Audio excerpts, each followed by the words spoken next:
Welcome to another exciting, explosive edition of the Voice of the Combination Radio Show.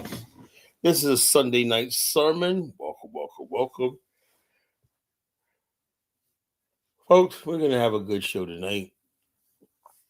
Now, what I need people to do is please like, share, subscribe when you come in the chat room. I don't care if you listen to this a week later, 2 weeks later, or the next day, next hour. Anytime you listen to this show, hit that like button. You can only hit it once, but just hit that like button.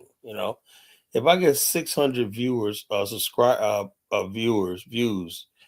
per show, why not? You tell me I can't get 200 likes, man. I don't know. It's just sad. Yeah, it's sad. Look, no one's gonna report you to the FBI if you listen to my show. I guarantee you. No one's looking at you like you're gonna dox you and follow you to your work and say, you like College Genesis show or whatnot, you could say, look, I was just liking everything. I don't know, I didn't even watch it, you could say, like, but just hit that like button for me, But let's say, folks, the last couple of shows were really explosive. Last night's show, I think I'm proving my point. I'm really proving my point. Stuff I've been saying all along, right? Look, I watched our culture, right? Black American culture, right? Where everybody hates so much, everybody judges us as a group and whatnot. I watched the world participate in our destruction for their own thing. We were a culture of that everybody else was preserving their culture and their integrity and everything. But we were the culture that told everybody our women were bitches and hoes and, our brothers were niggas and all stuff like that, Well, everybody else used our culture to escape everything, and they go back to their culture like, oh, I'm a Jamaican, I believe in education. I'm a Haitian, I believe in education. I'm a Nigerian and whatnot. I'm sick and tired of it. I ain't like, well, no black. While they're at the club every weekend, partying, doing dope, everything like that, being all kinds of immoral and everything like the rest of us. Everybody go back to retreat to their own fucking dusty cultures and leave all the trash left behind on Black America. No more. Them days are over. Dread it, run from it. Destiny arrives all the same. And now it's here. Kala Thanos is here. And all things won't be the same. In this Kalaverse, we take what's ours and we take what's useful and what's ours, and we're going to use it, and we get rid of what's not ours and whatever to our detriment. No more dumping trash on our culture. No more using our culture as a place to live. For example, look at this clown that I think he's half Puerto Rican, half Jewish, whatever, not even black, right? Yeah, I guess he curls his hair up a little. This is the thing nowadays. Anybody could just come and be our culture, be us, whatnot, and do something major like threatening ICE. And basically, we're supposed to go along with it. There's no standard. You can just come, like I said in the top of the show, use Black America's culture for your bullshit, right? And we're saying, and that's why I do like the delineation movement in the FBA. I do like that part about it. We got to gatekeep who the fuck we are. This guy's going around threatening ICE, talking about I'm a Black Panther party. And then but I'm hearing the real Black Panther say, no, we don't know who this guy is, whatever like that. So in other words, they want us to be involved with this fucking immigrant thing. That's not our fucking issue. See, before, any social justice issue was our issue. Power to the people, blah, blah, blah, blah, blah. It ain't race. It's about class. It's about the haves and the have-nots. All that fucking bullshit, right? Now it's not that. The only people we have responsibility for is fellow African Americans. Everybody else can go to fucking hell. Really, everybody else can really literally go to hell. And I'm saying that, I only care about my people first, my people last. And anybody else who I feel connected with and close to, and then we can come like that. But Black America, to me, African Americans come first. I love them. I love my race people. I think we're the most beautiful people on the planet. I admire our resilience, everything about Black America. I'm in love with, So the bottom line is, I believe, as a Black nationalist, I want an African American nation. I want an Afrikstan. Is that clear enough for you? I want an African American nation. I want an Afrikstan. Because I know when we're at our best, we're fine. There's people that try to dirty our culture and by showing the worst side of us and everything. And a lot of times the stuff is being done is not even our people. People cosplay us, go out there, rob, kill, do whatever like that and whatnot, and we get stuck with the bill. That's why I am a Black nationalist. It's time to close ranks. Our people are moral people. Our people are righteous people. Now, the topic tonight, tonight I'm going to have a little bit of fun tonight. This is not going to be a real serious topic, and I love my Liberian people. Oh, Liberian people. Oh, yeah, I get my little Liberian cola choir up with that. Liberian people. Oh, anyway. I know tonight's topic is going to piss people like Elvis off, but it's all right. He has a right to his opinion and stuff like that. But there are Liberians in Liberia who are praying that Liberian Americans get arrested and rounded up and deported by ICE. I'm going to show you a couple of videos. Literally praying for the downfall. They think they're looking on TikTok and they think Liberian Americans are full of themselves. But they say they're not sending enough money back and all the stuff like that. And they're like, y'all think y'all all this? Because this is right time. This is the right now Decembers. So that's why I come in March, right? Because I don't feel like I'm a December, even though some people could think me I'm a December. That's another thing. Like a lot of times when I go to Liberia, people think I'm a December.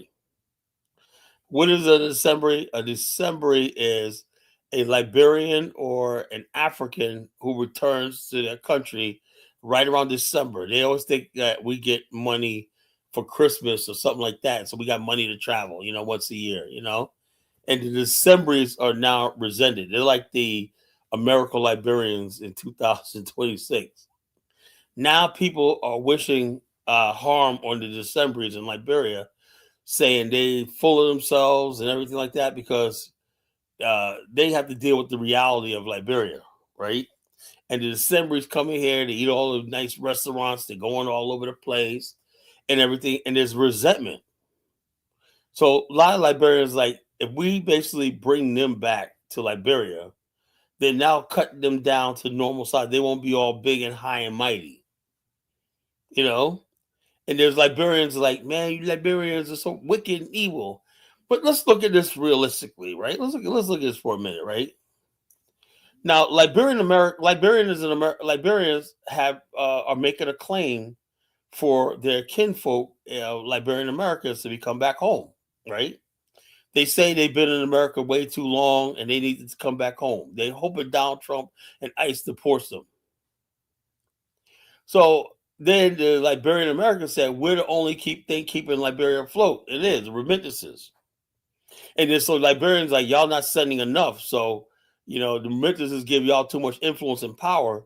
So we want y'all to come back to Liberia and suffer like the rest of us. That's heavy, man. That's really heavy. So the question needs to be asked is, who do Liberian Americans belong to? Do they belong to us? And we've grown to accustom and most Liberians, unlike other Africans, pretty much assimilated to Black American society, right? Or do they belong to Liberia? Do they belong back on Liberian soil? That's a question I hope to answer tonight. Get some answer. I don't know. Liberians in Liberia believe that Liberian Americans need to stop BSing and come back to Liberia and help develop the country. That's what they believe. I would love to hear Elvis's take on this. Does Elvis feel like he agree with him that he needs to go back to Liberia immediately? Like, you got Focus Davis in Liberia right now. He goes to Liberia a lot. He's going back to help develop his homeland, stuff like that. He's there. He's there in Liberia now.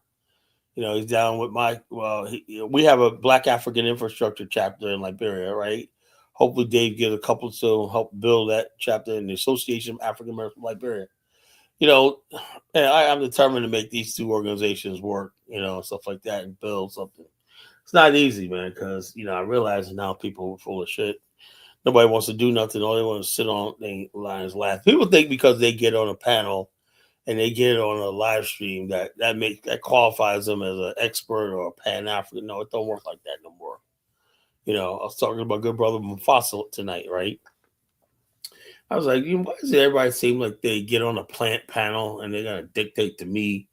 Oh, collar this and that. I paid my dues, folks.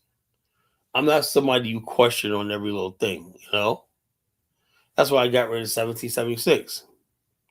Look, in anything, folks, you have to pay your dues. Now, Mufasa, I've known Mufasa since he was 21 years old, right? He's been to Africa several times. He's done film work and stuff like that. He pays. He's got his daughter. He raised his daughter. I believe he took her to the continent and stuff like that. He did a lot of stuff, right? Several times. That young man paid his dues. He can talk to me on a different level. I'll listen to him. Well, you got 1776 who's never been anyplace, right? Getting up on my platform and declaring himself a new Pan-Africanist, whatever, above me. It's like Lucifer. Why did Lucifer get cast out of Satan? Because he thought of himself as too great, and he put himself above God. See, everything in the Bible says you're supposed to do your. Lucifer was a god of music, and that's why I believe music is Lucifer's tool on earth. Lucifer was God. He made beautiful music for God, right? And he made it for his Lord, God. Everything's supposed to be for God, right? But then Lucifer started making music for himself, and he started seeing himself and uplift himself that he thought that he was going to rise up against God. And what happened with his fallen angels? They're all in hell. Say where 1776 is. He's in hell. See, the collarverse is heaven. When you've been cast out of the collarverse, you are now in hell. 1776 is burning in hell right now. And I go for anybody else that basically just don't want to get in line and whatnot with the collar genesis. But yeah, so tonight's topic is an interesting one. I'm gonna play the video. I mean, it's sometimes it's comical, but I don't know if I'm overstepping my bounds because maybe this is a Liberian people problem. But there's a lot of people talking about it, right? So I just want to chime in because as an outside observer, right, I'm saying to myself, man, there's a lot of Liberians who live in America. They're doing well. But there's a lot of resentment right now. Did I consider myself the guy in this collarverse, Mrs. Sandman? I am God in this platform. I am God. I might be the real guy, but in this platform right here, in the collarverse, right, the collar nation, I am God. I am God of this collarverse. Everybody else are just subordinates, angels, lackeys, whatever like that. Wherever I decide to put you. But in this collarverse, I am God. I am Almighty God. You could call me Thanos. Thanos is a god. Most powerful being in the universe. In this universe, Thanos rules.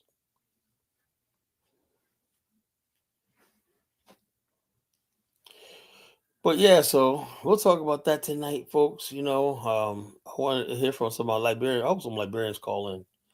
Should they go back to Liberia, right? Just say, something? Our people need us there, No, I don't need no hoes to pimp. I don't need no hoes to pimp. That's one thing I'm not interested in. I'm not interested in no fucking whatever people talk about women and stuff like that. Like I said, when you get a certain age, man, you don't fucking think about women anymore, man. Once you get a wife, whatever, one female, and she's good to you, man, you settle down and be like, yeah, whatever, man. I don't. I'm looking forward to be a real rich businessman, executive, getting shit done in Africa and here. That's what I dream about. I on my mind dreaming nothing about chasing some fucking pissy ass girl factors into this, Mr. Sandman. If you must know, that's why I'll get someplace, and a lot of other people won't do shit because they're always chasing the cat. Those there's an old song, bow wow wow EPO EPA bow bow. Why I don't know why I keep chasing the cat. And it must be the dog in me. Now, when I was growing up, right, uh, my parents didn't like us listen to that song, right?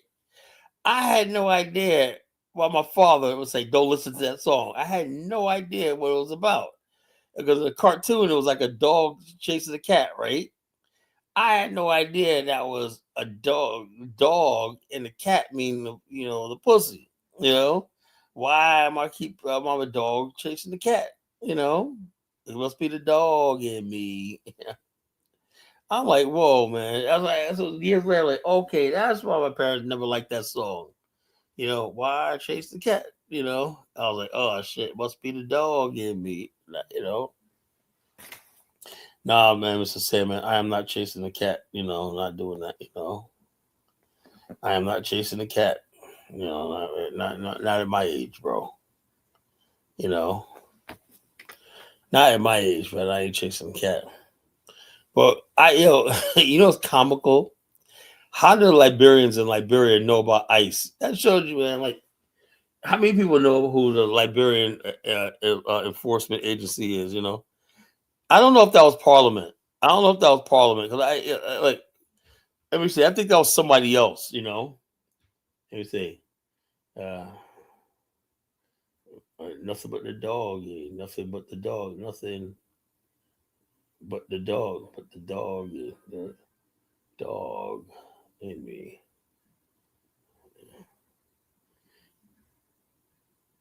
No, that was George Clinton. I think he was associated with Parliament and Funkadelic, but he was on his own with that. Parliament and Funkadelic was the 70s. That came out in like 84. That was George Clinton. Atomic Dog, Our parents forbade us to listen to that song. Yeah, Atomic Dog. It's called Atomic Dogs. Well, I don't know, Sam, man. I don't do that on this platform, right? That's the problem with a lot of black men. They can't handle real business and get shit done. You know what I'm saying, man? When I go and I see who's actually doing real business and whatnot, and who ain't got shit, because a black man still everything he does is pimps and hoes, and like he don't understand real business like you. I'm a real businessman, right? I do things when I make money and stuff like that, and I'm very professional. So the bottom line is this, and my customers are not tricks. They're people who basically are buy our services and products. That's why people like Mr. Sandman never ran a business. When you actually get a real business, Mr. Sandman, you understand what I'm talking about. I was like you, Mr. Sandman. See businessmen up there, there must be. You think the rules of the streets and the gutter applies to real business. It don't work like that. But Eddie Thorne, yeah, that was George Clinton. I think George Clinton was in Parliament at one time. People, but that was George Clinton, Atomic Dog. It came out in '84. My parents like, hell to the nah, y'all ain't not listen to that shit. You know, my parents were really strict on what we listened to and shit. And man, it was like when I was growing up, man, it was like what was good for us was if my dad liked something, right? I remember one time we were watching Run DMC, right? My father said, "Woo, them boys are tough, man. Them boys are good." The stamp of approval of my dad when he liked Run DMC, I was like, that all was needed for me. Man, I got my favorite rap group, and my father likes it.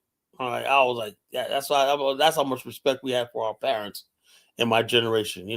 Family. Also the breakdancing, we were doing also like that. You know, so it is what it is.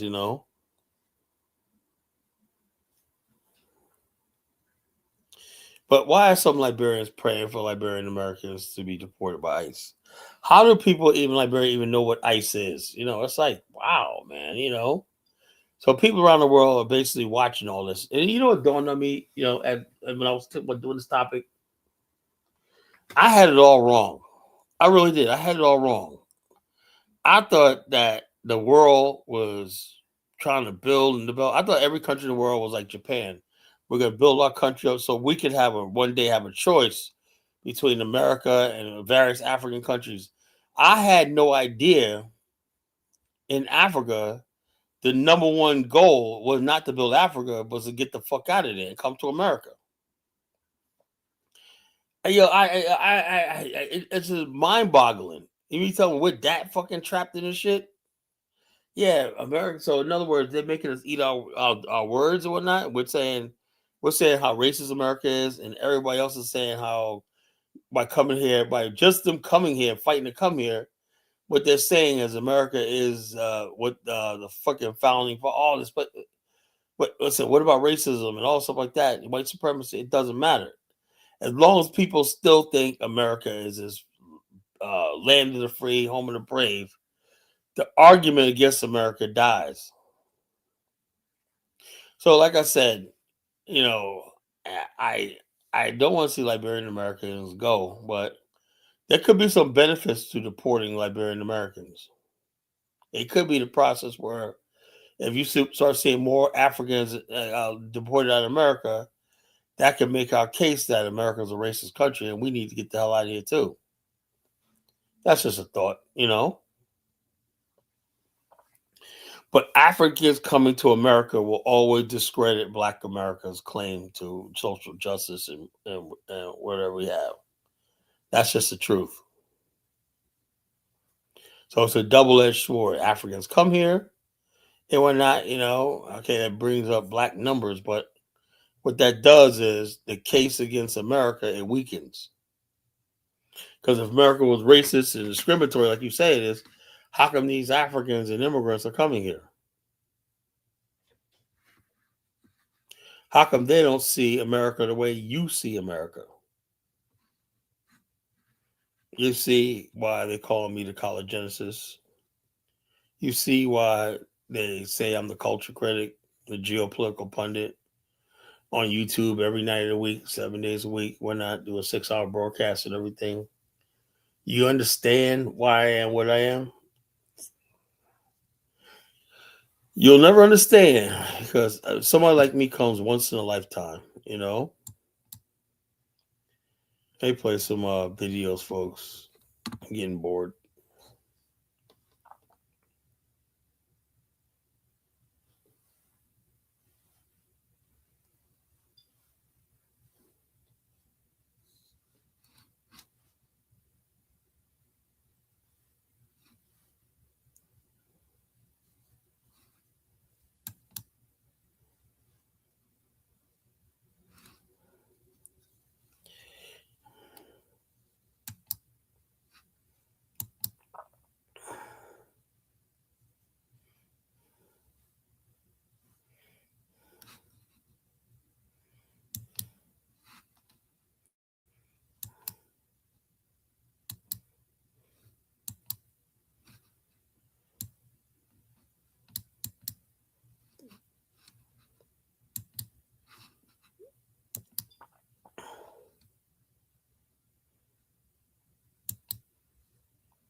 Me, I want a person to pray for the eyes to deploy your access by your own yet to me.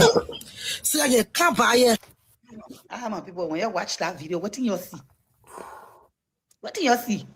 For me, I saw clear evil, broad daylight witch. Now, I saw Jenna. God just revealing our enemies to us. He revealing to us that these people, most of them don't like us. If not all, majority of them, they don't let us. I said it at that time. Years ago, for some of you that have been following me, I said this thing, I made a video. I said, majority of the people in Liberian, they not let us. And people were cursing me on the comment section. Now, let it prove here. That they prove here. The people in Liberia, you mind they think that we are responsible for them being in Africa and we being in America. No. That's how God wanted to be. And let me tell you, God lifted us for a reason. You never know. Maybe God brought us here so that you can be blessed through us. Just because you're not here doesn't mean life can change for you. Your mentality can change. You can change your way of thinking. Because the jealousy, the envy, it can't let you. The evil, it can't allow you. You hate us so much to the point when we send your money, you do this for us. You will not do it. You will take our money, trade liquor with it. You will take our money, carry to medicine man to do evil to us. But you know what? The wickedness you carry in your heart, it will consume you. It will keep you in the same spot year in, year out. Why are you angry? Why are you so angry? God brought us here. We didn't bring ourselves here. We never brought ourselves here. This is God's will. Everybody has their own time to be lifted. And let me tell you, a man that God lifted, if you keep trying to bring him down, you yourself, you will stay down. You yourself, you will stay down. All the money you've been lying to us eating, what did it not do to you? What did it not do for you? And you're still suffering? And you're still struggling? When you send somebody money, build their house here for me, they will eat all the money. At the end of the day, they didn't get a house to show you. At the end of the day, they will go show you Koromo house. After you have sent over 100,000, they'll go show you some kind of dirty Koromo house and say that your house there. You continue to put pain in your hearts. Your wickedness that it got some of us still here working for women. With the amount of years that we have stayed in this country, we're supposed to come back home now. America is supposed to be our vacation spot.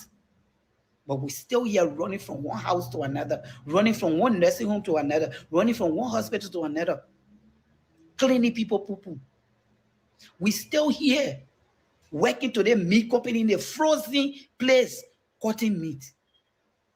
And you sit over there, you misuse our money, and you think God will let you go. Karma will come for you. God don't like ugly. Every single one of you that in the habit of using people in America, God will come for you. One at a time, he will get you.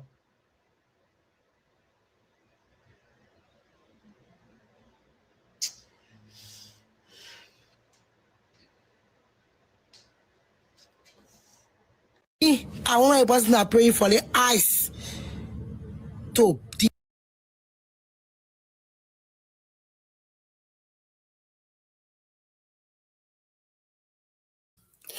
You see that the first lady right here, she was talking about I want ICE to deport them, and the second one said you're so evil, and stuff like that, So it's a good citizen. I look at Dynasty Show; they're doing a show about dual citizenship. Look, they're gonna be tempted. I'm telling you right now, I see it coming. If Liberian Americans and Africans from that continent Africa coming to America are having these issues, why do people think that it's going to be a cakewalk for African Americans just to go to Africa and whatnot? I said I had one of my handles right on the ground, right. He showed me some property right by the airport 2 years ago. He showed me property, and they were only talking like $200 an acre or whatever like that, right? But somehow and whatnot, for some strange reason, they got this idea that there's a lot of African Americans trying to come to Africa and look for land and stuff like that. I never said that. And this guy basically talking about fucking $14,000 per acre. I said, nigga, are you fucking crazy? $14,000 an acre for anywhere on the African continent is insane.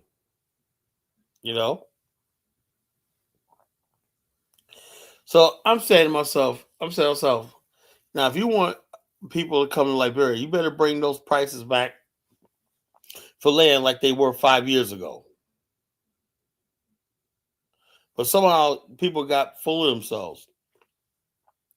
And like I said, Liberians in America, man, that's gonna be tough for them. We're coming back because people on the ground are not gonna make it easy. They're already, they want all this money, demanding all this remittances from them, and then you go back to Liberia, whatnot. People get harassed and whatnot. It's just I don't know. It's really tough, man. The immigration situation, right? But there's some Liberians who believe that Liberians in America are becoming like an elite class, and they don't deserve that. And you know something? I will say something very controversial right now.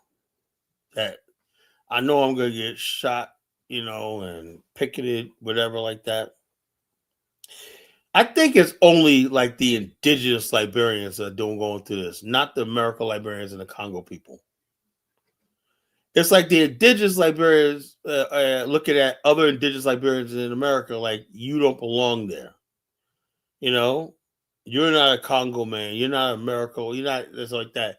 You belong back in Liberia as a country girl tending goats and chickens and stuff like that. That's what they feel. They feel like when you come back to Liberia, just because you got a little bit of money, that's like you're one of us. You should be suffering like we are, right? But I notice when somebody's American Liberian or African American, they don't think like that towards people like us. Like, oh, he's a Congo man, he's supposed to be in America. He's supposed to have money and stuff like that. Stay in America as long as you want, Congo man, whatever. That's what you do. But when they see another indigenous Liberian make it, and that's where the envy and jealousy comes from. It's like the indigenous people. So when Elvis comes in here, making it seem like there's this tension between American Liberians. No, it's among the indigenous people now, And the tension is the Decembries, mostly indigenous Liberian background, who live in America. And people think that, it's like what's up, Dave? What's going on, brother? Dave, man, you got to come up here, man. You got to tell us yeah. Hey, Dave, Ross has some property by the airport, man. I think it's crazy. $14,000 per acre. I think that's insane. Ain't no way I'm gonna tell somebody to pay $14,000 just because it's near the airport. That's crazy. Baja's it. Do you know something I'm sick and tired of? Baja, but first of all, it's Barbados people came there, right? They came there in 1865, right? They did not build Liberia. Lord, I swear to God, just like, Jamaicans created hip hop, just because somebody coined the term hip hop, whatnot, they created the whole genre, Some Barbados people, Caribbean people came to Liberia, and suddenly they built the country, man. This is insane, man. That's why we have all this tension right now. Everybody wants to claim, and why don't people do that, create their own shit and have their own accomplishments, Yeah, the Liberian is the American Liberian. Yeah, man. Yo, I'm seeing the hatred, bro. The hate, man. They're like, who the hell you niggas think y'all are? Or whatnot. That's the hatred they did for the American Liberians when they first came to Liberia. Like, who y'all think y'all are wearing the white man's clothes and blah, blah, blah. Now you got the Decembers going back. Dave, man, I hope you're all right over there because I know you're going to get some of that December hate, Everybody trying to stick you for money and shit like that. So we got to go through, Only thing protecting me is my thick American accent, That's the only thing that protects me, really, So, but Dave knows what I'm talking about. Dave knows exactly what I'm talking about. He knows I know how to pick my topics. This is something to really talk about tonight. What do we do about the Liberian American? Now, there's Liberians who say they want their people back. They say y'all been living in America too long and y'all got a swelled head. Y'all got a swelled head. And next, they say, man, we say, well, look about the remittance. They don't care about no remittance no more. They're like, y'all got a swelled head and whatnot, because like this chick, Dave, she said people ain't sending enough money in remittances. Y'all stingy. They're saying the Liberians in America, like Elvis, are stingy. They ain't sending enough money. So they want people like Elvis back, DK says crab in a bucket mentality. This is not just Liberia.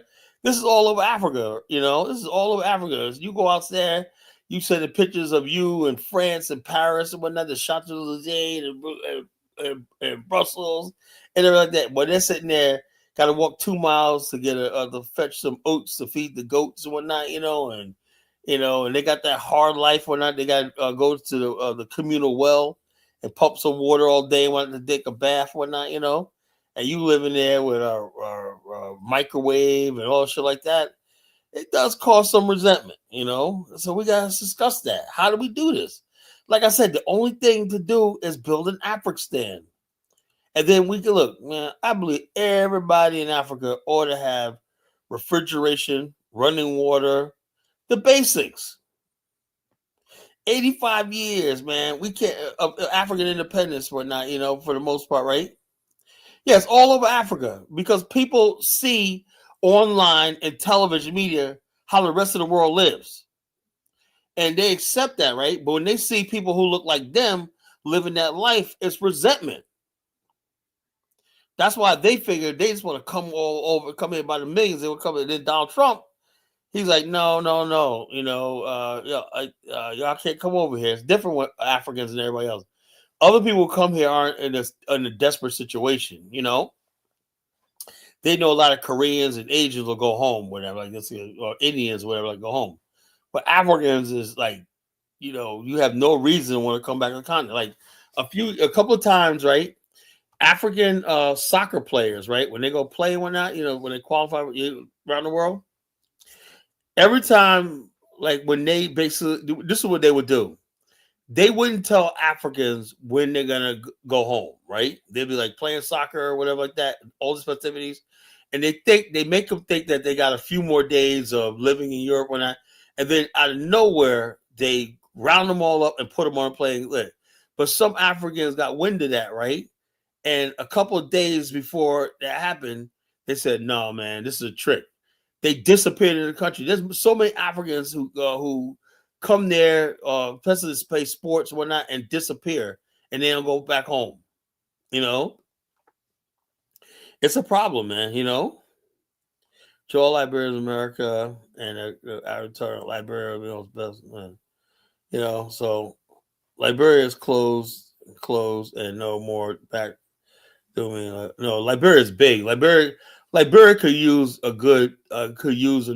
Actually, if we built densely populated modern cities when we had the money, Liberia could accommodate like 25 more million people. Yeah. People. Trump wants people. That's why basically with Greenland, right? He wants some of those Greenland people to come to America. But these people, they got it good over there. What the hell they want to come to America for? Most people in Europe don't have no interest in coming to America. Because Europe got everything America has, and better.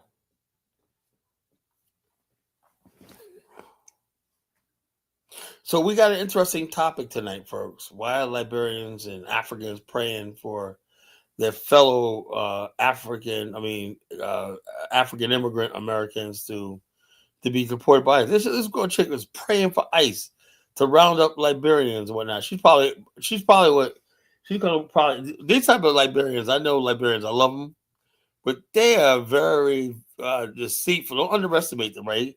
She could probably be on like Google Earth and maps or not, mapping out where the Liberians are and giving Liberian positions to ICE. They're like that, man. I'm telling you. Yo, when Liberians come for you, man, let me tell you something. Ain't nothing can protect you when Liberians decide to come for you. So you don't know, she's probably on the phone with ICE every day, calling over here, reporting people. She probably had a family reported and whatnot, The bottom line, it is what it is. It's getting vicious out here, man, All the niceties of immigration on that is out the door. All people know is you living good and you ain't supposed to in another person's land, and we're suffering. That's all they know. And they want to end to it. Really, overnight. They want to end to the suffering and the humiliation. Not just suffering, humiliation. It's humiliating watching people who maybe a decade ago, well, you saw on the street, panhandling. He got lucky and went to America. Now he's your boss, whatever like that, Now he's better than you. You come and ask them for their money. Now, DK, let's not go back to the coup right now. I mean, we don't open up old wounds, because we're gonna have our friend Elvis here upset. He's gonna call in, blah blah blah, blah call in whatnot. But yeah, it was the right side of the coup that caused all this shit, But Liberia, like a lot of Liberians, man, they like. Let me give you an example. My brother-in-law, Richard, love him to death.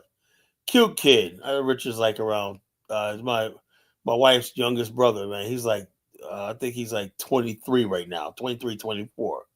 Love him to death, man. He's like my son, And basically, in 2023, when I met him, right, he was like, man, brother, life is hard here. Life is hard here. And I said, okay, this is election year, right? I said, you better choose right. He goes, yeah, life is hard. When Ma Ellen was in office, man, we had this, we could do this. Things were this. That's what he was just telling me, right? And I go, let me guess. You voted for George Weah. And he wouldn't even say, he knew. I knew. I said, yeah, look who you voted for. And you're suffering right now because of who you voted for. 6 years of the Weah administration, Liberia had no development, no investment, none. No, now these people are coming. That's group that's there now. I just found out that business group that came here from the United States is part of the group that I'm part of. I just found that out. I didn't know that. These are white people who joined African Americans led by the Cynthia Nash and Cicely Blanford and Val Thomas. I just found that out. Ain't that amazing? So you got these people, now you got major white Americans in the high levels of government joining us in Liberia. And this all could disappear tomorrow if the wrong administration gets in there. It could all collapse and Liberia will be finished forever. So therefore, these same people, instead of wishing the Liberian Americans be deported, right? Why don't they make better decisions in who they elect? Why do you got, remember, like Yepa, whatever his name is, right? Akarius Gray, Edwin Snow, Nathaniel McGill, and all these crooks in power that Elvis supports. Why do you got these country boy, crime and crew boys running around with any sort of government position and everything? While you're doing all that, while these idiots are getting into power, running the country, you're mad at the Liberians who made it out. Because one of the main things about Liberians who made it out told me they look at who's running the fucking country, and it's like unacceptable. And they want to come home. Most Liberians love Liberia. They want to come home. But when they look at the conditions in Liberia, yeah, I think Booker is that. But the thing is, Booker does, this is a problem. It's not even so much as Kagame, DK. Liberians got to get out of this notion that they're going to be the little America in Africa and talk about freedom of speech and all this kind of freedom of assembly and crack down. The only thing that's going to work in Liberia is Liberia becoming an authoritarian state. Suppress, constantly interviewing people, bringing people in for questioning about social media posts and stuff like that. Crack down on the country.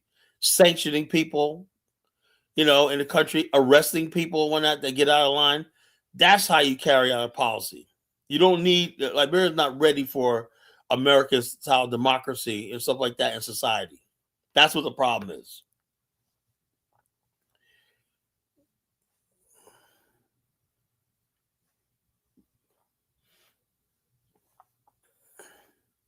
Yeah, I know I'm right. I know at my observation of being there, the people are simply culturally not mature enough for American style thing. Everybody knows it.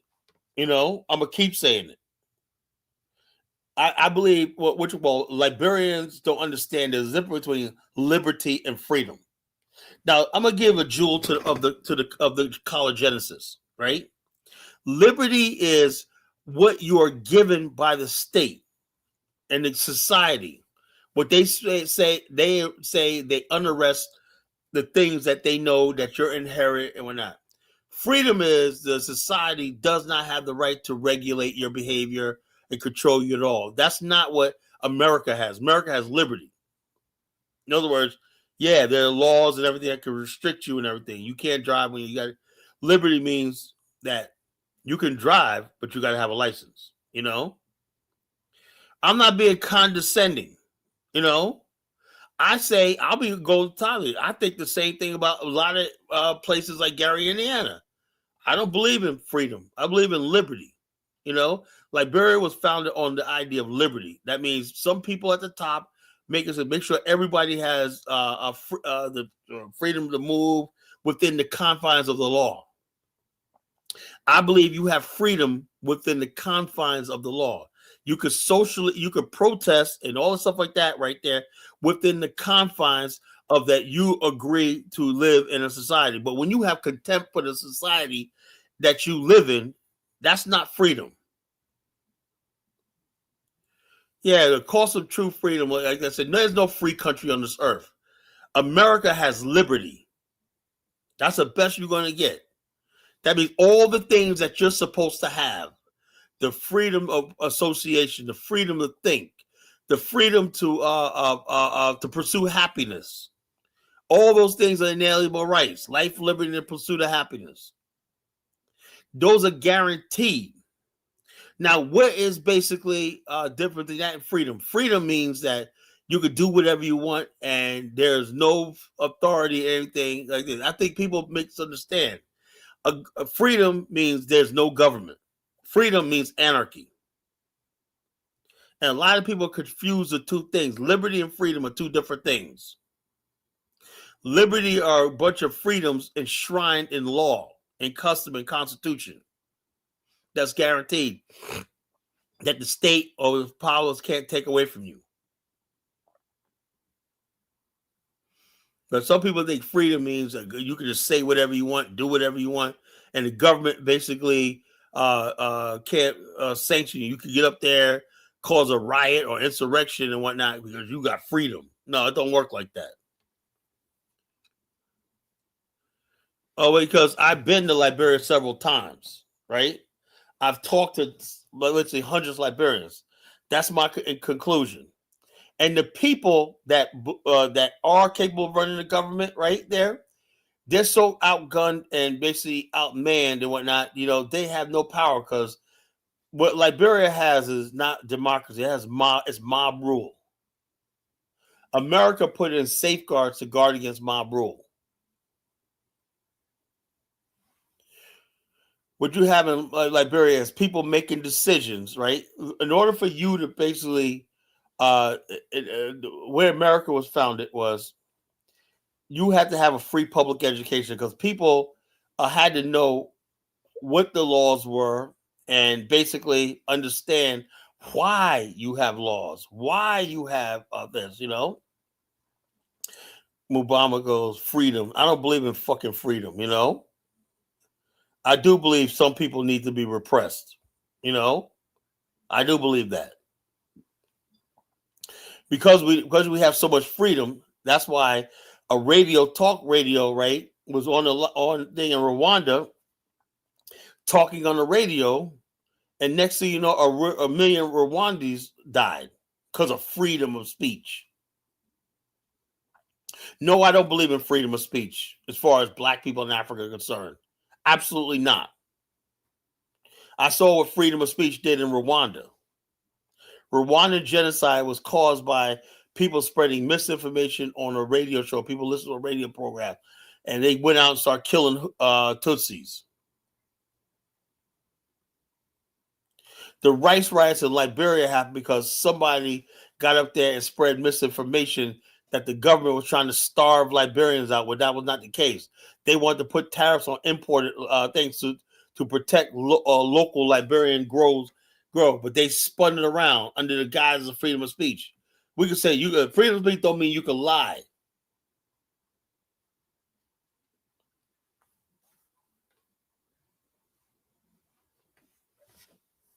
Liberia is a test case of what not to do when building a society.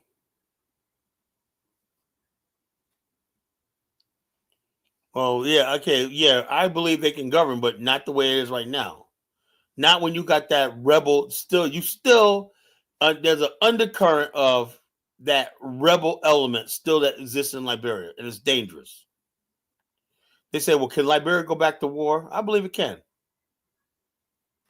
Like I said, when I went up to Cape Mount, Robertsport in 2023, and we were stopped on the side of the road by a bunch of dudes with machetes and cutlasses and whatnot, And my driver happened to know the guys, right? And I sort of looked at the guy like, "Don't start this shit," And which we call it. I'll be honest with you, I don't know what to think. The way some of these guys look. Now, hold up. Now, near Monrovia, everything's good. But when I was walking around Cape Mount, right, Robertsport, the old section of Robertsport, right where they had the fishing and whatnot. Look, that was the first time I ever felt uncomfortable in Liberia. I felt like I was in danger. I felt like these people are capable of doing some bad things. I love Robertsport, right? In the city part, that's fine. But when you went to the old part where the indigenous people live, and you go there where the ships are, where the boat, I went to see the boats and everything. I got a really chilling, eerie feeling when I went there. I didn't feel friend. I usually Liberians are friendly, smiling and whatnot, And there was a lot of Muslims there and whatnot, I could tell these people were definitely part of the war, And I said, yeah, something, I'm not going down there no more. I don't want to see the boats anymore. I'm not going part of that part of the area, right? I want to stay inside of Robertsport, the city itself, where where our ancestors were, and stuff like that. The resorts and everything. I'm not going to the old, village, whatever the hell that is, a township, whatever. Like I ain't going to that shit no more. Usually, like I said, Africans are real friendly, man. Without that just really, that really bothered me. That stuck in my head, man. I was like, what the hell, man? I was like, what the hell am I getting myself into, man? I'm way up here in the middle of nowhere and whatnot. I'm like, damn, so yeah, you gotta be careful. Shit could happen in Africa. Any part of Africa, you think you're safe or whatnot. Shit can happen. Shit can pop off.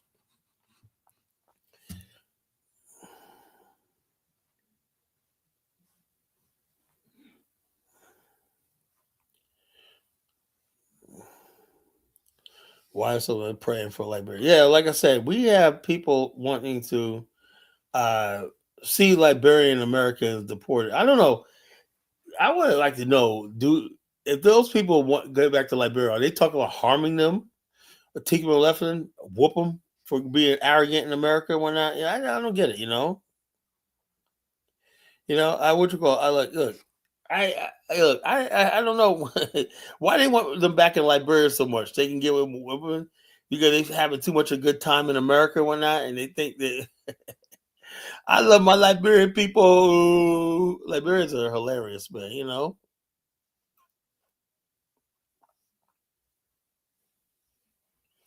yeah,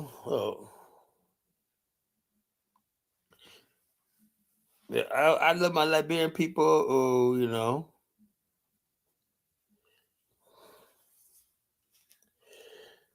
But yeah, so I'll be in Liberia in a few weeks. Good thing about me is I'm black. I'm African American, so when I'm in Liberia, I have I say in this land, I am definitely a king. In this land, they could talk all they want. There's something special about being an African American or Black American, whatever we call you, when you're in Liberia. And I don't act like it. I don't walk around act like it. The thing is, I just act like everybody else, but there's a certain thing you feel, you know, and the way people treat you and stuff like that, you feel like you're, look, when I'm in Liberia, I suck every inch of that up until I leave. The last day I'll be in Liberia, I'll be like, oh man. And then it hit me this last time when I got back to the damn JFK, and this white lady fucking got in my face at the airport. She said, I touched. I said, look, lady, I'm sorry I bumped into you. When she starts getting in my face or whatnot, and I said, lady, and I lost my temper. I said, lady, if you don't get in my face, I'm gonna fucking punch you. And then I know I wouldn't party because I went to jail, right? But I was saying I was just basically in a place where I was treated with so much respect and everything. And this white bitch is in my fucking face just because I landed back in America. I'm back in America and dealing with this fucking bullshit. So yeah, you do feel like you do feel free when you go to Liberia. If you're a Black African American, that's if you only go to Liberia one time, you understand what I'm talking about. You understand what I'm talking about. It's like freedom unmatched anywhere in the world. I don't think you're gonna get this sort of freedom in Ghana, Nigeria, or none of these other countries. The only country Black American is gonna feel like he's special. That he's at home. Like when I'm in Liberia, I do not feel like I'm in a foreign country. I feel literally that I'm at home. It's a natural sentiment to question why one's fellow countrymen should thrive while one suffers. Well, look. Should everybody suffer? There's people in Liberia, my Liberian Americans, like, man, I made it out. I'm here, got my good job, my pension, and everything like that. And you got Liberians basically talking about, stealing their money. They're trying to, you got people damaging people's property. They're putting money into their country, and they can't go back and whatnot. The Liberia. So Liberia, are you a king? Yeah, I'm a king. Yeah, Baruti, I'm a freaking king in Liberia. I'm sorry. I'm a king. I know you don't like that, right? I'm a freaking king. In this land, I am a king. I'm not going to say put it any other way. When I'm in Liberia for that 6 weeks, whatever like that, I feel like I'm on top of the world. Learning more. I think I found my place. The only other country in Africa I might want to go to is Angola, because that's where my ancestors are from. I would love to. I am going to touch ground in Angola when I break bread and build something there in Angola, because that's where my ancestors come from, Angola. So between those two countries, Liberia and Angola, I don't need anything else in Africa. The difference between like Gambia, a bunch of Joe. You should be able to go everywhere. That's the origins of Liberia. Well, that's beautiful. Liberia is all I really need right now, to tell you the truth, So I love the culture, I feel like I'm right at home. I feel like I haven't left America, I feel like Liberian culture, I feel like I'm still in America, to tell you the truth, But we're talking about Liberia tonight. Oh, my Liberia, what's up, Hustle Smart? What's my people? Liberian people. We got Focus Dave there right now and whatnot. He's settling in. He knows the game. He knows the game. See, like I said, the reason why we could deal with Liberia, because we love our people. We know them. We know if they give them a chance, they'll get over. But they're not bad people. Liberians are good people. They're just a little disappointed right now because, the development is going slow in Liberia a little bit. It's like that, but you got people, right? Like, let me stop before I get in trouble. No. Let me just say this, right? And I've noticed this, right? There's some Liberians, right? When they should be posting online because people look at them like, girl, you just a country girl. Or you just a ball, you made out of Liberia, you ain't nothing special. You're one of us. But when they see Congo people, American Liberian background people, they don't say that shit, really. Now they'll look at Elvis like, yo, Elvis, what the hell are you doing, man? You should be back in Grand Cru or Grand Jita or not. What the hell are you doing in Minnesota? They're really giving it to somebody like Elvis or not. You're like, Elvis, man, if you don't bring your black ass back over here and start a farm or something like that, man, nigga, you need the band baby too. Well, so far, I don't know. I don't really like this. I let the moderators handle these people, Congo man. Yeah, Congo man. Yeah, it's I love Liberia, man. The fun never ends with Liberia, man. I'll tell you right now, if you guys get into this culture right here, this is a country you will love. I mean, it's really fun, man. But these people are real people. Don't underestimate them, you know? These are real people, man, you know, and don't take them seriously, you know? Take them seriously. But yeah, so we're going to talk about that tonight, right? You know? What is the future? Are the Liberian Americans the new Congo people? You know? Colin, you need to worry about Black America. Why? What's all this hate? Liberians are not your native local. God, man, goddamn, I can't catch a break, man. You know? Oh my God, you know, this lying ass they building several properties. Who said they live in? Oh yeah, Elvis. Yeah. Oh man, it's hilarious, man. You know. Well, look. The future of Black people in America is get a fucking job, right? That's all you can do. I'm done trying to fucking worry about Black people in America, man. I'm worried about my people in Liberia. Oh, I'm worried about my people in Angola, you know, the Congo, Zambia. I'm branching out, man. Like if Donald Trump could grab Greenland, I could grab part of the Congo and Angola to build an Afghanistan. How about that? You know, I made that claim right now. If Donald Trump can have freaking render unto Caesar that which is Caesar's, right? Kid, Kala, you were born in America. So what? I'm gonna go to Africa and take what's fucking mine. And there's not a damn thing anybody's gonna do about it. That's what I said. We're gonna take what's that? That's how you gotta say. Fuck what love, hate, the way 3 has to say. You are not gonna stop us from doing anything. I go on to Liberia in a few weeks. I could take whatever I want. I don't ask, I take. That's where we're at right now. There's no more asking. We're gonna take what's ours, what we want. If Donald Trump could take Venezuela and we could take what's really ours, you know? I don't give a damn about what people have to say anymore, you know? I don't care about any African language. I speak English, you know? That's all I knew African language. African languages are useless, you know? Nobody uses them. No, you're sitting here typing in English in my chat room. What the hell I care? What African language? Always moving the goalposts or not, you know? How about an Black African infrastructure, right? You know, how about Black African industries, you know? How about basically getting rid of the colonial system and whatnot, you know? Everything Africans do is a friggin' stupid, backward shit. No, you don't need to fucking, we're not trying to assimilate. We're trying to change Africans to us, you know? Yeah, we can't take everything. We took Liberia one time, didn't we? Taking land and taking what we want in Africa is like taking candy from a baby, easily. You know, and that's what we're gonna do. You know, and there's not a damn thing anybody can do about it. Nothing. Once you watch when we build that base camp in 10 years, we have 3 million men on the continent, 3 million soldiers on the continent.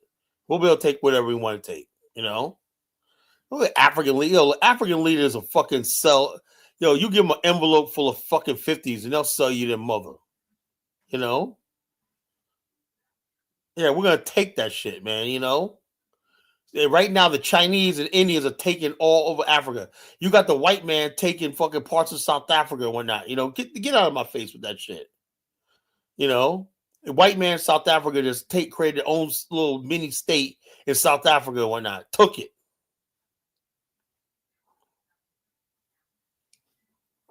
It's about what you can't take, man. Get out of here, man. I ain't one of these Pan-Africanists, right? I'm an African American expansionist, you know. Oh yeah, okay, whatever. It's Chinese all over the damn continent. You got the airport in China in Zambia written in Chinese. You got street signs in Zambia written in Chinese. What are you talking about? We're going the ports of Kenya, the port of in Mombasa is run by the Chinese. The railway is run by the Chinese. What are you talking about? Everything we taken, we could take you, and just be glad that we're only talking about land,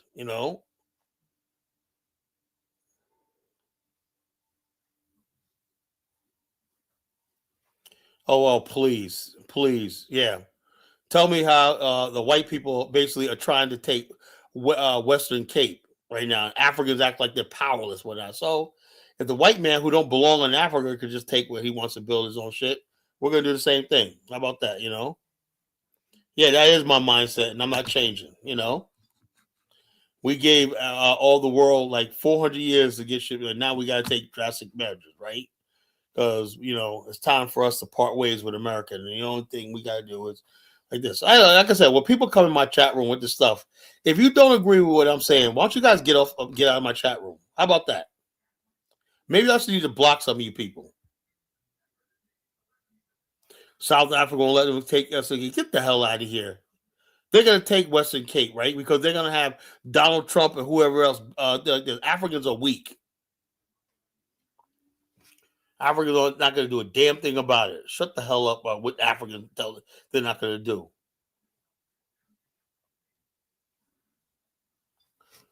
These motherfuckers let Africa, Chinese, Indians take the whole fucking continent, yeah? So the bottom line is this. Just like we took Liberia and built the country into a republic, we could do it again. So whatever like that. So we could do it again. Just that people never had a leader talking like me. I'm the man that's going to make this happen. Yeah, they got several white-only towns in South Africa, and they're trying to take the Western Cape and the Northern Cape as a whole, as an Afrikaner state. It's not just Afrikaners, but it's also like the guy who's leading the movement was born in England. It's not even South African. He's trying to succeed from South Africa, take a huge chunk, Cape Town, all that with him. Cape Town's a major city in South Africa. It might be its own independent nation, in a few years.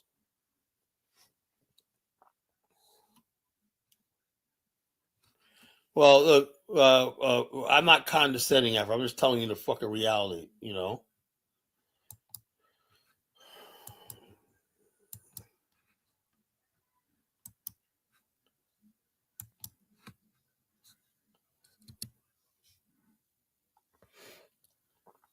Links in the chat room, right? What do you guys think about this, right? What do you think about everything I said?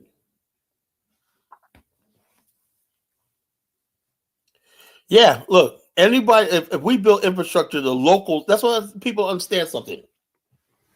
If you live in our territory or whatever like that, the local people will benefit greatly because they're going to be contracting work. They're going to be most of the shopkeepers and everything like that, And then we're going to have schools for them too, hospital, medical care, and everything.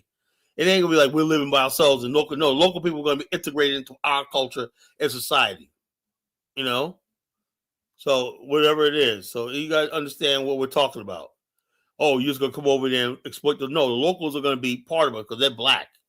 As long as they're fucking black, as long as the local people are black, they're part of us. They can live in our cities, live in everything like that, Hustle Smart, what's going on, brother? First thing first, man. Shout out to the Afrostan, the legend, the myth, the idea that you're trying to put forth. Let me say something. Let me say something to y'all. Y'all know Carla loves Liberia.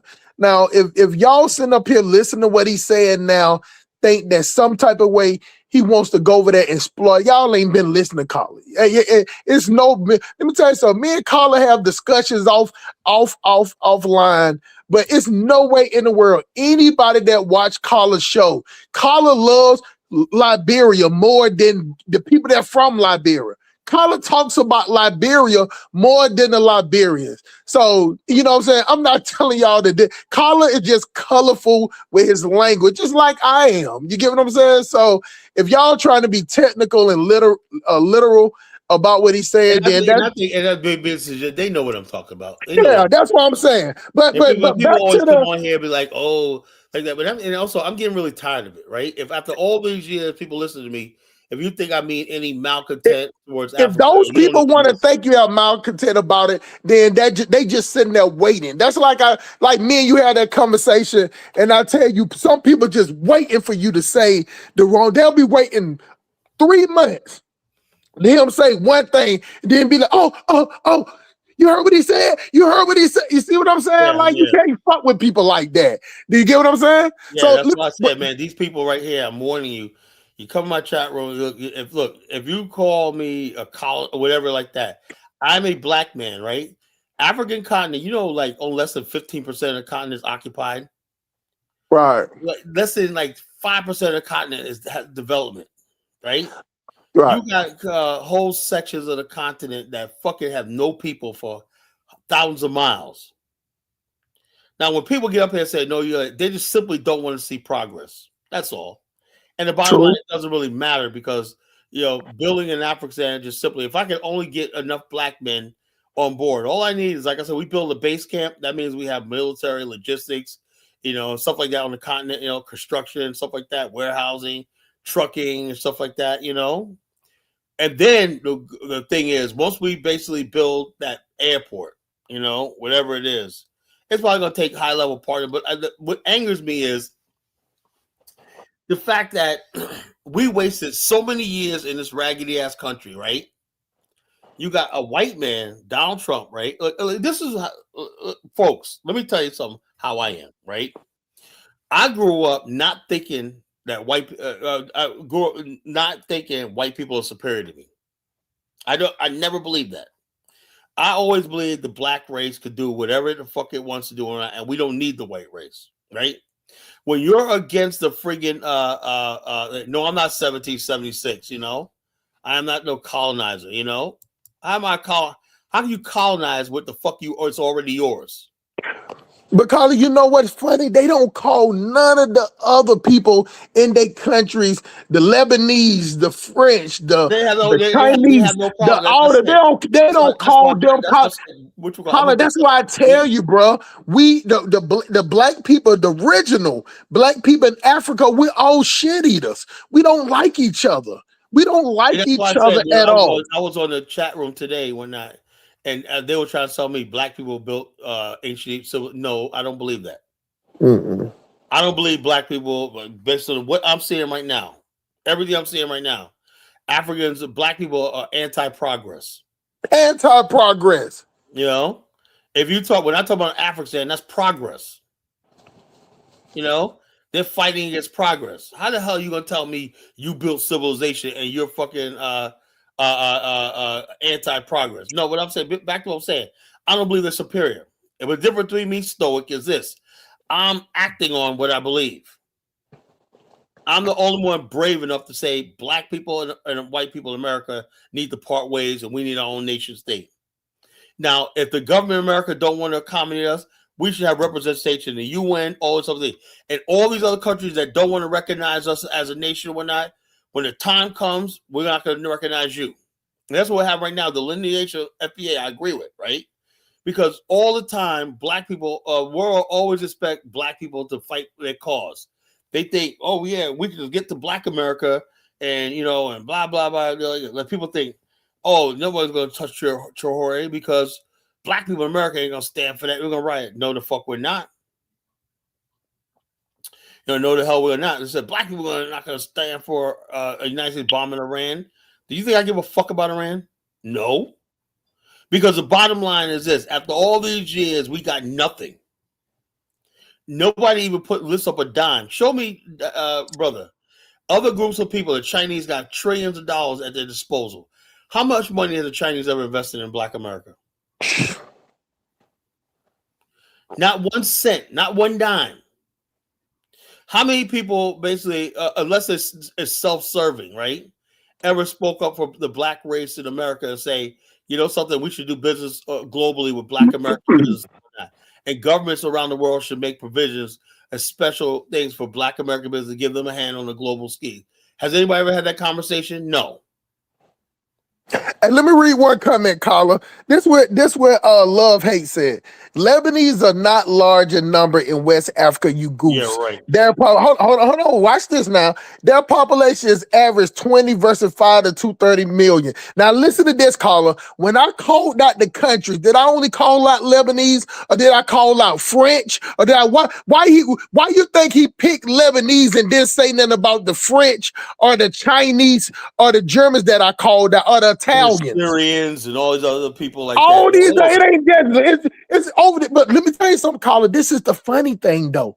Well, see, when those people come, you'll hear Africans even coming online saying that, man, we want them to come back. We want them to come over here and colonize. But when a black person have an idea, just the idea about coming over there to work with, not have the African people look up to us, but to work with us. Oh no, you can't do that.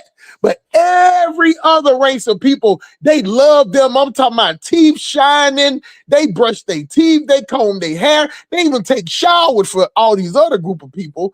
But when a black people have an idea. Check this out. How smart.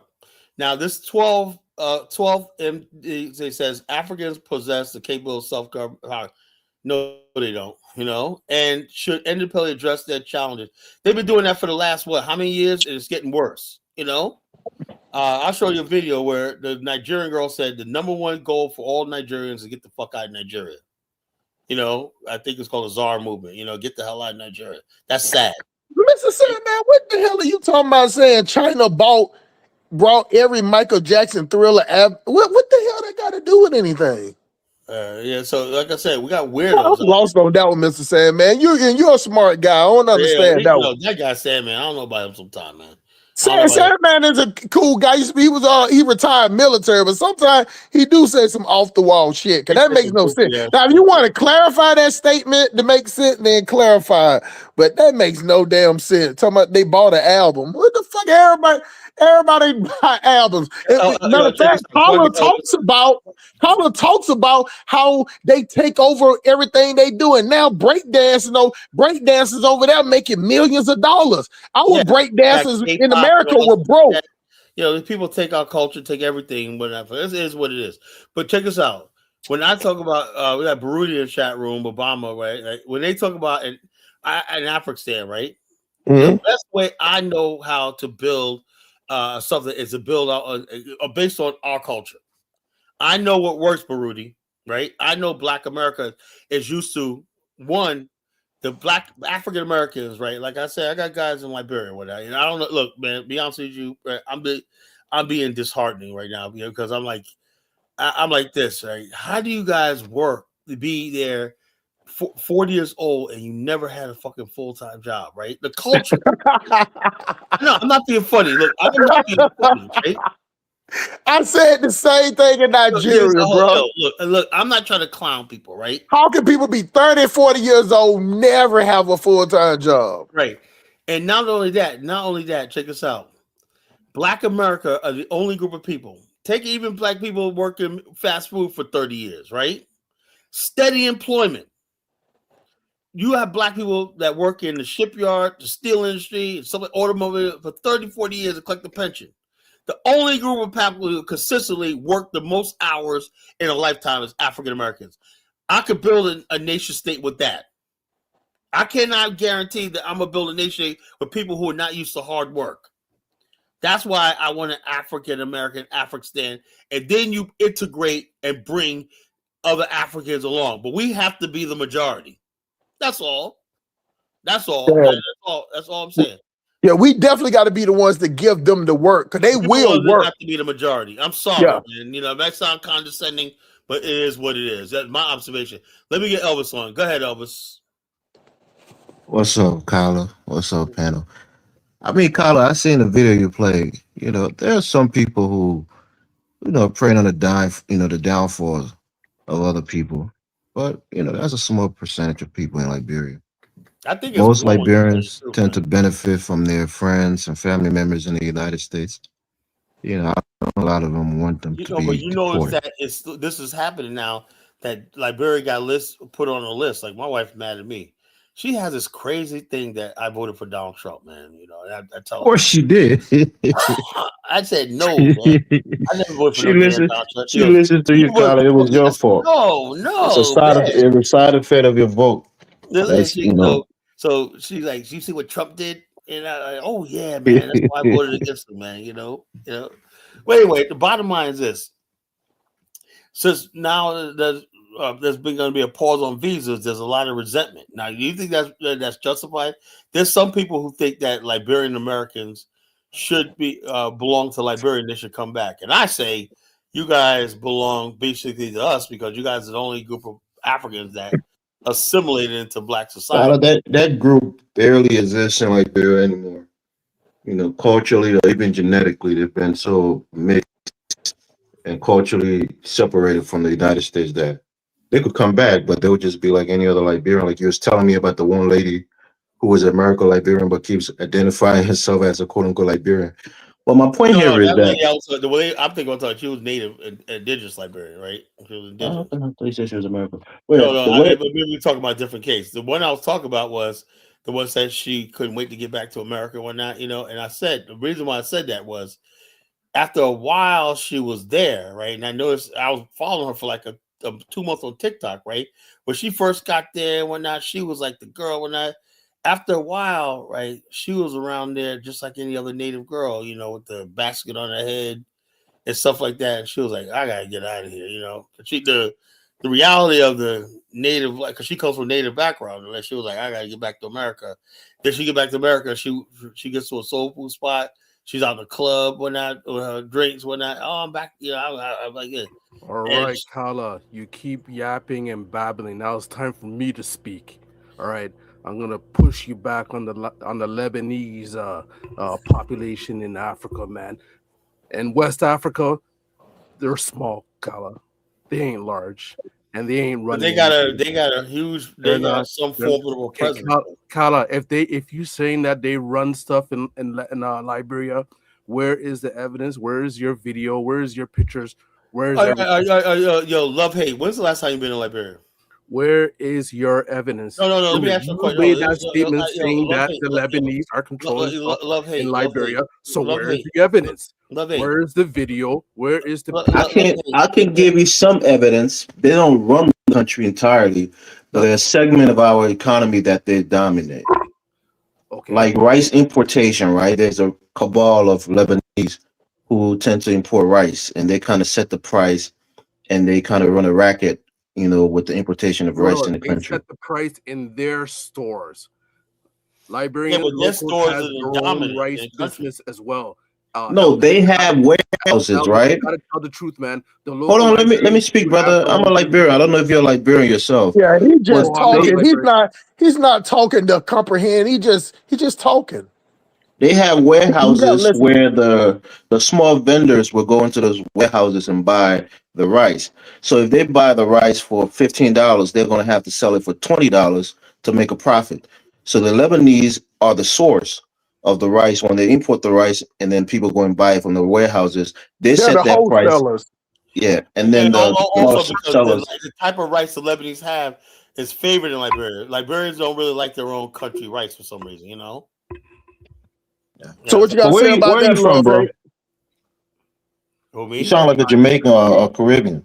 I disagree, police, What you disagree with? with the Lebanese controlling the food industry in Liberia. That's That, bullcrap. bro, they just I told told you. you. They just No, told no, no, you. no. All he did was just yap his mouth. I want to see videos, pictures. All right, Oh, love hate. Love hate. Bro, get your Show it. clown ass out of here, man. Show Yo, it, love man. hate. Let me Nah, love see, hate. the Let me reason ask why you. you want me Love off the hate. mic, Sim, because you know I'm right. That's No, what it love is. hate. Love you know hate. I'm right, Love hate, man. my brother. Yo, love hate, my brother. Let me ask you a question, right? When's the last time you've been in Liberia? When is the last time I've been to Liberia? Yeah. Why do you need to know that? Oh Never my been there. God, see, Carla, these are the type of people I be telling you about, bro. I just Love told you I'm hate. not I go to Liberian, but I got a Liberia whole every ton of year. Liberian friends. I'll be there in a few weeks, right? I got my Okay, guy all Dave right. right now. Go down there, Kala, and please record the evidence of these. Oh yeah, Lebanese. Sip Police. Are we gonna have a good recording? We is, man. That's why I was just finna talk about right now, Okay, man. so That you need to pin talk the. about like You major need to pin, infrastructure, like bro. hospitals, Stop acting highways, like a female, man. We can't seaports. talk at the Let's same talk. time. All right, my It is bad. no way nobody All can right. hear you Bro, and speak. nobody can hear me if we're talking Just at the same speak. time. That Stop just makes having to speak. zero sense, Bro, man. Yo, one Like, person at like a time. where you from, bro? Where you from? You don't need to know anything about that, man. All right. Well, then, You damn, don't show need to some know. You respect, don't see man. me asking these We're not personal talking questions at the on you. same time because I'm not nobody up asking here these is personal being questions about your emotional life. right now, Don't bro. you question me and ask So, me who I hey, am. Caller, can you I mute don't it need for a to answer second? Let's you, talk man. about the I GoPro don't for a need to second, answer man. you, Can you all mute right? it for a second? All right, Drop it. y'all. Listen. Caller, find if you can find the cash up, pin it out, drop it back again. Hey, y'all, we need to. Put it in the back chat. Okay. Listen, y'all, we got $205.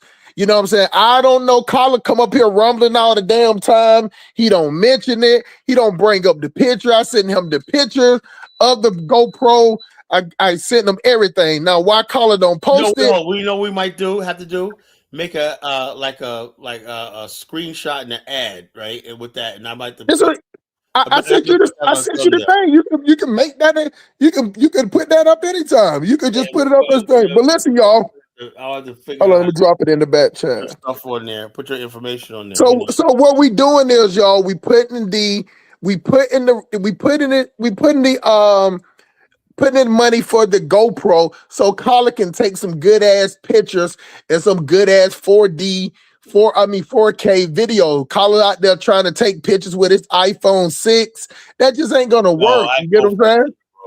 iPhone 14. Okay, with his iPhone 14, you get what I'm saying? Colin refused to come into the new technology. But the good thing is we got $205 so far. You know what I'm saying? For that does cover the basic GoPro, but the stick that comes with it and accessory brings it up to an extra $100 or $120. So Colin's finna go in about 6 weeks. So even if we just average $20 a week in donation, $5 for anybody, you know what I'm saying? We can just get the GoPro with the stick. And y'all know how Colin like to smoke cigars.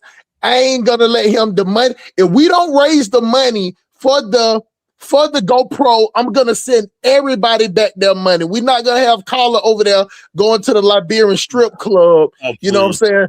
Throwing coconuts in the air. You get what I'm saying? This is for That's funny though. But this is for him to make good videos, We appreciate good interviews.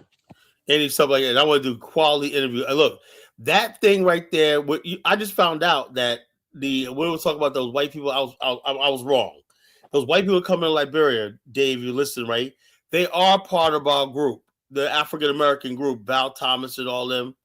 That's coming to Liberia. I did not know that. You know, they are part of things. So like this thing is big now. You know, African Americans are definitely leading the investments and charge in Liberia. It's confirmed now. You know, and so therefore, when the business conference is on the 23rd of March, I will be there. You know, I will be there. Who knows? I might be able to speak. The last business conference I had in Liberia, I gave the keynote speech. I might be able to give a speech this time too. And so the bottom line is this, you know, this momentum we're doing, Black America, Liberia is coming together. This is history in the making. You know, we're just reliving what our ancestors started hundreds of years ago. And we're just doing our part. You know, it's not a get rich quick scheme. It's just doing what we're supposed to be doing, you know, in Africa. You know, this is what we're supposed to do. This is our job. This is our duty, you know. I live in Africa, the West End, but I would like to move to America. Yeah, sure. Everybody does, you know. I think that's a problem, man. Everybody basically wants to move to America. Nobody wants to. Now, my point I'm trying to make tonight is like, you know, like this love hate doesn't believe me when I told him. I'm gonna say something, and then basically, I'm gonna let love hate back on. Right? He's never been to Liberia, right? In Liberia, right? Up and down Tubman Boulevard, there's no less than like 15 ShopRites. Now, everybody in West Africa loves ShopRites. You know what they are? They're like a generic ShopRite like you see in America. You got When you walk in there, it's AC, it's freezers, it's shelves like you do in any supermarkets or in modern supermarkets, electronic cash. I mean, what you call credit cards, cash, swipe, whatever like that. You ain't dealing with dusty, dirty money, whatever like that. You can basically play with credit card, whatever like that. And we love it, right? Everybody loves going into thing. When I'm thirsty one night, I want to stop and say, let me go in. I want to freaking because it be so hot, so hot. You want to get that AC, and the only stores that have AC are the Lebanese. Lebanese. My one driver told me a couple of years ago. He said he worked for a Lebanese guy, and he said they literally be taking crates of money wrapped in plastic out of the country. They literally collecting money and everything like that in crates and putting it on ships or whatever like that and shipping money, cash out of the economy. They're draining the economy, But the thing is, they give Liberia a lot of stuff, like city builders. Love hate, right? Is Liberian's version of Home Depot and Lowe's. You could get my house in Liberia was rebuilt by city builders, right? The contract, everything like that, marble floors, new bathrooms, showers, toilet, all that stuff like that. City builders, you could do your tabletops, cabinets for your kitchen. You could really renovate your whole entire house, inside, outside, the gate, roof, everything from city builders, everything. Hey, Carl, let me say one thing real quick. Hey, I appreciate that, Mr. Sandman, you want to donate.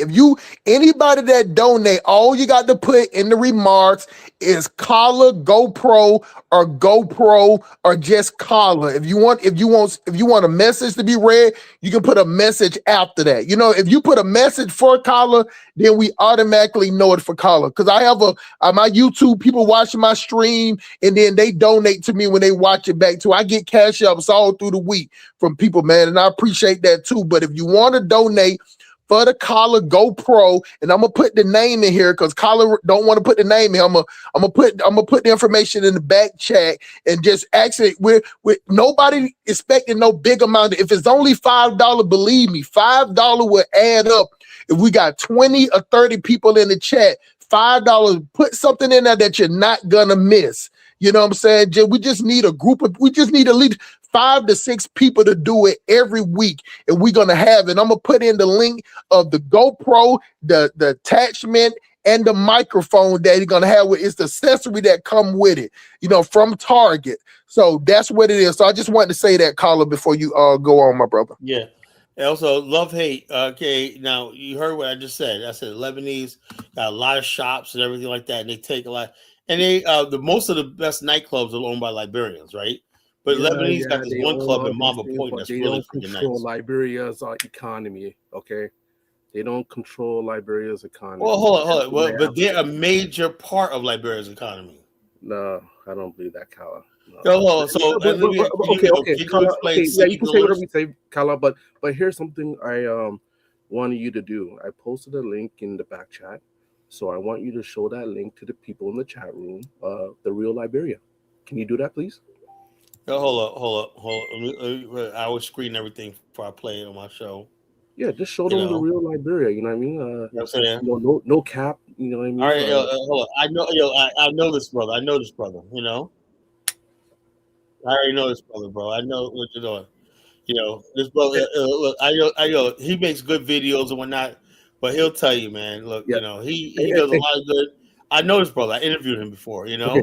And Kala, so what I'm saying is you cannot just go by video.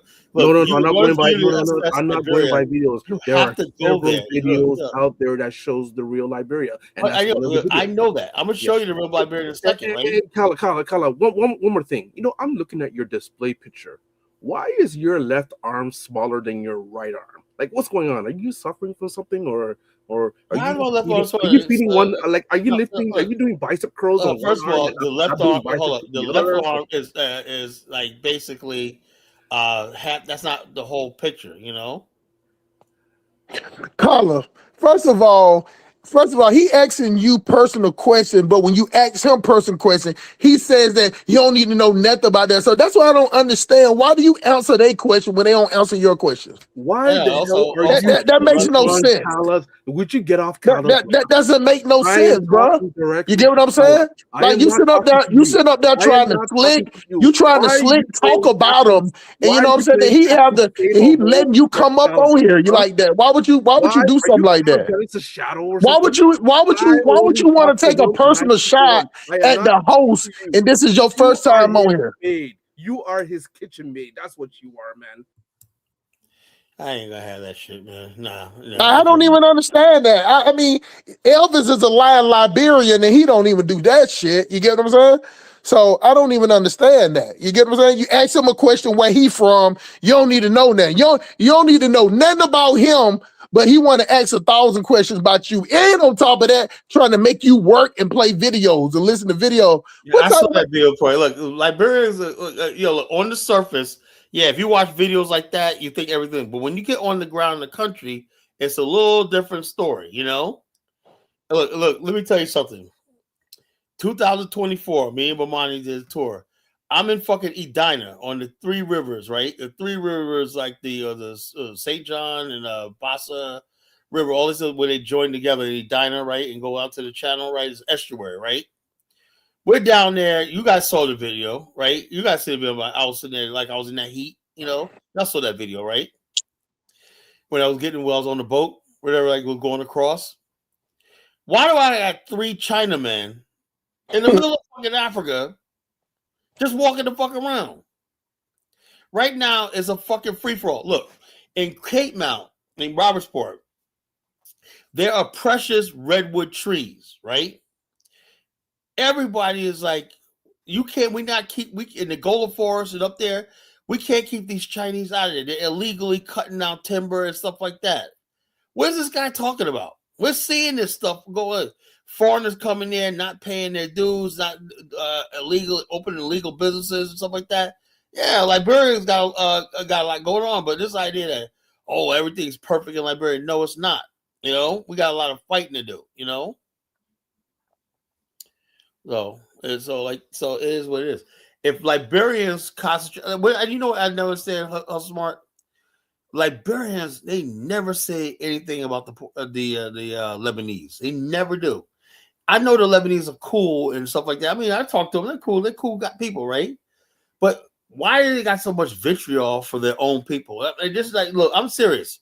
When me and Bomani did that thing, we were disappointed because we couldn't get Liberians to work together. You know, they're all nitpicking. No, I don't like him and whatnot. Like, just off the rip, they don't like each other. You know, I'm like, what the hell, man? You know, we come over here. And I told him, look, I'm sick and tired of this bullshit. You know, y'all want us to come over here and do we're bringing money to the country because we did contribute a lot with that tour. Several of the girls that work with us on that tour, we sent them to school in Ghana. You know that? We paid for their school fees in Ghana.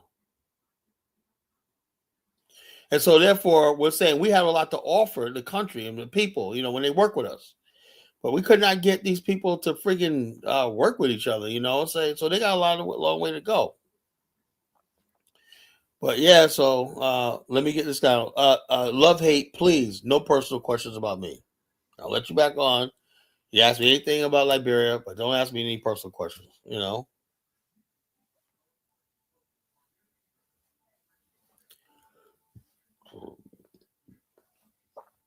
I don't know. Okay, I guess you don't want to talk. Let me drop him back down. So, what's on your mind, Elvis? What do you think about the topic?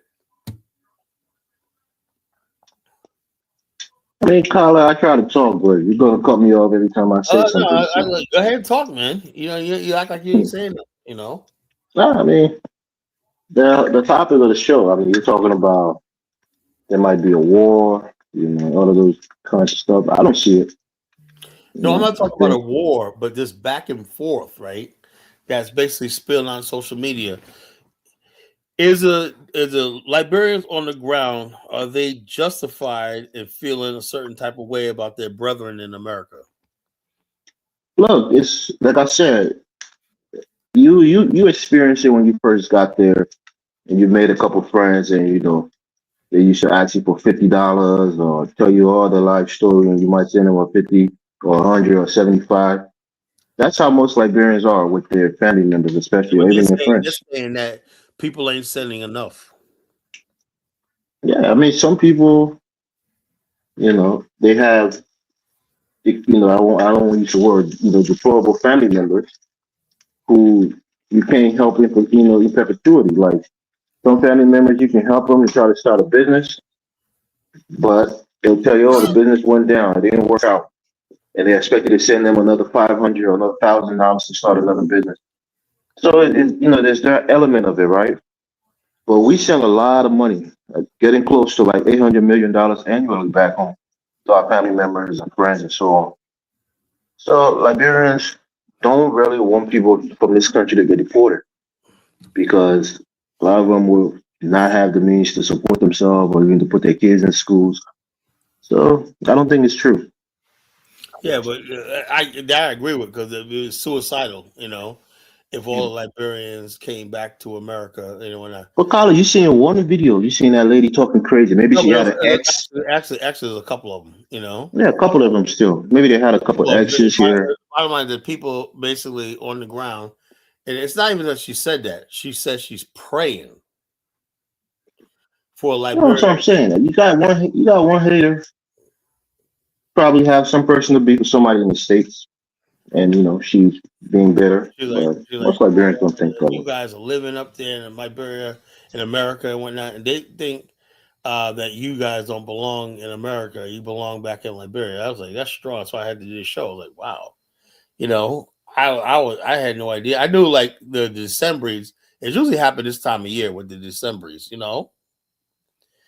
People feel some sort of way. When people like Most Liberians on the ground tend to have an arrogant, not most, but some of them that come from the United States, they kind of thump their noses up at the people on the ground. They think they're better. hold on now. They, Hold on. Let me ask you a question about that. I've been wanting to ask this question for years, right? Now I know my boy Naya, right? He was every year I used to watch him before I even went, right? I've been watching him go to Liberia for years, whatnot. And when I see his pictures, whatnot, he's got his local guys that he knows, and they're sitting down having drinks at Kendeja, whatever like that. And what you call the guys that they be the drivers, stuff like that. He's sitting out like me, whatever drivers, whoever's hanging around with us. You sit down, you drink, you eat with us, whatnot. I see it all the time. So, but how did they get this idea? I don't never see Liberians mistreating local people because they got a little bit of money. I never seen it. okay, Colin. No, yes, sir. That's what. I never seen it. Okay, you don't see it, but this is what I'm saying to you. It's a topic that we have in the Liberian community, right? And we tend to have a savior mentality, like what the white people had when they went to start Oh, see, missions. there we go. That's the problem. So let That's me explain it then. Let me explain it, Colin. So a lot of Liberians think that since they're in the United States by virtue of maybe their education, their exposure to Western, civilization, that they're the only hope for Liberia. So they want to go back home and get the political jobs. They want to go back home and be the technocrats because they think that they're the only ones that can do it because they have Western education and Western, hold on. exposure. Now, does this sound familiar, Elvis? But that's what I'm saying. The Liberians will reject it, whether it's coming from the American Liberian or Liberian who live in the United States. They will reject that because they're competent Liberians on the So, ground. The so thing is, now you have to you work, see how that's been a problem in Liberian history, and not just the American and it's Liberian. still a problem. So it wasn't just about the American Liberians; it was about Yeah. people So who had that kind of the ideology. thing is, let me ask you a question, right? How is it that when you look at China and all these other people, Chinese people can go to America, get an education, everything, and there's not Philippines, whatever like that, and they could have a relationship back home, and there's not that tension. But in Africa, there is. No, but China is different because they have a communist society that even uh, regulates social behavior. Like you got the social credit. If you're being an asshole, the government is going to interfere and and give you Yeah, but some kind of even like punishment. when you look at the Philippines, right? I never heard Filipinos talk bad about Filipino Americans. Like I that. don't know about the Philippines. I don't know about it, Well, I do. My, but my my brother's wife is Filipino, And so, like I said, they're part involved with the Philippines when they basically. But Nigerians will sometimes tell you a similar thing. Hold up, one of my top agents, right? Her name is Filipina. She just got back from the Philippines for a 6-week trip in the Philippines. She goes to the Philippines. She says when she's over there, she's speaking Tagalog. She's back with her people. Blah blah blah. She has a house over there, and whatnot. You know, this and the other thing. I never hear nobody talk about. Oh, when I go back to the Philippines and people, even though they're poor over there, right? But it's not the same thing. I want to know what is it about black people. You know, it's like, you know, we don't think other black And people. you said something that's true, right? And I'm gonna kind of buttress what you said. In terms of working together, I don't know if it's an African thing or a Liberian thing. The thing with the Lebanese and the Arabs that come to Liberia, they have a herd mentality, right? So a lot of them will pool money together. They will invest with each other in their group. So like if they want to do something big, like that city builder, they might come out of their pocket. Each person bring like 100,000, maybe get $1 million, and then 5 or 6 of them together will own that building, and they will run that building, like a corporation. Whereas with Liberians, we distrust each other, where we can bring money together. There's some wealthy Liberians here, but for them to bring 100,000 each and maybe get $1 million and start a big business where they can run collectively as a corporation, it's very difficult, if not impossible. That's why you see a lot of individual Liberian businessmen and women who have little businesses that can't compete with the Lebanese, because the Lebanese have more people working together and thereby they have more capital, and they're always gonna, That's what I'm trying to tell love hate. The Lebanese are everywhere, bro. Yeah, if you ain't doing business with the Lebanese, you ain't doing shit in Liberia. I'm telling you. Let me get this character up on stage, see what he says. Love hate, go ahead, man. Unmute yourself.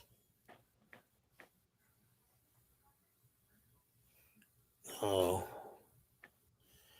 talk. Dropping back down again. I don't know what's going on here. But yeah, so the Lebanese. Plus, the Lebanese have a logistical advantage, right? They have routes, like trade routes from Asia, where they can bring ships or they can bring a lot of containers from, China and stuff like that. Where Liberians don't have that connection. We can't even put money together and buy a ship. The Lebanese, they have all the logistics. How I always say, look, like I said this a long time. I said if Africans basically would secede sovereignty in a regional body, right? A West African Shipping Authority, right? What you could do is like the Japanese did. Look at the Japanese model, right? You could contract a foreign vessel, right, to handle all your shipping, right? But they won't do it unless they got at least 15 or 20 countries and hundreds of businesses ready to use their service on day one, right? And then what happens is this: once you build the route up, then you start adding your own vessels on. The problem is you guys are talking about getting a vessel and start. No, that's putting the cart before the horse. You got to do it like that. That's how the Japanese did it. Mitsubishi and all them. There was Dutch vessels doing the trading all over the Japanese island. And then the government basically gave Mitsubishi money to buy 13 steamboats. And Mitsubishi began handling some of the cargo being shipped from different Japanese cities around the island, and eventually to Nagasaki, from Nagasaki to Shanghai and Port Arthur. Not to cut you off, Carla, but there's a scandal going on in Liberia right now. I'm not sure if you heard about it. So we have 4 ports, all right? Or maybe even 5, but we have the free port in Monrovia. We have the port of Buchanan. We have the port in Greenville in Sinai County, and we have the port in Harper in Maryland. Our port director, or the managing director for the free port, which is this Mandingo guy. He's been a shipping magnate, and many people think he bought that job, and now he's the managing director at Freeport. He's trying to give out the other ports to foreigners, like Chinese, to develop it. Okay, yeah, and then kind of lease it to them to run it. Do you have a problem with that? I don't think there's nothing wrong with No, that. that's what I'm saying. The people in the country don't like the idea. They want to have autonomy. They want to have autonomy over their free ports. You understand, Elvis, right? Liberia is a country, right? Founded on the old idea it's a black state. That's the only thing they really have, is that's an all black state and whatnot.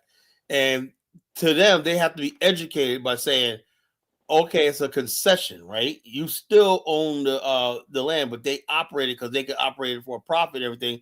And then you got to show them the benefit. We're going to build adjacent cities and towns on the ports. We're going to create jobs and business, schools and factories and whatnot. You're going to have employment. You're going to see regular life, you know, if you put it to them like that, but you still maintain control. They probably don't understand that. They probably think they're going to end up like Ghana and all these other places where Europeans control that country and have a base of operations to invade them or something. Yeah, Yeah, Liberians. because we have an example right now with our Freeport. We leased it out to a company called APM Terminal. So every good that you ship to Liberia is even more expensive because they have to take a cut, and then the Freeport has to levy their taxes The on and thing is customs on it. that group actually runs the Freeport actually pretty well. You know, Liberia had we had a regional shipping authority, right? And another thing, right? What if the group of people were Liberians, Ghanaians, Nigerians, Black Americans, South Africans, stuff like that? I still think people would be complaining because remember when Shirley first got into power, right? She had a Nigerian that was a what do you call stand-in acting what was it called acting joint chiefs of staff chief of staff. Remember that? Yeah, yeah, that was what is his name? I forgot his name. What But you call Liberians were in uproar. How dare you have a Nigerian? But it was just acting, nothing permanent. He fit the job, right? He was training. I He think built I like think it was Dongo Yaro from Nigeria, but I'm yeah. not So sure. what I'm saying is Maybe this though. somebody else. As long as we got this tribalism and all stuff like that, where people can't see the bigger picture, you know, everybody know. Okay, we want a Liberian eventually, right? But there was no Liberian qualified, you know, just No, like no, no, no. Liberians were qualified, but they did that because the army was rife with former rebels and yeah, people that's who why. So had. he had to be neutral. He needed somebody neutral to put them all together, you know. So this ZVY says tribalism. Yes, tribalism, bro. You What know, did it mean by tribalism is real. tribalism in this context? Liberia and Africa are largely controlled by external forces. Not really, you know. Not just that we. The only thing is we the Liberia and Africa don't trust each other. They don't trust their abilities. You know, being perpetual children. Well, the bottom line is this. You know, until people basically stop thinking of when they see an opportunity. And it's like I said, I think the problem is extreme poverty. If you don't steal, you get while you strike while the iron's hot. You're in front of money or whatever like that, and you could misappropriate funds, you're gonna be taken care of. Or if you lose the opportunity to go to public office, like that guy Eugene, what's his name? Eugene, I forgot his name. Eugene Fargon. Forgone, that the Tasmanian devil. I mean, him always going at it. I call him the Tasmanian devil. Anyway, that he was found 2 years ago in Monrovia selling fruit on the side of the road. When they dismissed him from the assistant minister. Now he's running. Kyla, come on now, that's not true. No, look, they showed him freaking No, selling fruit that's on the just side of the that road. was just a photo edit. Eugene Fargon has a wife here in the United States. I think Yeah, he no, lives but in they said Georgia. he was on hard times, and Come you on, know. Kyla. You believe everything you see, all the But look, propaganda you see, look, man. they was like, he was giving, they showed a picture of him holding fruit, whatever, And that's like what I'm that. saying. It's an edited picture. It's not a real picture. No, I no, mean, he's no, not a no. rich guy, I but he's doing still, pretty well. Elvis, I saw what I saw. I know you love that guy, but I saw what I saw. No, I don't love him. I actually disagree with him politically, but I'm saying it's propaganda. People can edit stuff, put like a bread in your Yeah, hand or a they're gun in like, your what is hand. his name, man? The former minister who, uh, He's a deputy minister for deputy minister information, of information, he's now on the street trying to make a living selling fruit. but it's not true. They were just clowning him. It wasn't a It real worked for me, man. I was like, man, I gotta leave this guy alone, man. He's on hard times, man. Okay. Leave him alone. I used to troll the hell out of that guy. I think before he got in office, man. I used to troll that guy like hell. We used to go at it, man. Me and him. Well, he's a loud mouth. He's a Right, man. mouth for hire. So the bottom line is he had his conspiracy about the Congo cartel. I'm like, and it's all called Congo people, man. I just want to go back there and chill, live whatnot. That's So that's Congo, why they fired him. That's why they Congo fired him because the man. Congo people went to the United States It's embassy. bad when your own native people fire you. No, because what I'm saying, the Congo people went to the U.S. embassy and said that he was, kind of riling people up against the Congo people, and it can destabilize the country. So the president hand was forced to let him go because he was kind of spewing divisive rhetoric. So they fired him. He was right. So Liberians Well, he's in Boyka's government right now. He's the managing director for the Liberian Broadcasting Corporation. Liberian Broadcasting Corporation. How the hell? How did he get that? I have no idea. It's Liberia, man. Yeah, this guy all kinds of unqualified hustle smart. He ain't qualified. But I will tell you this. Right? There's several people that I'm gonna reach out to, right? Like, what it takes to get a broadcasting license in America? You need $10 million, and you got it's more hoops you have to jump through just to get that. So with somebody like him who ain't too bright, I think we could probably pull it off when we get our own broadcast, start our own Al Jazeera's out of Liberia. That's a thing. We can have our own Al Jazeera's, Hey, Carl, let me go on topic for a second because I was listening to the show the other day when you had Chaotic True. So I'm going to ask Elvis a question. Elvis, why would you ask him a question about that and you didn't have all the information? Like, even though I talk shit about you, I consider you to be a smart guy. Like, why would you ask him a question and then you saw he was being condescending and he wasn't answering no questions? Even when you asked him, was he from Nigeria? So why would you ask him about that and thought you was going to get a straight answer? That's my question to you. I mean, I asked Colin for permission. Colin didn't want us to ask the question at first, and he thought it was a personal question. No, that's what I'm saying. I'm saying no, go ahead. He was inviting a question. He's like, "Oh no, go ahead, ask me anything." Yeah, I'm saying, he was inviting a question. Like, yeah, go ahead, ask me anything. I got you, but what I'm saying is you didn't, for whatever reason, because when I was on the show, I said the girl name. I said the girl got a YouTube channel. Her name Clyde Diva 3. Matter of fact, let me send this. If I would have knew y'all was gonna ask that question, either you could have talked to Carla in the comments and then had him call me. I would have sent I would have played if I had the evidence. But hold on. Let me send you this link real quick. And then while you looking at this,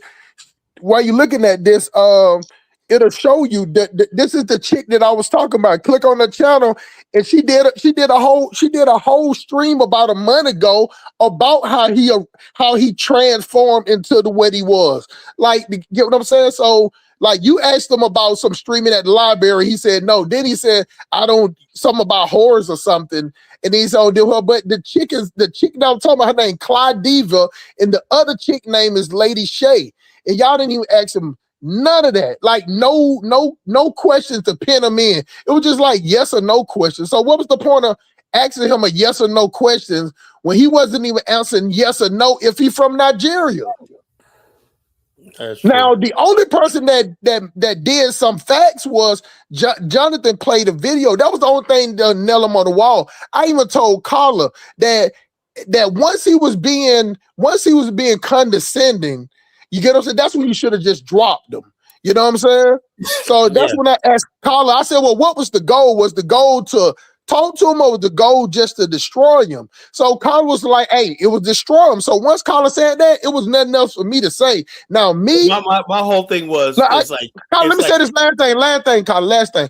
This is the only thing I was saying, because it made me think about the movie Monte Cristo. If y'all ever saw Monte Cristo, that when he escaped from the prison and then him and the guy got the fight, and after it was over, he was like, some people that wanted to see blood, they saw blood, and wanted people see sport, they saw sport. So I'm just saying, I have nothing against wanting to attack them, to call them names, call them out, call them exactly who he are. But I'm saying some people wanted to see a conversation. So, but you get what I'm saying? At the end of the day, it's Carla's show. So if Carla say, I wanted war, then that's what it is. But to sit up there and just let him be condescending, and then don't answer no questions. The only thing I wanted him to do was, I want to, like I said, Bruce Lee said, destroy the image, right? He has this image, right, that I know is not exist, right? When you told me that about him in the library, right away, because I had thought that this was like an educated guy, whatever like that. I always had my suspicions about the guy, right? And I thought maybe he was like an immigrant that came for money and blah, blah, blah. Maybe he could talk down to Black Americans and stuff like that. Then when you told me that, right, that he was homeless and you set the money for some food, I said, this guy. Now, hold on. I don't know he was homeless or not. I just know he was at the damn library every day streaming because they got free library. He was homeless. Yeah, that's what everybody was saying in the chat. That's what I'm saying. The girl Claudiva, who I'm talking about, you can see her. She doing it. All you gotta do is play it. She's the one. She's the girl that I was talking about. That he was sitting up there wanting her to put all on her boobs, and he wanted to jack off to. Why can't she just like make like a 10-minute video we play? Why they gotta make a? I know, right? But she's a streamer too, so this is what she do. You know what I'm saying? She'll get all up. What you do is, okay, you got to stream and talk about, but you also have like do a short video, 10 minutes, where people where you talk about the bullet points of what you're talking about, right? And you can play it. But my point I'm trying to make with him is, I was just trying to get him to show his side. He did a good job of staying calm, right? Yeah. I was trying to say, because I'm like this: if you basically come from that sort of background situation, right? And you told me that he wanted the chicks to show his breasts or something like that. Did you say something like that? This chick, the chick right there, and there's another chick, her name Lady Shay, Sugar Shay, aka Coochie Pop. That was her name. If you go back and hang out with people like that, right? How are you on a platform now with white guys passing judgment on the vast Black American? He made a complete.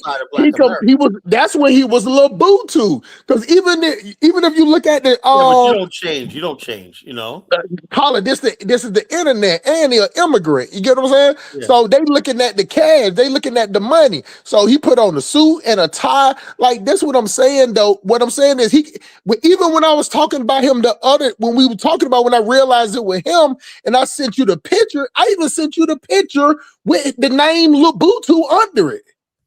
You get what I'm saying? So nobody even asked him, hey, did you used to go by Labutu? Or hey, did you even have a stream called Labutu? But the funny part is, Carla, what I sent you, not the day, what I sent you with his picture, you can pull up Labutu and you can see him on there. He took that shit down. I'm gonna start calling him Labutu. Yeah, that's what he used to go by first. And the other chick, it was Claudiva, the one I just sent you the video of, because she the one made a video. The girl Sugar Shay or Lady Shay, she talks about him, but she didn't make a stream about him for him to come through. And if you even watch this video right here, you'll see Chaotic Truth is in her chat. Yeah. If you look in the chat, you will see him in there. So she talks about how he made a complete 180. So that's why I was even shocked when I saw him when I looked back at it. But like I say, there was in the beef sector. So this like 5 or 7 years ago. So maybe he was in college then. I don't know. You get what I'm saying? I just know he probably was in college at the time. So 5 years ago. I think it was like 5 years ago. And so you get what I'm saying? So that's what it was. So like now, 12 Man said, how was he not alive? Condescending is just like what Love Hate did. You ask him where you from, oh, I'm not gonna tell you where I'm from. Or either say, I'm from Panamanian. Then he asked him again, say, oh yeah, I'm from Egypt. That's condescending. If you don't want to answer the question, just say you don't want to answer the question.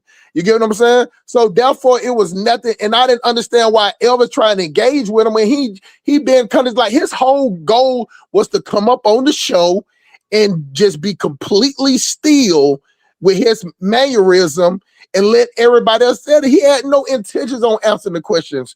Right. Correct. Let Now me you let see me what I'm saying, 12 man. let me get to this. Let me get to this before I get Sandman on. Right. ZV for Y for I always say this. Why can't motherfuckers just fucking put something in there I can freaking pronounce? You know, they always got these stupid ass symbols and shit like that. You know, it's so annoying. Why can't you just put Harold? Yo, what's up? Yeah, hold up, Sandman. Hello? I give you a freaking thing. I'm glad you got a fucking name like Sandman when I ain't like ZVY Ford. That what the who the hell Man, they be making up names, bruh. is it?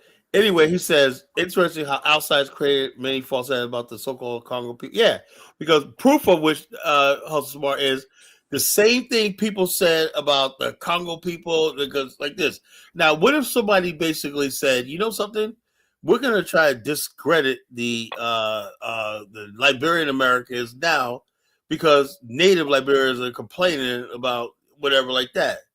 That now the Liberian Americans understand what the so-called Congo people are going through. You're damned if you do, you're damned if you don't, right? And so therefore history is repeating itself, you know? It's a situation where you come from a culture that's more advanced and whatnot, and you go back there and you do got ideas. You live in the United States and you got Western education, whatnot, you do got ideas, you know, and stuff like that. And you probably are more better equipped to run, you know, like the Mary Bra. I don't think she was even formally educated, but I think she worked in the city government of New York or something like that. And she went back to like Monrovia and cleaned that place up, man. Mary Bra was no joke. So what is a VY? What is a VY that he talking about? No, he was saying, okay, the native people of various tribes. But look, the bottom line is we know that he's basically saying that the Congo people, native people, was overblown and over. I said that for years, right? No, And no, no. I'm saying he said even though he's married to a VY. somebody probably a Vi woman, you know, Oh, okay. a Vi woman, probably a Vi woman. My whole thing, my point I'm trying to make is right. You got to end this somehow, right? You got to say people from the West, right? When you put them in the indigenous area, they're going to have some advantages and everything like that, like governance, rule of law, and stuff like that, right? So naturally, they're going to be the ones ascend to power first, right? Just like if the Liberian Americans, right, who were the ones who hated the Congo people for doing the same thing, are now going back to Liberia and they're getting government posts because they feel like they know more about the government than the local people who never left.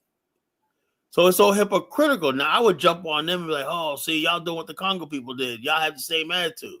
But I understand, you know, it's not like that. You know, I just wish they would give the Congo people some grace and let our people alone. You know, go ahead, Sam, man. Yeah. What's up, y'all? Um, yeah, about this ICE stuff is yeah, man. They've been talking about this stuff for the past decade on the real for real. Like we all trying to blame this on the Trump administration, but the truth is, they've been talking about We're talking about tonight. We're talking about Liberia, bro, and you just the title of the show is Liberians yeah, want to be deported by there's ICE. some Liberians that are praying for Liberian Americans, and the reason why I mentioned ICE was how do they in Liberia know what ICE is? You know, do you know what the Immigration and Custom Enforcement Liberian name is? You don't. So how do No, you? Because it's the number one hot trending topic in all of their news cycles, in Yeah, everybody news cycle. yeah. Even if you Well, go I'm just to saying. I mean, I was going to roll into that situation. You know what I'm saying. go ahead, go ahead. Yeah, but like you know, what I mean, we've been talking about this for the past decade. We a lot of people try to blame it on the Trump administration, but you know, they've been trying to get us to do the real ID now for a while now. And even I just recently got employed by a new employer just in the 2025, and they didn't take my regular ID. They, you know, what I mean, you got to give them a passport just to verify your ID. So a lot of crazy stuff going on in the systems, you know what I'm saying, where they trying to ID people. So if you an immigrant and you ain't got a birth certificate from the United States, you know what I'm saying, they trying to force everybody to get that. So if you're a Liberian immigrant and you got a little hustle in between, you know, Liberia and the United States where you trying to, I don't know what you're doing, you know what I mean? Who knows what they doing, but you got a little hustle in between Liberia and the United States. They I probably try wouldn't to be crack going to down on a Liberia. lot of that stuff. I wouldn't be going to Liberia or any other country right now because people going to out of these countries are getting abandoned over there. You know what the slick thing the United States is doing. The United States are putting in the computers errors like your passport has been stolen, right? And then you go to use a passport airport. Oh, this passport has been listed stolen. I got to confiscate it. Now you ain't got no damn passport. You know. Yeah, I Wow. wouldn't be surprised by that. You know what I'm saying? That's actually happening. You know. The Trump Yeah, I believe administration it. is no joke, man. It's like say you don't want black people here without saying you don't want black people here. You know. Right. Yeah. I mean, I'm a U.S. citizen. You know what I'm saying? I got black. All my IDs are in the system. You know what I'm saying? No, man, So but don't take it for granted either, man. You just gotta be real on your P's and Q's. You know, you're over there in the country, man. What I do is I go to the country, I check in with the embassy, U.S. embassy. They know I'm there and whatnot. You know, my passport shows up in the country for any reason. They know I'm in the country, right? A lot of times, when people go to a country, they don't check it with the U.S. embassy. So it's like hustle smart. Why is his passport? That motherfucker is in fucking Atlanta. How the hell is his passport end up over there in Nigeria? No.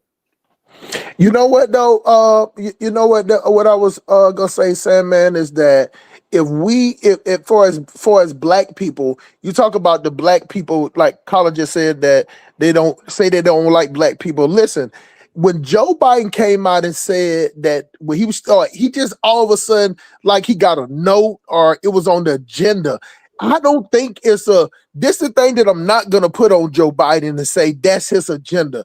I think it's America's agenda to be done. The black experience it over because he just came out the blue and said it. He the one started the shit under his president said it that y'all need to focus on Latinos. And the Trump administration is just kicking it to the next level. I think there's a government plot instead of just a Democrat and Republican because Trump is almost like the Republicans don't care if they get the heat, but the Democrats, they like to care about if they get pushed back. The Democrat Party voters, they care about pushback. Republicans, imagine don't give a fuck about no pushback. You can bring a MAGA person all the evidence in the world about Trump, and they still gonna be like MAGA. And they don't give a fuck. They like who they like. That's how Republicans are.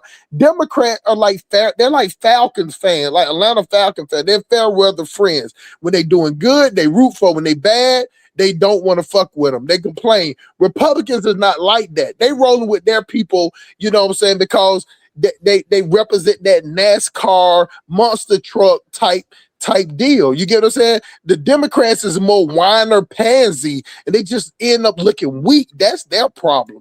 But what I'm yeah, I saying mean, I is think that you say yeah, what? I think Biden isn't as dumb as the media plays him out to, Oh, he or is even the way dumb, that but he what I'm acts. saying is that it's a government plot, like how we always say is somebody back there moving. Like, think about it. All these contingency plans, those are not presidential contingency plan. Those like the the five heads of the generals, the CIA, they got some type of contingency group that comes up with these theories. It's called the deep state. A deep state, whatever. Okay, deep state sounds better. But when they say the deep state, the Republicans try to push it like it's a Democrat, but it's actually a deep state with both parties involved. So the Democrats said it first with Joe Biden, but the Republicans are pushing it in motion. And I'm telling y'all, the black experience is over. Even now with the Democrat Party, they're not propping up black women like they was. They ain't running LGBT out there like they was. They ain't sit up there talking about black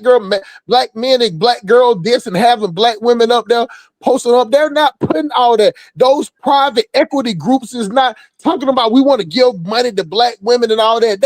That shit it's not done. They ain't doing none of that. In the Okay, last year, so peep this though, right? So go Trump ahead. just went into Venezuela and took like the biggest oil reserve in the world, right? Do you think by him going to Venezuela, does that give Latinos more or less power in the United States? Well, look, let me It tell you don't give something. them no power. Let me It tell gives you them something, no man. power. But let me say this one thing, Carla, about the oil tank. See, this is one thing y'all keep saying. You saying that it's the largest, but they're not pushing. Do you know what their capacity, what they're pushing out, Sandman? No, I heard that it's only like 10% of So their so therefore capacity.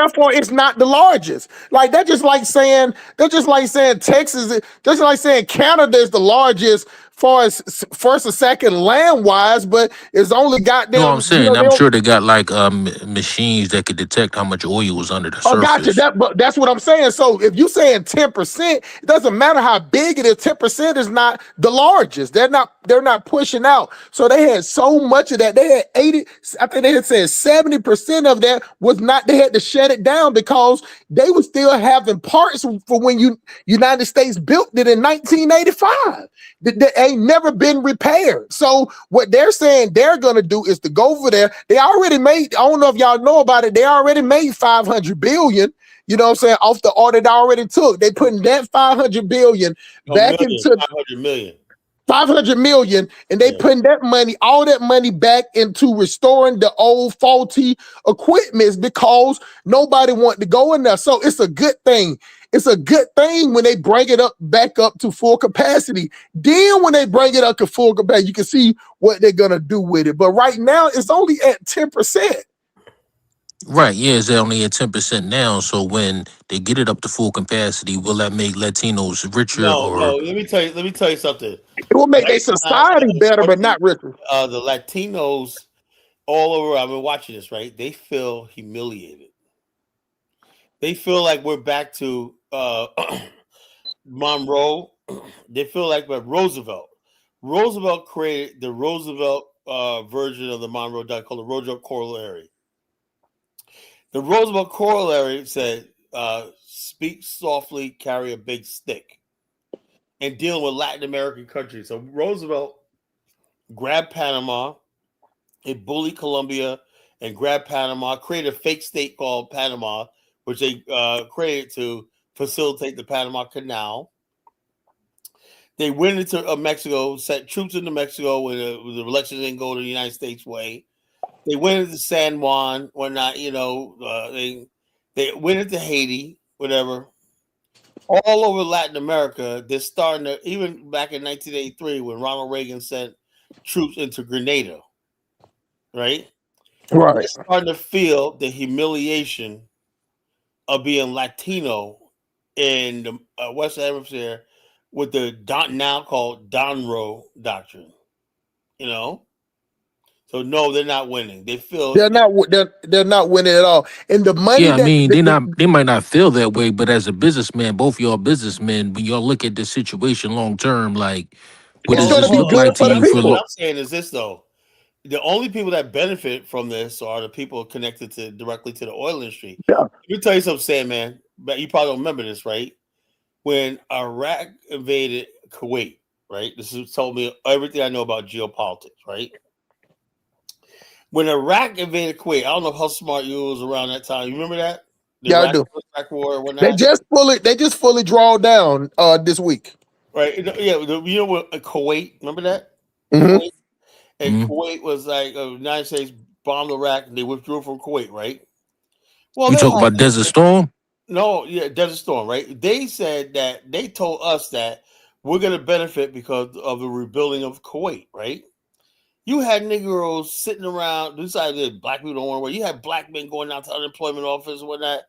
Somebody was told that they're looking for work, over there, and you were going to get paid like $300, $400 a day. Yeah, Remember that? yeah. How many jobs did we get out of that? How smart? Nah, only. One I damn mean, job. that Black was people were like, crazy. yo, we thought that, oh yeah, man, we're gonna benefit from that. We're gonna go over there and get this I job. remember them saying they were gonna truck drivers. They was gonna pay them 300,000 a year. You get what I'm saying? None of that shit came about. Yeah, well, I'm hearing that the Canadian president or the prime minister is having a lot of trouble with Trump. And the United States, they get a lot of their oil or a lot of their fossil fuels from Canada, and Mm-mm. they trying to strike deals with China since negotiations with the United States is falling apart after we took Venezuela. So you know what I mean. Canada, they've been like benefiting off of their engagement with the United States. You know what I'm saying? They got a lot of bustling you know uh, Canada, um, United States and cities and Canada. towns in Canada now. United States Canada, Venezuela is could turn into the Canada is next America's Canada. bitch, bro. Canada Canada is is America's bitch. matter of fact, Right before he started talking about Greenland, what country was He was talking about Canada. Canada is like taking Canada, man? Canada's like the cheap hoe out there on the host Hey, road. Canada You get get what money I'm saying? though. Huh? Canada doing well though. They Canada, get money. I said Canada, Canada doing well. They get makes money. you're saying Black America's economy is bigger than Canada's, bro. Canada makes They don't money. even have. They probably have less population than the black population in the United They're States and probably about Canada. the same, but the economy is just friggin'. They're so vast. They only concentrate in like 4 or 5 cities, right? Most of Canada you see is empty. You know. So think about it like this, Sam, man. It's a weird relationship because Canada's security is based on American military. You get what I'm saying? So it's like the back door. So it's like the thing that they do with their resources, their oil, their electricity, they only operate the north. Like a lot of electricity upstate Buffalo, that comes from Canada. I learned that when I was up there. You get what I'm saying? I'm like, oh, the electric companies up there, it's a subsidiary with the Canada company. A lot of electrical grid in the north, west, and even some parts of the northeast are connected to the same grid. Canada, Right. Yeah, I So know what I'm about saying, Niagara what I'm Falls trying to and all that tell stuff. Sandman is that America has to let that happen. America can do its own grid up there. So it's the same thing like with Germany after America destroyed Germany. America let Germany put a tariff on America for like 50 years just to rebuild it. You know what I'm saying? It's just Okay, the Trump. so Go ahead. I'm saying as a business person, right? Say you at a craps table, right, and you see um Canada putting all they chips in on China They and can. taking their color off of the United States. They Like can't I'm gonna say do right it. They now, can't man, do it. They who would you can't bet do on? it. it's bluffing. It's bluffing. The bottom Just line. bluffing because then America would just sanction Canada. Don't you see like right now, even when he was talking about buying Greenland, he said, okay, any of y'all opposed to this deal, I'm putting tariff on y'all. You get what I'm saying? The same way he put sanctions on Iran and all that for selling oil to the China and Russia. So it's the same thing with Venezuela. But one thing about Venezuela, with the money they're gonna get for the oil, it's gonna build up the infrastructure. So that's why the people is happy. The people don't give a fuck about the leader being gone because they saw how they was living. So with they seeing that the price of that, they're already over there doing humanitarian stuff. They're already over there giving out medication. They're already putting drugs in the infirmaries in the small shops. So the people are happy. They didn't have that period. So that's one thing that the American military was able to do before they made any money. Why you think the people are so happy? They start this is stuff that they don't tell about. You have to go and research it, but you can tell they over there, they don't put like 20, 30 million worth of just flu shots. Just basic like Neosporin, those little pack that if you go to a job and they got it already, you know how you go to the job, they got the first aid kit, alcohol pads, aspirin and stuff like that. They didn't have that stuff for free in Venezuela. And when America went over there, even though they went over there and did what they did, right after that, the military started going in there, putting stuff in the hospitals. Do you get what I'm saying? They're letting their doctors, they're bringing doctors over there and hiring doctors over there and funding doctors over there. So what I'm saying is the people are happy. So no matter what, if they don't get another dime, they're getting more than what they had when the president was there. So once they start getting all this money in, even if they make $5 billion in a year and they put $5 million back into the infrastructure of the country, that's more than the president did in the last 10 years. You get what I'm saying? So sometimes, one thing that I agree with Elvis on when he was talking about the abject poverty. So when you live in abject poverty, like Carla always say, hands to mouth, you know what I'm saying?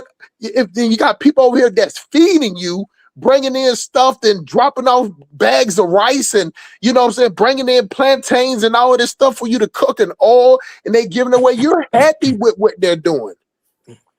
So that you figure that they're better businessmen than the people that was there. because America's going to make their money running the business.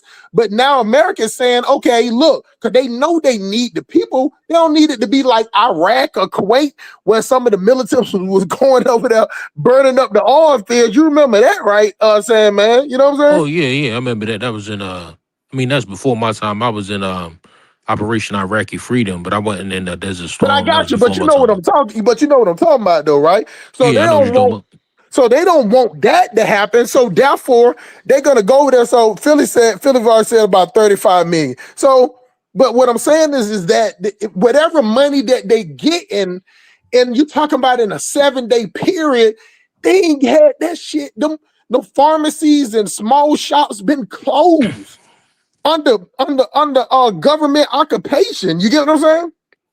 Right. Yeah. Like I mean, they was doing well for a while. I know about Venezuela, they and were then they doing got well for a sanctioned. while. You right, They got sanctioned, and I think right. But I the don't know. thing I is, think it was Maduro as take one of them, them take them presidents. this. He made it so that I'm saying that everything was paid for, everything was Hold free. on. Has a problem with socialism, right? You get nothing for free. If you invite somebody in to invest in your oil wells, stuff like that, then one day you say, you know something, these are ours, we're gonna take it. You don't compensate them properly, you're gonna get sanctioned, right? And Donald Trump is the type like that's not enough. Sanctions not enough. We're gonna Right. go and we get the power. We're gonna take all other presidents. Obama, George W. Bush ignored that, right? They sat back and they bluffed George W. Bush. You know, remember when Mhm. Hugo Chavez said I smell sulfur. I guess it was at the UN, something like that. He said I smell sulfur. And you got Charlie Reagan. Don't talk about my president like that. You know what the fuck that was all about. Anyway, then Barack Obama came in, 8 years of nothing. You know, Venezuela slid by. You know, first Trump administration, he was trying to negotiate. Everybody, oh no, man, Venezuela sovereignty. Maduro came to power and all stuff like that. You know, and then basically they sort of threw it. I can imagine what Trump was going through those years of Biden. He was like, if I ever get back in this office, the first thing I'm gonna do is take care of it. And he did, you know. Right. And so he went in there, seized all the oil fields that belongs to America because, we built it, and it is what it is. I mean, So bottom line is we $40 trillion in debt. You know what I'm saying? And I don't know, man. I don't know how we gonna get out of that. I don't think look, and the America, 40 trillion and growing. America just basically brought in $12 trillion worth of investment. That's going to pay off. Trust me. If they keep cutting government spending, right, like and growing the economy, that $40 trillion be gone in a fucking a Yeah. generation. So how you If gonna you grow the get eight, economy though? Like what's the new The industry in the economy, United States? first of all, you got rare earth minerals, all the robotics and stuff like that. That's what the economy is moving towards, right? Robotics, AI, all stuff like that is basically changing the freaking whole face of the world. The United States is dominating the technology and stuff like that. So the bottom line is, look, they basically Donald Trump brought $12 trillion worth of initial investment to America. That 12 trillion is going to pay out in probably in the next 20 years like 100 trillion. You know, Yeah, let's hope so. so let me be honest with you, son, man. Technology and know-how and experience will trump debt. Like, think about it like this. and You that and think you natural think resources too. right. But think about it like this, Sam, man. If any other country was in $40 trillion debt, would it look like America? What has stopped in America for it to be in that much debt? I Like you mean, still see I think the United States thrives off of that. It keeps us that's what getting our so ass up so every so day and that going to work. so America debt is an illusion. See, everybody else debt cripples their country. Yeah, because it's tied to the U.S. dollar. America It's is got that basically y'all don't be this is one thing that I say about Collar when he be hitting these points like this. Y'all need to understand that another country could be if another country is $1 billion debt, they got to tighten up the belt. America doesn't have to You tighten ever up. hear when somebody throw that in your face, right? Well, America has more debt but America is a currency of reserve, you know? Yeah. So And it so can't. It's designed that it can't fail. You get what I'm saying? But any other country that's in debt, their money their money goes down. So think about like this: if America's 40 trillion in debt, like you say, and climbing. I watch the little debt thing sometimes and everything, but then you go to somewhere like Nigeria, Nigeria is not even in $40 trillion worth of debt. So, And but that checks out Nigeria's economy, right? And you know, after all these years, Nigeria, you know what their biggest source of revenue is? Oil, which they only get 10% of the oil, right? Not right, even gas, whatnot, and remittances. yeah, They're never going to get out of debt. You know, the United States has an economy that generates its GDP is $37 trillion a year. right. So the 40 trillion, you can they're just like having credit cards. Salmon, like me, I got call that for the life of me, man. I cannot get my credit score over 825. My shit dropped Look at between that, man. You know, I'm trying to get mine up to 700 shit, man. You know. Oh shit, I don't want to make it to like a My break. Duns and Bradstreet is 80, so I got my Duns and Bradstreet actually good. That's business credit. I got my shit up to 825. I got so think about it. My credit cards combined is about 156. I got about 156,000 in credit cards. I pay all of them off within 30 days. Bro, they ain't paid me. I ain't paid interest in about 8 years. You get what I'm saying? So I know the cards. I don't learn the system like the white people. I know to use my Visa card when I go to Costco. I know when I go to Kroger to use my MasterCard to get the 3%. I learned where to get when I shop online, I use my Bank of America Visa because they give me 3% online. So I got a credit card for everything that do it. I got everything. I got 18 years of on-time payments, and my shit will not go over 824 to 825 for nothing. Even when after 800 was the highest, you know. No, 850 is the highest. I want that 850. So, like, even the banks will call me and be like, do you want to up your credit score? So even my Nigeria trick-out fund, just that card, so I got that just to go to Nigeria. That bitch is at 37. I think it's at 37 or 39,000. So I thought that when I get my available credit in the usage, so my usage is at 1%. You know what I'm saying? So it's excellent, but that still doesn't matter. Like I got 156,000 in available credit, and I'm only using $500 to $800 per month. How much equity do you have in your home? You know what? I don't know. Me and Carla was talking about this before. I got to figure that out. I think it's probably about 30 to 36,000. How much equity do you have in like your business?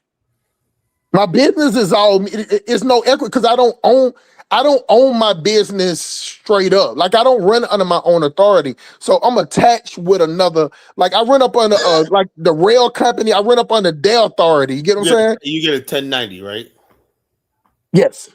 That's the same thing with me. I get a 1090. You know. So what it is that I cover all the expenses of my truck, the fuel, the repairs, everything. So therefore I get a bigger cut.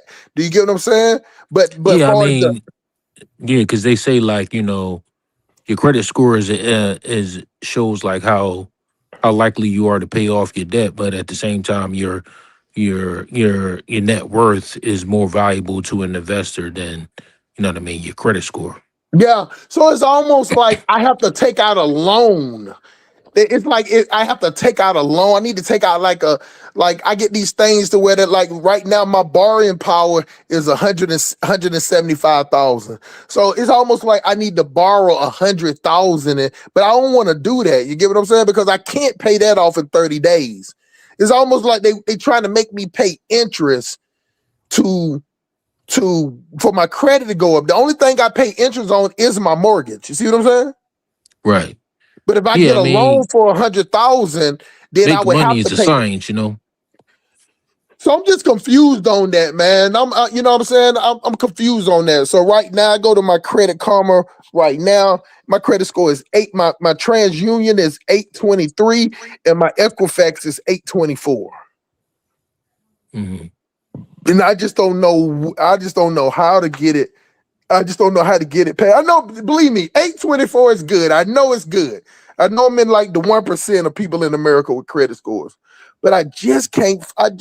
It's almost like I work so hard, and you know what I'm saying. I'm so on it about my credit. I want to get it to 850. I just want to see 850 for whatever reason. I don't know Yeah. why. Also, let me ask you about that situation going on with this guy popped up out of nowhere called he's a Black Panther Party. What do you think Oh, about that? Julio P. Newton. Yeah. Oh Boy, yeah. he's such a I forgot his real name. He was a rapper, right? That he had Bloods and Crip flags on his thing a year ago. Now he's a Black Panther. It wasn't I spot on when I said about the false flagging, people yeah. coming to this movement Yeah, and shit like that. he's a plant. He's a plant trying to think, and I don't know why they would make him think that putting a light skinned dude, a high yellow light skinned dude up there talking. Yeah. You get what I'm saying? Like, He's not even black, you know. yeah, I don't know what he is, But but then this for thing him, going around that really pissed me off was they're showing pictures of the Black Panther Party. They said there was one Japanese guy that joined the Black Panther Party, right? And I'll be honest with you, I opened this discussion up, right? I think Fred Hampton, all of them were young guys, Huey P. Newton, young guys, they were clowns. You know? yeah, they didn't know what they were doing. They was all high on drugs and shit. Black Panther Party or not, you know? They were kids, you know? They went out there and they got with these white kids in college and whatnot. And they started saying, "Oh, it's not about race; it's about social things." They joined the anti-war protesters and all stuff like that, and social justice, and they diluted the movement. You know, they diluted the movement, and so therefore, I'm rebuilding. Like when people say, "Kyle, you're a black nationalist, right?" We've seen this movie before. No, the movement was co-opted by leftists, Marxists. You know. That's why when I was asking Elvis last night, I knew you listened to that, right? He's shocked that I don't go with Marxist ideology. In other words, I'm supposed to ignore my core values about what a marriage is. You know, that's what the culture of Marxist is. You know, they shit on your values when but they want you to adopt their values. Well, the thing is, Right. you would think St. Police be more with the Marxism because that's they're atheists. But see, It's not even about that. The Marxists basically. the thing about it is, just because I don't believe in God, I don't consider myself no type of term. I just say I don't believe in God. You get what I'm saying? Like, it's nowhere in the world that a God would let none of that most high, none of that dumb nigga shit about we ate a bad mango and like we some type of special nigga, so we get special penalties. That makes no fucking sense. None of that shit that I hear them talking. I just don't. You just can't tell me that a God would let, you know what I'm saying, black what went on with how we was done. You get what I'm saying? With no power, with no pushback, even when we No was out there land, on the no slave, nothing, no no land. land. So we was out there working on the fields, doing the best we could in those sticker bras and all that shit with our bare hands, and still getting beat, raped, hung, and everything. You Yeah, can't. but you say the MAGA people, they like starch right wing, Christian nationalists though. Oh, they're not True. So like, Christian. how are you on their side at the I same time don't and believe. and being atheists? What you're saying is I'm not on their side. I'm on the side of what I think is right for the country, and they are right for the country. You get what I'm saying? Yeah. It's nowhere Yeah, in the like I said, world remember, that I told Elvis last night. I said, "What you call?" I said, "I would aspire, even though I see MAGA Carla, being pause the racist." video. We can't hear you, bro. Okay, hold on. Oh, okay. This is the guy talking. I'm trying to pause this. Look, I Yeah, you don't got it. care how. Look, let's say, man, MAGA's racist, right? But don't you think me, Hustle Smart, we're type of men that are strong enough now to be like, you know something? This is why we're black nationalists and Pan Africans, right? We're expanding so to the point where we're out of the reach of white racists. When people say somebody racist, they're putting all the eggs in America's basket. Oh, white man and whatnot. We're beyond the white man now. We're expanding to Liberia, Nigeria, Ghana, South Africa, whatnot. You know, we soon will be in China and all these other places. You know, they don't have racism is about power. They don't have the sort of power like they used to have. So I'm like this. Hey, so as long as you keep the country running right, you can be racist all you want, because I know you can't touch us. Do you get what he's saying, man? See, racism don't Yeah, I mean, touch I don't me. care about racism either. You know what I'm saying? I was in the military. You know what I mean? Okay, And but ain't no more racist so institution than that. let's just line up the two real quick. You had one party that was promoting LGBT, all that gay faggot shit, even though they always claim that it's only 1%, but you saw that shit getting pushed in everything. Movies, cartoons, everything. It was the forefront of everything. Fucking abortions and everything. That's the last thing we need is abortions. And black women are number one in abortions. You get what I'm saying? So if you in the military and you damn sure understand strength is in numbers, then they let motherfucking 2.71, the group of people that you say that like us so much, that love us, love black people, they nice that black people, let in goddamn 11 million Latinos. Mr. Sandman, it was already 60 to 70 million over here. And they let him. And Mr. Sandman, let me tell you this, And right? you would vote for, and you still would vote for that party over the Republicans? Oh, check this out. A generation ago, it was easy for a young black man by 21 to get in a nice apartment, a simple job, make it if he want to. Black people only did bad because they wanted to, you know? Now you got millions of people that come into the country. Do you think they're living on the streets or they're going to get apartments? That means there's not enough housing. Before, there was enough housing that if you want, you say, I live over here this year, hey, I want to move over here because you always see apartments are vacant. You don't see vacant houses or apartments anymore. Why is that? Why is that? Because in all these cities, they brought millions of people here. Now, who did that? The Democrats. It used to be a time where Democrats were against illegal aliens because it hurt the working poor. Now they don't care. So black people are like, oh, look. So this is bread and butter issues, you know. Yeah, these kitchen table issues here. With black people, Donald says that black job. Yeah, there are certain jobs black people do, you know. And the bottom line, you let people come in here by the million and take those black jobs, you know, like that. You know, I'm not gonna be hurt. Hustlers aren't gonna be hurt, but there's gonna be a lot of black people who will be hurt. You know, so somebody has to be their voice, you know. And Yeah, so, I'm just saying that, you know what I mean? The Chinese people don't fuck with that faggot shit either. You know what I mean? And they Marxists. So I was wondering, like, why are you also against socialism if they do that shit? You know what I mean? Wrong with American civilization, right? Think about this, right? And I said this last night. Elvis couldn't answer me, right? I said, "No, Elvis, you're a Christian man. You believe in the Bible, right?" So I said, "I'm an ad master. I know how to trap people, you know." And Elvis fell right into my fucking trap, right? He couldn't answer. When he can't answer, that means I got you, right?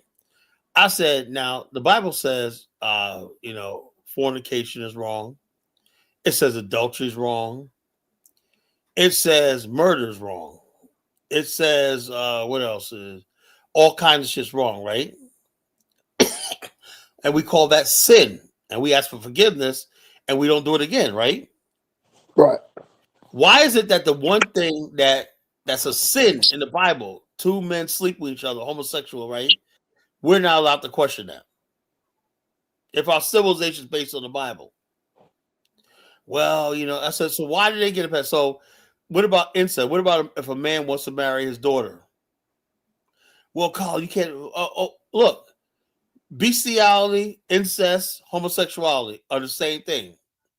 They're against the natural order of what thing is, right? Right. Why is it that we're convinced that homosexuality is normal and everybody should be practicing like this, right? But what if a man goes into a bridal thing and says, I want a cake made of me and my daughter, we're getting married, and the guy refused. Will that guy trying to marry his daughter get the same support by the media and the Democratic Party as a homosexual? You asking me that as a rhetorical question? Well, I'm saying it's a rhetorical question, but you know the answer is no. Because the Democrats have who they want to basically support, and it's a homosexual. I don't know. I think they blowing that out of proportion. I think it's the right wing.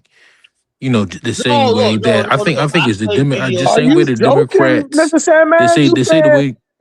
That's all they talk about. They literally turned literally painted the ground and turned the goddamn White House faggot It's flag colors, bro. In the White House, they had the rainbow flags, the trans flags. Are you joking, Mr. Sandman? It's bigger I than don't be that, watching bro. no faggot shit. I don't know So nothing about no hold faggot on. Let shit. me ask him a question, Colin. So you don't remember when Obama was in there and they changed the colors of the White House, put the little spotlights out there to make the White House the rainbow colors.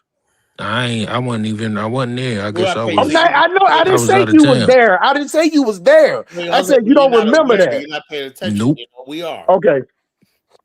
I won't be. I Because don't you're pay the only attention to person nothing that I know faggoty. that don't know that. So you didn't see when they went out there and painted the streets rainbow color flag, around the White House rainbow colors. I didn't see any of it. Okay, Oh okay. So wow! what I'm saying, man, do you pay attention to news events, stuff like that? Not no faggot shit. I don't. How do you miss that, man? Yeah, that was a whole I week. pay attention to the money, bro. You don't know, man. When you're on this platform, man. Until some Sandman. Benjamins fall out of a faggot ass, I don't Just say care. you don't care, whatever like that. But please don't come up on my platform about I pay. We all about the fucking money, but we care about the world we live in. That's what it's all about. It's about intelligent conversation. I understand you don't even got kids, Kyla. I'm wondering like why you care about so many I do faggots care and about shit. everything, you know, because I care about the world I live in. I got a wife. Why would it matter if he have kids or not? Well, I mean, I got kids, and sure. I don't want my kids around that shit. You know what I mean? So I the bottom understand what line, you're talking about. my point I'm trying to make is, But even if a man don't have no kids, he would have a problem if he saw a man coming out of a little girl's bathroom. I tell you what, hold on. I got two grandnieces, right? One's 3, one's 5, right? I swear to God, right? If I went to a place, right, and they went to the bathroom, say, "Oh, I want to go to the bathroom," right? And they come out, and some grown man comes out there tucking his dick in his fucking thing, I fucking literally kill him. Now I don't want to have to go through that. I don't want to spend the rest of my life in jail.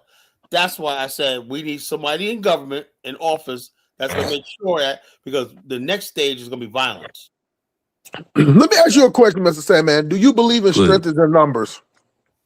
Yeah, I do. Okay, let's take Democrat Party. Let 11 million Latinos come over here, and then let no Haitians come over here, and you still voted for Kamala. Yeah, I voted for Kamala, not because of that though. I voted because I didn't. I don't know. The only way we can win as black people if we have numbers, right? Right. Yeah. So one party is gonna let 11 make you insignificant as far as numbers, and one party is saying we ain't gonna let none of them in and goddamn kick them out. And you got one party saying, hell, we're gonna let some more in. And you would vote for that party? No, so like I said, you know what I'm saying? I'm focused on the business, you know what I'm saying? So whenever you dealing with business, you know what I'm saying? If you're gonna talk about business, we vote for Trump because he's very pro-business. Kamala was I was trying to answer his question. He was talking about like, all right, so the hardest thing for a businessman to do, you know what I mean, when it comes to making money, and I'm sure you guys know that is being able to predict the future. And whenever you ever change an administration, you know what I'm saying, there's huge changes in the way that the flow of business changes. So the way that you operate changes, you know what I'm saying? So the only reason why I stayed with the Democratic Party, because I thought there was going to be a consistency in the way that they do things. But now that Trump's in office, he's made huge changes, and that's like slowed down a lot of business. What better did it slow down? It slowed down the business that I work in. It didn't slow yours down. Oh, what's your business? I'm making more money. The rates don't went. Hey, hold on, Colin. Hold on. The rates have went up, and the gas is cheaper. The gas was what it was. Colin. Let me please educate my brother. The gas was goddamn $4.89. The gas has dropped down. But you move a lot of stuff around on your truck, right? And there's a lot of imports that come from overseas, like with all the tariffs. Everything picked up, Mr. Sandman. Oh, that's what's up. Yeah, picked up after the tariffs dropped, or the tariff never. Hold on, Colin. Who told you that the shipments stopped? Who told you that? Well, in the business that I was in, shipments was slowing down. What business is that, Mr. Sandman? I'm being truthful, bro. What business is that, Mr. Sandman? Was messed up I work in the technology field. I work in calibrations, and the company that I work for is actually an international company out of Europe, and they're expanding their business into the United You States. just said, man, containers it's the shipping, it's the biggest. The container business with them big ass ships with them big ass containers went up under goddamn Trump. It actually slowed down under Biden with all those Although the restrictions. supply chain was broken, that's why we had. The Bruh, first time in my the life containers. I went to supermarkets and I seen whole shelf. Right now, we're still recovering. Right? Do you know how hard it hustles about to able to get fucking laundry detergent right now? You know, powder laundry detergent. I mean, I'm Because happy for you guys that business is picked up for you. So I'm What I'm glad you guys are saying is making that money. the international shipping went up on it was the thing set at the shipping yards and the rail yards longer under Biden with all those restrictions. and that's why the market never got When Trump got in office, he opened up business. That's why he always say America is back in business. Like he's opened up everything. So you got but let me tell you something. That's why I can't even plan to go to Africa now. It was easy for me to go when Biden was in office because shit was slow. Like I have to force myself to take a day off. Like Oh, that's what's up. I'm glad. I'm happy for your business. I'm glad you're doing well. But regardless of that, you had one party that was focused on abortion rights, LGBT, and goddamn open borders. And you thought that was the party to go to? No, I wasn't Or did worried you about just that. I vote was for her worried because she about the was bread. black? I didn't think that made any substantial difference. The open So you borders don't think thing. those three So things okay, hurt us in the black community? so if the borders were still open, but Sandman, let me ask you a question. Yep. Are you an immigrant or Black American? Black American, You sure? Yeah, he Black man, my American. family been here longer than yours, Let probably. me ask you a question, right? Open borders, right? The most vulnerable among Black people, right? For like I would say a good 20 years, right? You got people who basically cater to immigrants, right? Did you think it was right what happened in Chicago? Brandon Johnson brought these illegal aliens there and took Black taxpayer money, put them up in hotels, everything like that. Now, when the city of Chicago is $2 billion shortfall, they're going to tax the Black residents of Chicago for their own getting screwed over, you know? So the part. I mean, you say you run a business, right? You run a business. What happened in Chicago? Was that good or bad?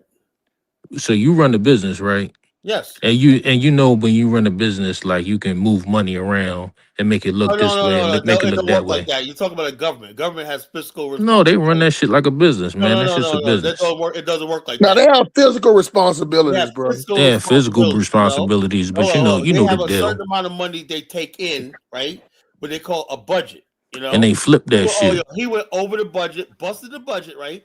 Now all the services and stuff like that are unpaid for, right? Because he spent the money helping Mexicans and Venezuelans. $9 billion to support that. And they brought gangs, and some Venezuelan gangs were so bad, they all took over O Block and even the Black gangs. You was cool with that? Bro, man, how you gonna sit here and talk about something as serious as dollars and cents and just have a broad conversation about that? Saying, look, hold up. When it comes down to it, right? The Black people in Chicago, right, were hurting under this guy Brandon. They've been hurting. It's a hold on. No. Chicago got a huge Black middle class, right? And they said whatever we were doing, we were fine. And then this guy comes in and whatnot and says, "We know you're working class. Some of you doing good, some of you struggling. We're gonna make your life even worse because we're gonna take money for you and give it to these people who ain't supposed to be here." Pretty much. Eric Adams put all these people up in hotels. I taxed them, spent $1 billion, giving them luxury, and they were saying it's not our diet. Whatever. Carla, hold on, put a pin in that for 1 second. And then when he came out and said we can't do it no more, and it was over, whatever, then the Democratic Party came after him.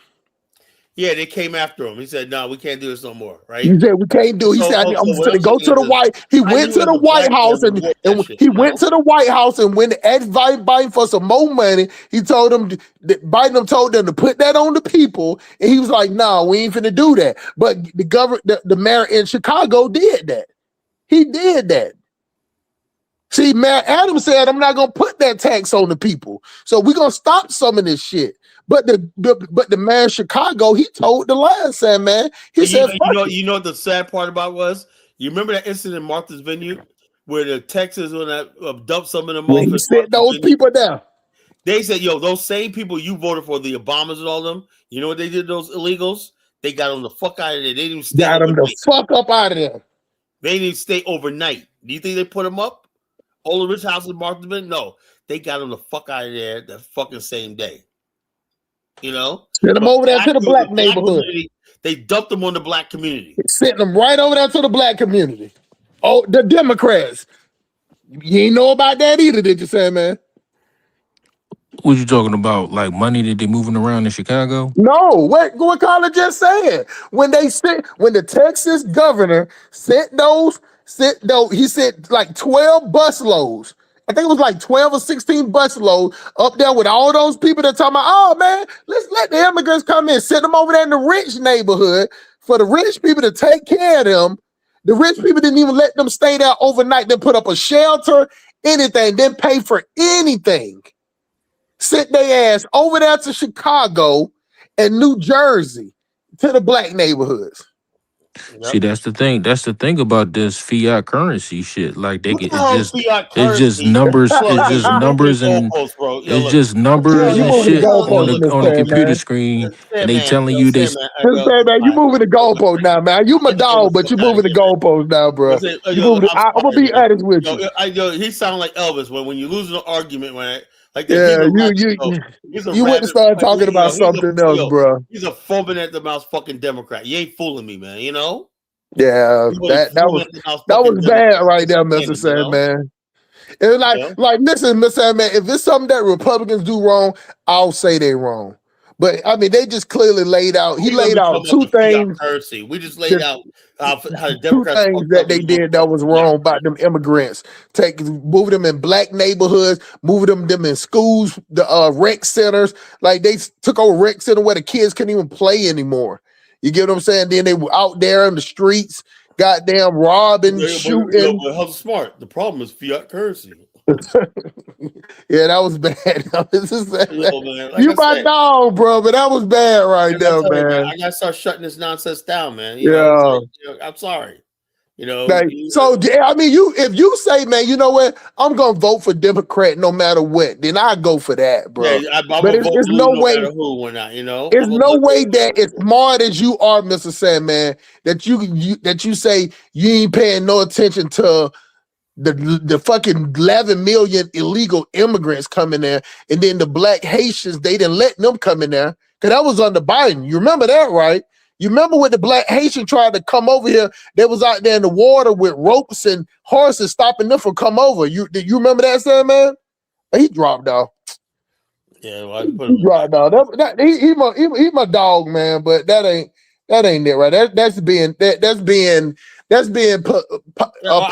dishonest. I'm cool with that, man, but I didn't know he was a fucking liberal, man. I didn't know until right then that he was. You know what I'm saying? Yeah, liberal black people are dangerous, man. You know, they're fucking dangerous, man.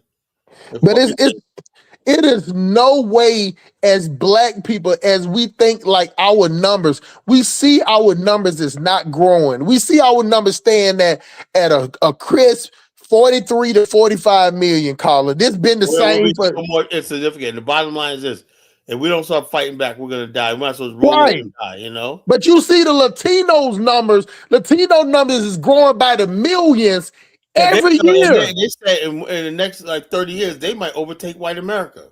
But right now they're at 80 million black people. They almost double our numbers. Yeah. So I tell anybody, Carla, once they all learn how to speak English, it's over with. Because that's when they're going to come out of hiding. They keep coming here, and it's changed between, they're going to have a super majority between Latinos and black people and whites. end up joining forces. You watch, right? Yep. And we're finished, because we have so much thing. Where's Johnson talk about our numbers? Our numbers is growing, but they lay more in the out space. Oh, please. They lay to different than the out. Yeah, Jonathan outpace us, bruh. They're moving at 2 million a year. The black race only grows at 600,000 a year, and that's that's the babies that are being born. Black women are goddamn killing 300,000 to 300,000 babies a year in abortions.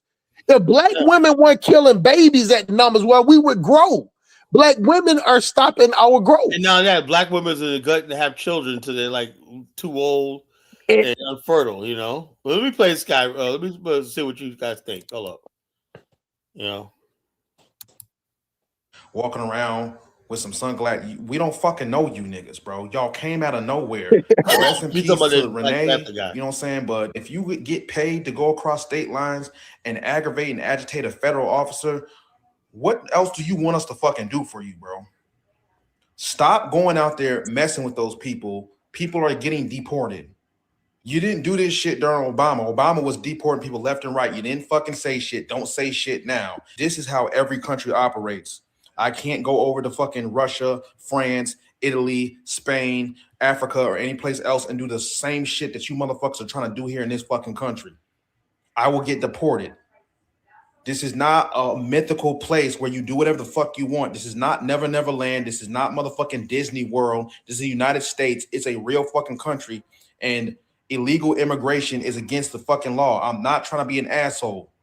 Like, what are we talking about? We do not know those 3 individuals that claim it.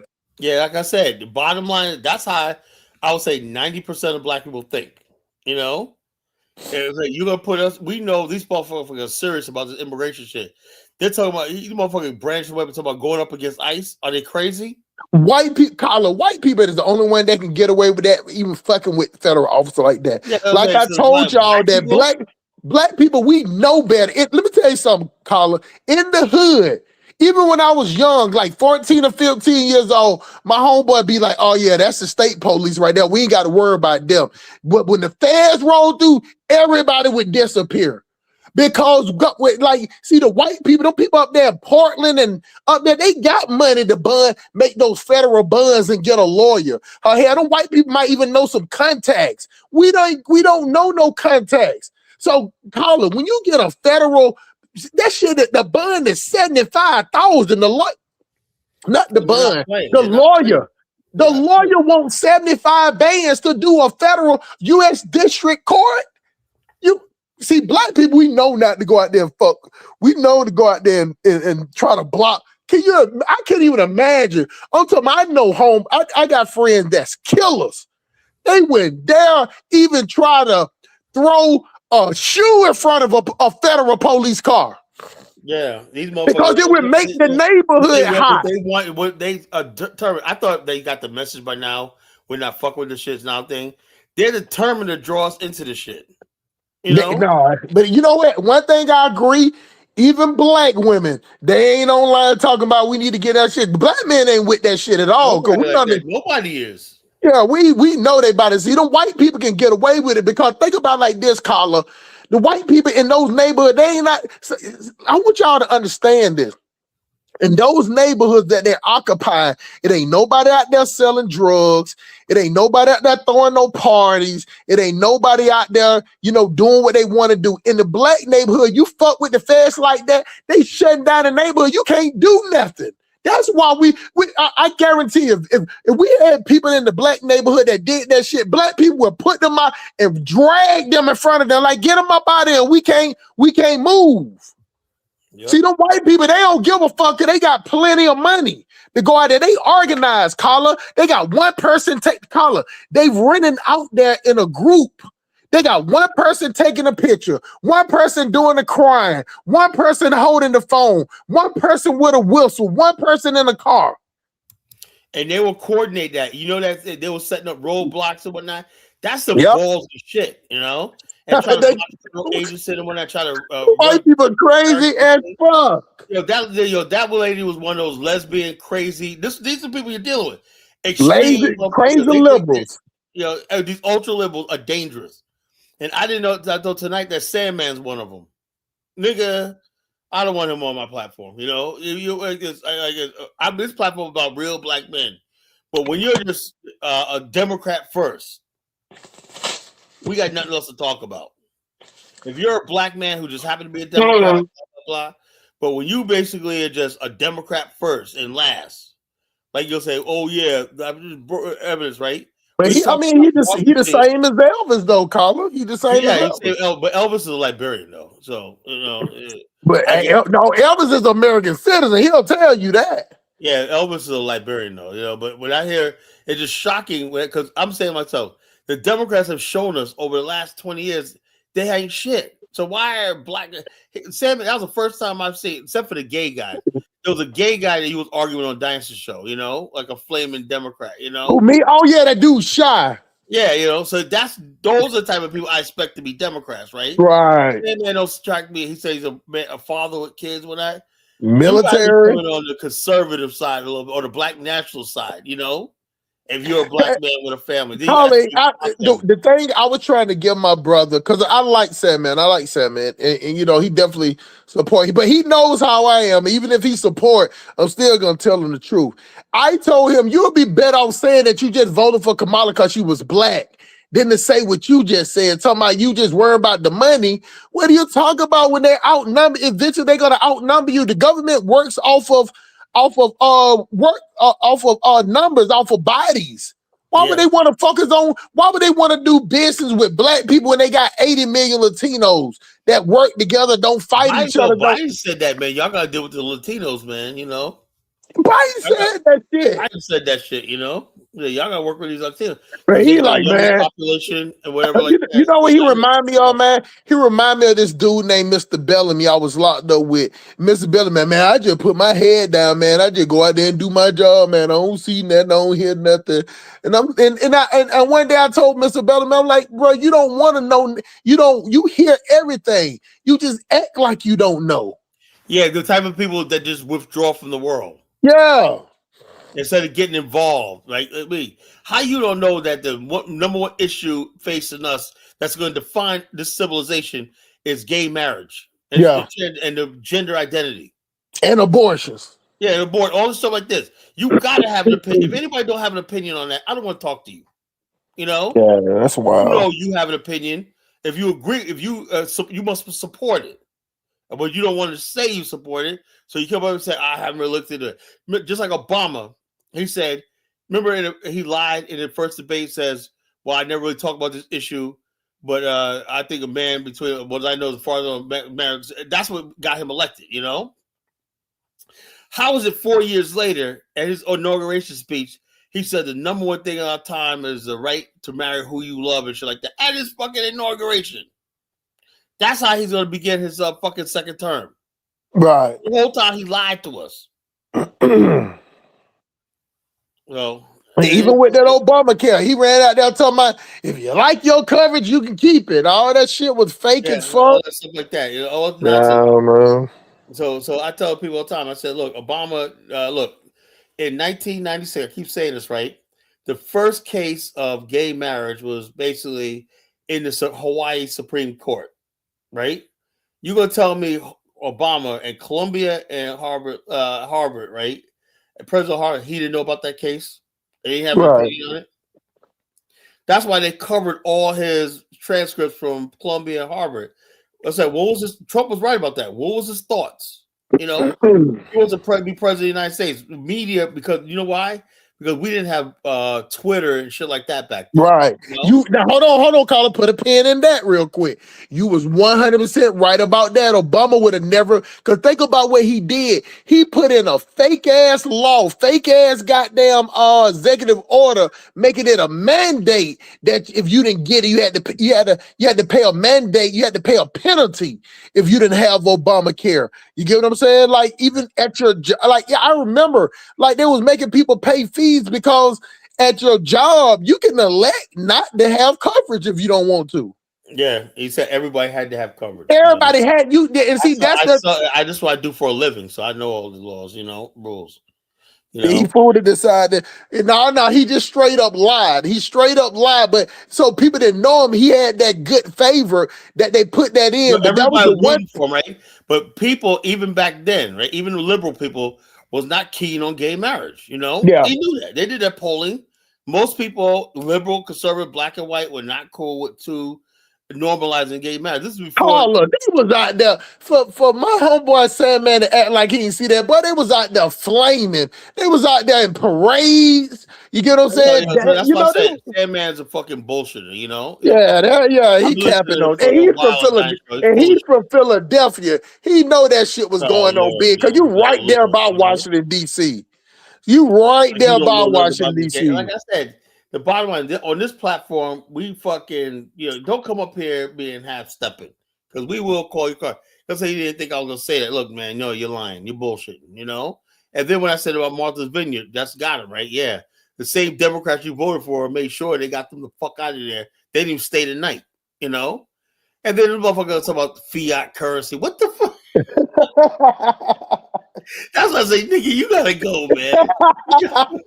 Hey, I was drinking some water. I had to mute the mic. I almost choked when he said that. I was like, nigga said fiat currency, man. I was like, hey, Carl, let me tell you something. If I had to bet my life and you gave me 1,000 chances, what was gonna be his response? I would have lost my life on that. Not at all, man. I would have not got the fiat currency system, What the fuck? Hey, it was so crazy that I went into my phone, started looking it up what it meant. I was like, what? Because I know what it meant. And I was like, it's floating currency.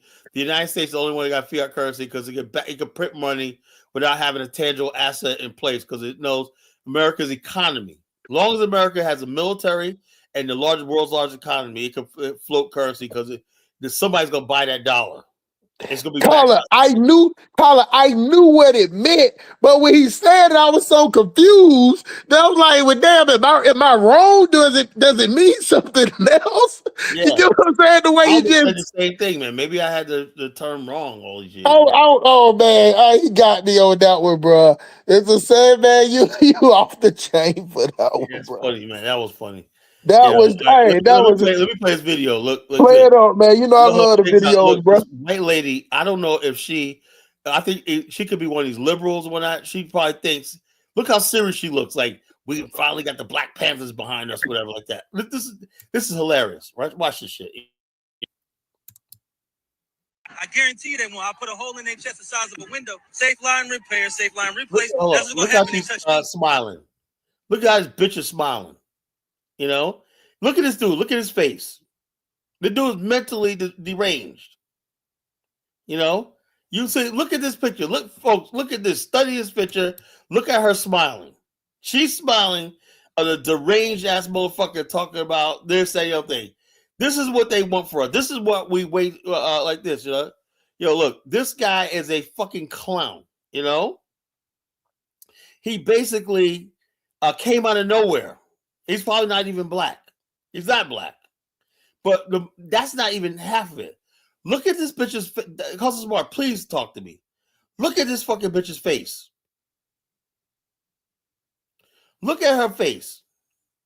She's smiling. Oh, Cousin Smart dropped off. She's smiling. She's thinking, oh my God, we finally gonna got niggas out here doing it. Look, this is the age of black nationalism, right? Black people and the black nationalist movement, right? We only are going to fight for what's best for our people. These other causes are not our thing. Anybody basically like this. That's what happened with the Black Panther Party, right? They were co-opted by these anti-war protesters and all these other people like that, these liberals, the gays, and all these other people, and they lost their true purpose and meaning, right? So we're not going to do that. We're black nationalists, right? Whatever concerns the black nation, that's what we're going to go with. So all these people thinking they got, oh, wow, look, the black people are going to join us. She really needs to know this guy's a fucking clown, Unarmed woman was killed by ICE. If you think you're about to come and brutalize the people while we're standing here. She thinks that these guys are gonna come to the aid because they want revenge for that girl Renee, whatever her name was, got killed. And she thinks the Black Panther is gonna come and avenge some snow bunny.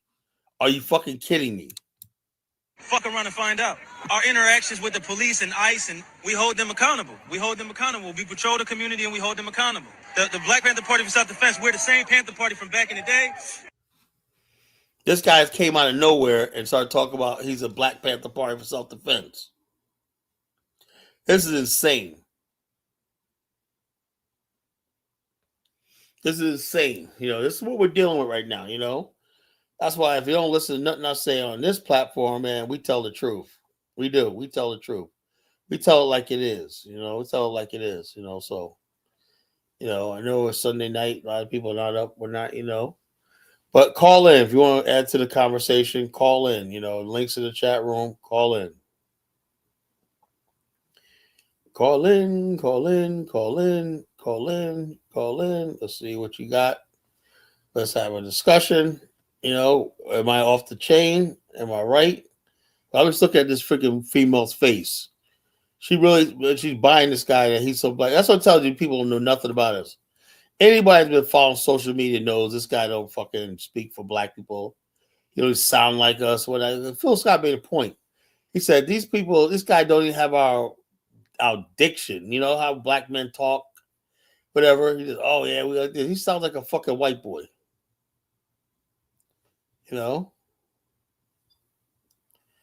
Yeah, he's funded by leftists, and the idea that, people, and the fact that the leftists would go this low as to put black people in danger shows how desperate they are. For fucking people who ain't supposed to be here. People keep saying, oh, yeah, well, we're fighting immigrants. No, you're fighting for people who are not supposed to be here. You have no argument. You're not supposed to be here. You're here illegally. The leftists don't believe in any sort of rule of law and law and order. And over the years, the leftists, black and white, have made Black America lawless. I want people to think about what I just said. Black America, ever since the assassination of Martin Luther King, have been run by people who believe in cultural Marxism and freaking lawlessness, anarchy. I had a run-in with certain people who were anarchists, whatnot, and basically like this, All right, let me get John Elvis on, All right, first up. I got a few questions here, man. The Obamacare, right? How many people got insured with Obamacare, through Obamacare? Oh, look, I'm like this. That's not the point. The point was, if you did not want it, you should not have been forced to get it. That's what I believe. And I sell Obamacare. I sell Obamacare. Hey, caller, they always asking you, do you think it's right or do you think it's right? So do you think it was right for them to make people that didn't want Obamacare to buy it?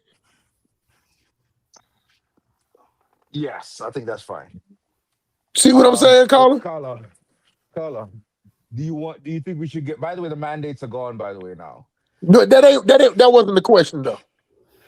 No, the point is. So you thought it was okay for the government to force you to buy something that you didn't want? Yes. Okay, then there it is. Let me ask you. That's debatable. I don't think it should have been done, but you force you to buy something you don't want. When except for auto insurance, you do. But man, I don't know. You can make the only thing health insurance. Do you get, Tyler? Do you get penalized by not having health care? Well, not anymore. You don't. Not anymore. After they took the mandate away. Yeah, not anymore. Okay. You don't. So should we get rid of Obamacare? My whole thing. My whole thing is this, right? Obamacare repealed. Caller. Okay, no. I look. There's the Affordable Care Act, right? Has like 20 different sections to it, right? One of the sections was the drug costs, right? That was updated with this fucking idiot Biden's what's it called? What's that bill? What's the name of the bill?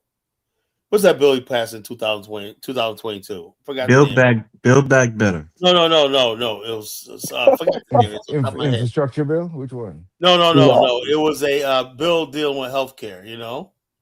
Let me look at Chappie. I talk about this every day with my clients. You know. And while you're thinking about that, just for Mr. Sandman, it was June the 15th or June the 30th of 2015 when they changed the colors of the White House fucking faggot colors. So it's amazing that the people that 1% made them change the White House fucking faggot colors for a whole week. That's for you, Mr. Sandman, just because you said you didn't know it didn't happen. You knew. I'm gonna give my boy the benefit of the doubt, man. My fault. It was June 26, 2015, when they made the White House faggot on deck. Okay, Biden. But they only 1% though, right? Insulin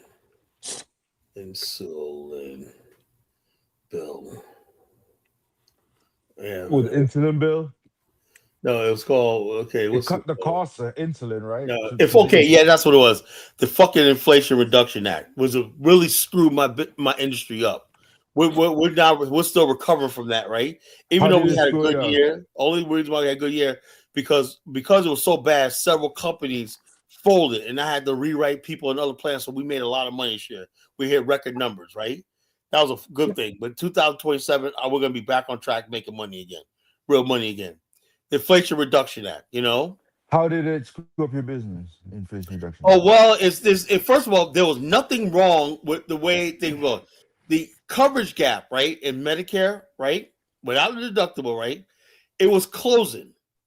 2010, it started in 2010, right, and by 2020, the coverage gap, right, the coverage gap is the amount you pay with a deductible and your initial coverage, right, co-payment, right.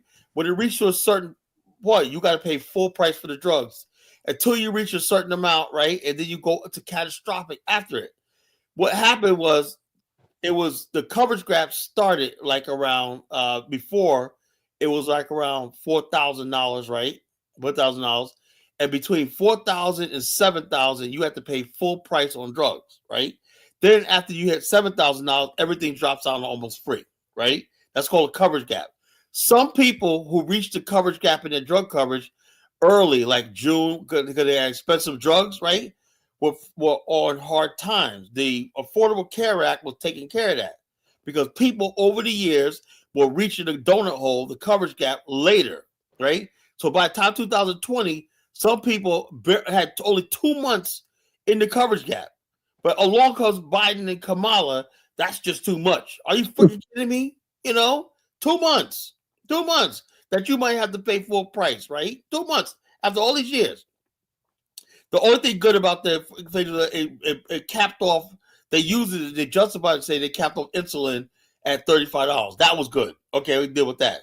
But that freaking deductible that people have to have and stuff like that, and the payment deductible, they put that burden on the insurance plans. So our insurance plans, we didn't get a reduction on commission. But they took a lot of the benefits that we sell, grocery benefits on plans, transportation, stuff like that. They cut out a lot of that stuff. So we had a hard time selling plans because they took a lot of benefits in the plans to pay for the Inflation Reduction Act provisions. You know, that's neither here nor there. But let me ask you a question, Ja. What do you think about this Black Panther guy who are trying? Do you think black people in America should get it militantly involved with ISIS? This guy's saying.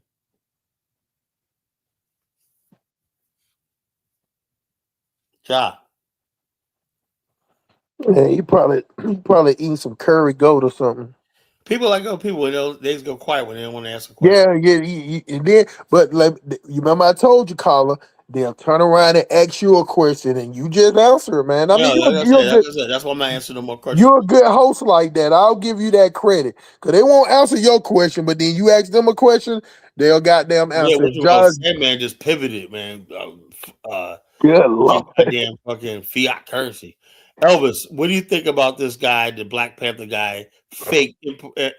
Julio P. Newton. I'm not familiar with them, Carla. I haven't seen any of his Okay, stuff. well, let me play it back for you. Let me play Hey, it Play back it. for Simp, you, right? Simp, Play his high yellow ass. Simp. I had to finish eating that curry goat, man. I was Yeah. hearing But you we're a little fine, but more aggressive you guys couldn't hear me. Okay, hold up. Yeah. now, you dig? Carry bigger guns and we don't take no shit. Places where there are a lot of immigrants at, I think that the community around them needs to take special care to them and it needs to start escorting them to and from everywhere. Yo, this guy's probably a fucking immigrant, fronting as one of us. Let me ask you a We're question, sick and Carla. tired. This is one of the things I agree with the FBA movement about. We're sick and tired of people coming up here cosplaying us, telling us what we should do. We don't give a fuck about immigrants, you know? Carla, I wanna ask I wanted to ask you a question. Go ahead. But I could hear you guys, I could hear you, but you guys couldn't hear me. And plus I had to finish that curry goat, you know what I mean? Yeah, go Of ahead, course. man. You're just Hey, talking, you're a little low. But go ahead. yeah, I don't know. I don't know. I might have to talk directly into my Yeah, do that, man. Yeah, What's that'll wrong work. about fucking You know, How about you know how to adjust your volume. John, you can go into the audio setting and adjust it a little bit. You always been low. yo, but like I said, You this is better the now? issue right here. no, I'm gonna Now, tell you look, the truth. You this guy always right here sound talking like shit when you on the show. You know, Yeah, since I I'm know, I saying it the know, right way. I know. Oh Can yeah, you you hear me any sounded, better? you sound a lot better. Yeah, you good. All right, so can you answer the question, John? What's the question again now? I said, okay, this guy right here, watch the video. Oh yeah, I seen that video you just played. I Hold played on, it. make check sure this that out. there's Hold up. You see the look on this freaking white, crazy, leftist, crazy bitch's Right. face?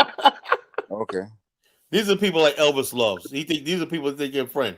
Who They're putting the black woman in people in the danger. They Carla, want to you throw got us into white this friends, shit. man. You said it already, man. you I said the know, Stop woman in the but I demonizing don't it. have white, crazy, leftist friends like this.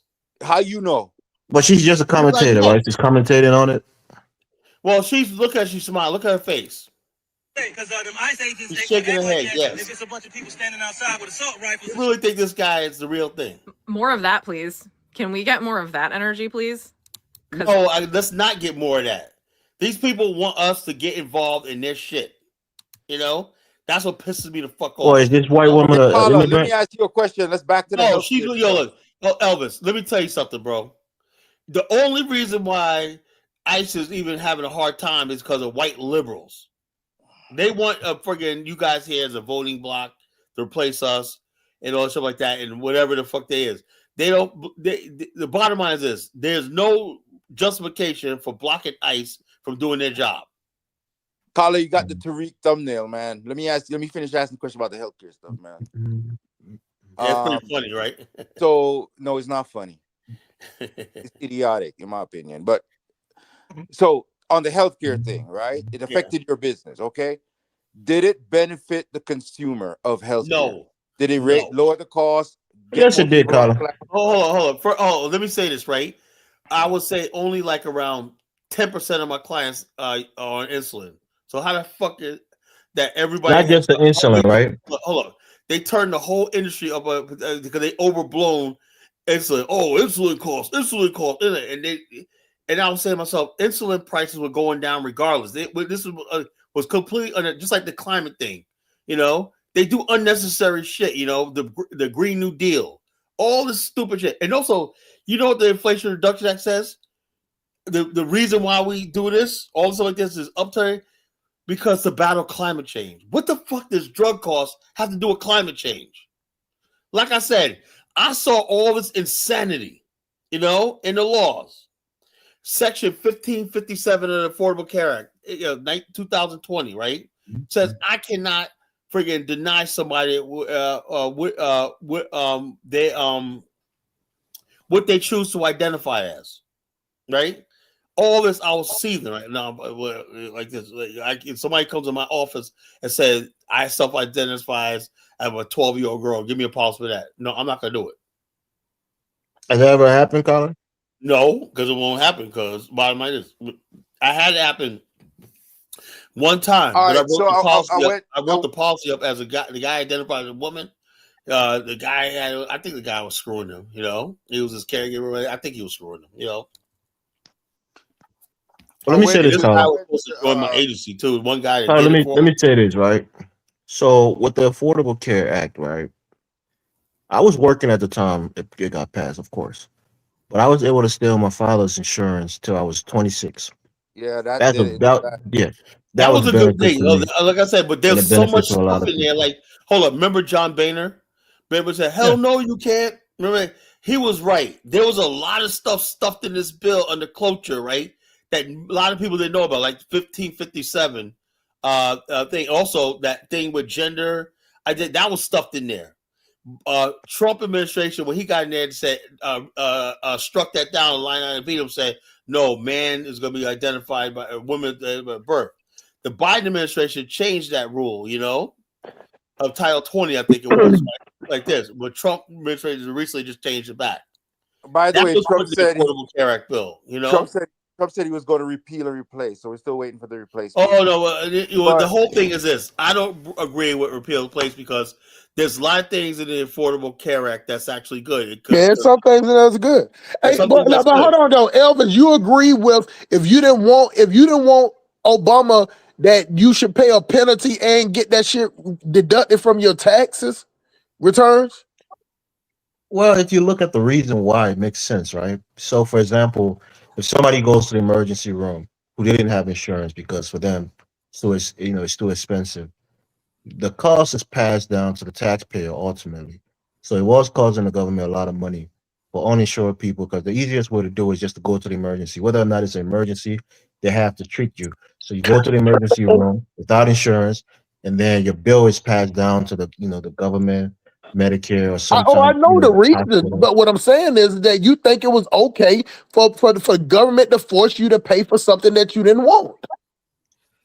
I mean, it That's a was yes or no, man. Yes or no, yeah. I mean, without all the asterisks, just the no, you government you tell have to you. rationalize it. That's what I'm We all know what it was rationalizing. for. It was for what I'm saying is it's healthy people just like me. I ain't been to the doctor's office in 20 years. I ain't had to go to the emergency room in 20 years.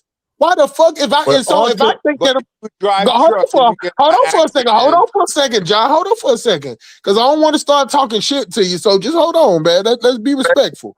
What I'm saying is that 20-year person like me, healthy as fuck, and if I don't want insurance, I don't need insurance. And then if something happened to me, it ain't like the goddamn people don't see you don't get the bill. no, ultimately, right? Uh-huh. Somebody irresponsibility becomes your responsibility Yeah. because if a person who doesn't have health insurance goes to the emergency room, that bill that they should have paid and be responsible and have health insurance that would have covered a large portion of it now goes back on the taxpayer, i.e., you and I. So it's telling people you have to be responsible so that your irresponsibility doesn't become my responsibility. Everything goes on the taxpayer, Elvis. Even if Of a course. motherfucking police officer shoots somebody, it goes on if they set her out, it goes on the taxpayer. So why in the hell you ain't getting ain't no force goddamn insurance for that shit? What I'm saying is that the reason why it was no matter what your reason is to do something illegal, it's illegal. It's not illegal. It's under because why you think it was so easy for the mandate? Even if it was all liberals, it just wasn't right with the country. You can't force people to goddamn say that, okay, because something might happen to somebody else. That just like, okay, let me give you another example. That's just like food stamps. Can I ask you a question? You get what I'm saying? Like, somebody would say, Can I, hey, hold on, John, god damn, bro. well, you You gotta can ask hurry me up, man. John, you can ask me whatever question you want to ask me after I get through talking. I'm not going to get off the channel unless you think your question is more important than what I'm saying. Well, we understand what you're Yeah, saying. Just no, gotta you wrap it ain't, because I ain't through talking. How the fuck you because we talking about already know what we? you're saying. Just You wrap don't it up. fucking know. I know the That's question is my All right, important. problem with you, bro. everybody. That's that sucker Okay, all right. shit. Let me moderate.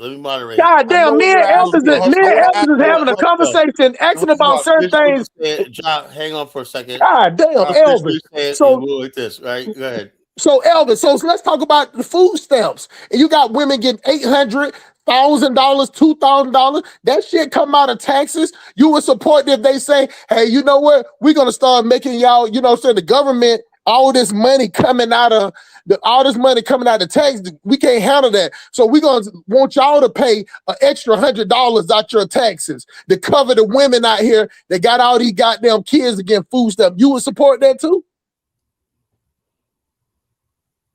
See, ask that question again, but please be more welfare, articulate. food stamps. Let's talk. We talking about SNAP Abrams benefits. wants to do in Georgia. SNAP benefits. Yeah, SNAP I get it. that come from taxpayer money. All that money for SNAP come from taxpayer money. So the government says, well, you know what? This is just too hard on us. You know, so we wanna get the people out here to put it off on the next person. We know you might not be on food stamps, but your fellow man is on food stamps. You know, so it don't all come off the taxpayer. So all y'all that's working, we want to take out an extra $100 to go into the fund for SNAP benefits. All right, Sim? What? I just asked Elvis a question, bro.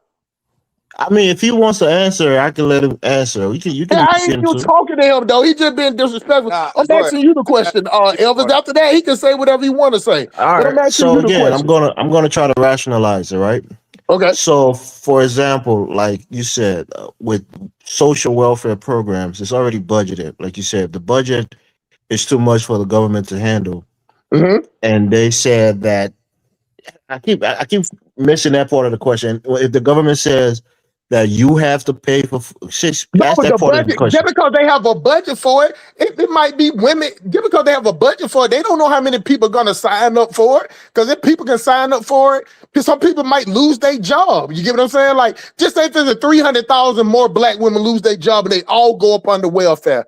There's no budget for that because they don't know that that's going to happen. They just have a budget set for the people that's already signed up for it. But we're talking about, say for instance, an influx of people.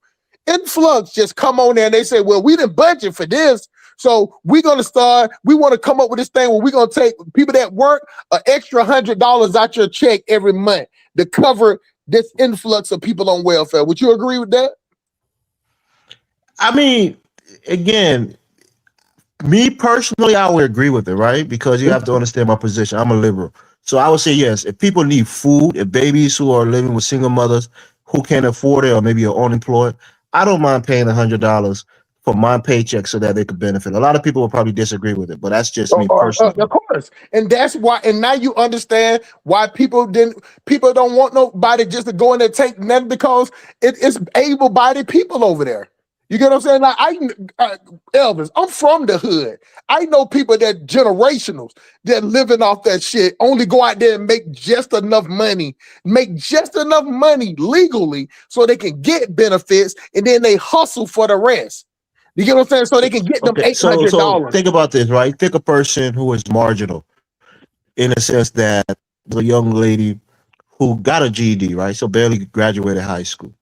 So she can't really do, since she got 3 kids. Again, this is an individual, right? They could have made better decisions, but you can't punish the children for their mother's poor decision. So she got 3 years, and she's working a marginal job to like a Walmart, right?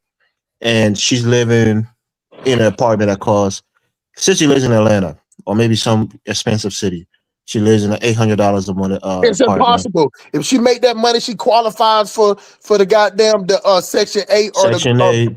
Yeah, so she wouldn't even be paying it. She'll be paying. So what I'm saying is $200-$300 at the most. Right. So what I'm saying is, there are people who are working, and maybe they're making $2,000 flat. Maybe they make $1,000 a paycheck every 2 weeks. So they make $2,000, but their bills in total is probably like $1,500. It's impossible. That's impossible, Elvis. It's impossible.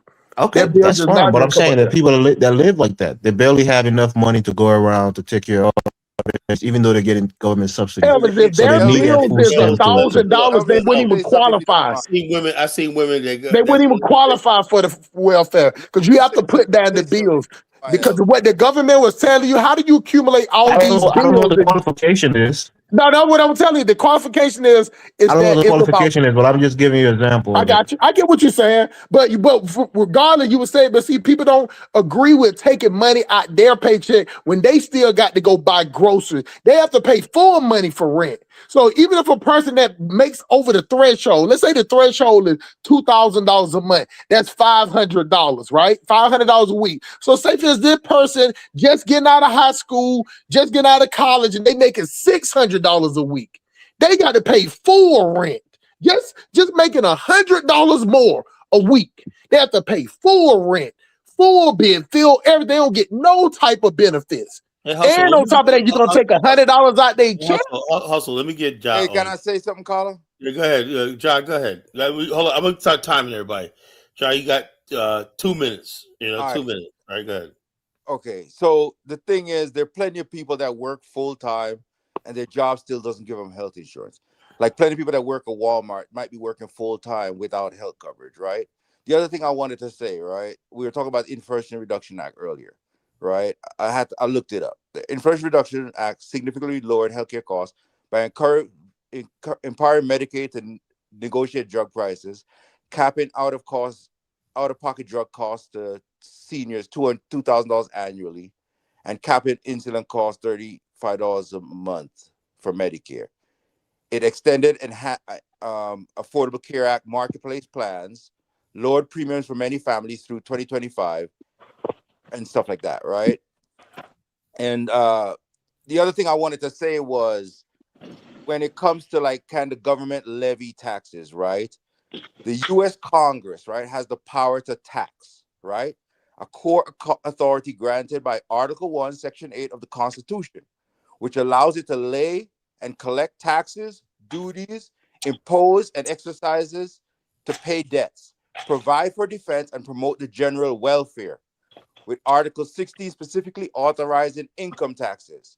The power of the purse ensures Congress controls federal revenue and the House originating revenue bills. And so the thing is, the Congress can tax you. So if they say, hey, you got to pay this thing and it's going to come out if you don't get health coverage, or say, then you're going to have to pay a penalty, and that penalty will come out of your tax return if you do get a tax return. That's the power to tax. That's why no court struck down that law. So you could say it's illegal, but unless the court can make bad decisions, don't get me wrong, but the courts didn't even uphold that. So that's why that law stood.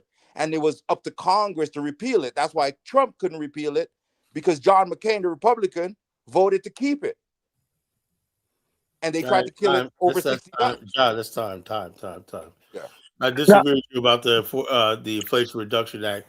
Like I have not seen the results thing, because a lot of people are losing and lost their coverage or whatever because of plans, insurance plans. Look, because of the Inflation Reduction Act, Aetna is shutting down plans in 90 markets. I just read that offline.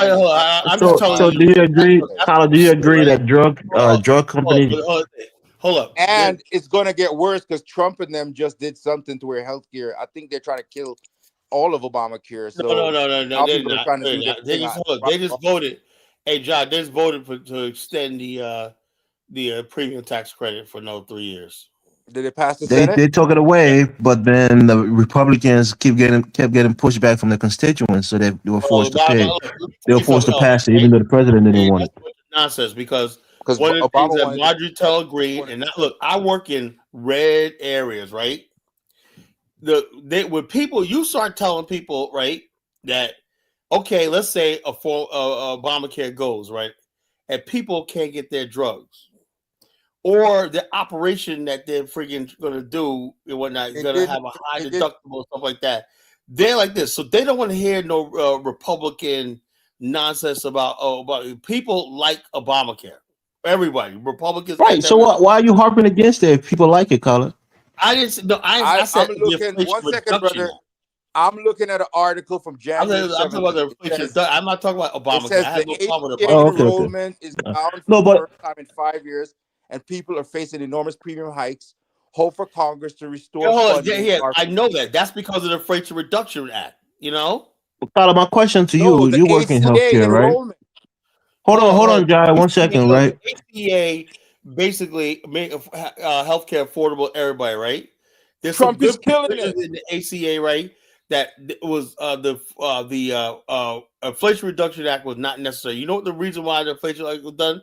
Because it says something about climate change. It had nothing to do with. Colin, you pick one thing out of a thing and then you thrash the whole thing.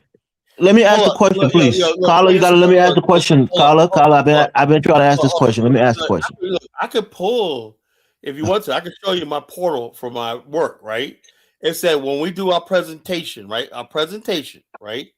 they'll tell you in my presentation right there on the first page of my PowerPoint, right? It says the Inflation Reduction Act, blah, blah, blah, the reason why benefits should change this year. For example, people used to, in 2025, people used to have a grocery card and a lot of benefits, right? The Inflation Reduction Act restricted that by saying, okay, that's a benefit, but because they want to restrict it down to like only 20% of people save money, right? You had to have a chronic condition. So a lot of people who don't have chronic condition couldn't get that grocery card. So it was a hard sell this year, right? So my point I'm trying to make because is Trump is killing it. I'm going down the list. You're dancing around why it's happening. John, let me say this, bro. When I'm going down the list in my presentation in front of a group of people, and they're asking why the benefits are going down, guess what? Page 3 is the reason why the Inflation Reduction Act, because to tackle climate change. And you know the look people. Carla, don't be disingenuous, right? Let me say this. Congress, this administration has the majority in the House. They have the majority in the Senate. If they had a better bill that they could pass that would benefit the majority of this country, they would have passed it. Don't blame Biden. They won both houses and the presidency. Look, Mitt Romney in Massachusetts had Romney Care. The Republicans, for some reason, right, for the most part, they don't think health insurance and all that is that important. Maybe because the people they're around got good health care. Most of the people in Congress got good health care. Look at Carla the liberal. Look at Carla the liberal. That's the whole point about the liberals. See, that's not a liberal. That's healthcare shouldn't be only for the wealthy. Elvis, look, let me say this, right? The Republicans basically prioritize other things like banking. Remember the whole thing with Fannie Mae, Freddie Mac, and stuff like that, AIG, whatever like that, getting the economy running, right? Democrats, right, prioritize things like healthcare and stuff like that, And also remember something, during the Affordable Care Act, it would not have passed without Republicans like Chuck Grassley. That's not true. Look, Grassley was there, right? It moved through the Senate. When Obama, Carla, when Obama even with you got to give him a chance to speak too, bro. I know it's your show. Let him speak. I'm just trying to correct the lies. When Obamacare passed, it passed with all Democrats. No Republican voted for it. No, in the Senate or in the House. Democrats adjusted it. As a matter of fact, it was a Republican plan originally. It was Mitt Romney's plan for Massachusetts. Right, hold on. This is what I'm talking, John. This is what I'm saying. This is what I said. You think you're smart, but let me. You want me to look it up? Right? Let me look it up. Hold on. You can't chat BTBT in the debate. Because you want to. John, give me 1 second. Give me 2 seconds, right? Let me say this, right? Yes, no Republicans voted on it, right? Well, that's why you hold on. What happened was in the committees, Republicans were putting their stuff in. Chuck Grassley says for political cover, I'll move it along in committee. I'm not going to vote for it in the thing because I'll damage my thing, right? But I'll move it through committee, right? And he said I'm not going to vote for it on the floor. I'll move this through committee. If you change this, add this one, then I could use that to my criticism and say I didn't vote for it. But at the same time, knowing it's going to pass, right? At least the stuff that when asked, I put that in there. That's how it happened. No Republicans voted for it, but they worked in committee to shape the bill. So do you get what he's saying on that, Elvis? Because if you don't, it was a thing that happened in the House where the lady was trying to break up a bill, and it's like, well, they're not even letting it, not even bringing it to the floor. They're not even letting it be a conversation about it. And there was one Republican said, you know what? I'm not going to vote for it, but I'll move it through so it can come to the floor. Not for a vote, but just for it Carla, to come.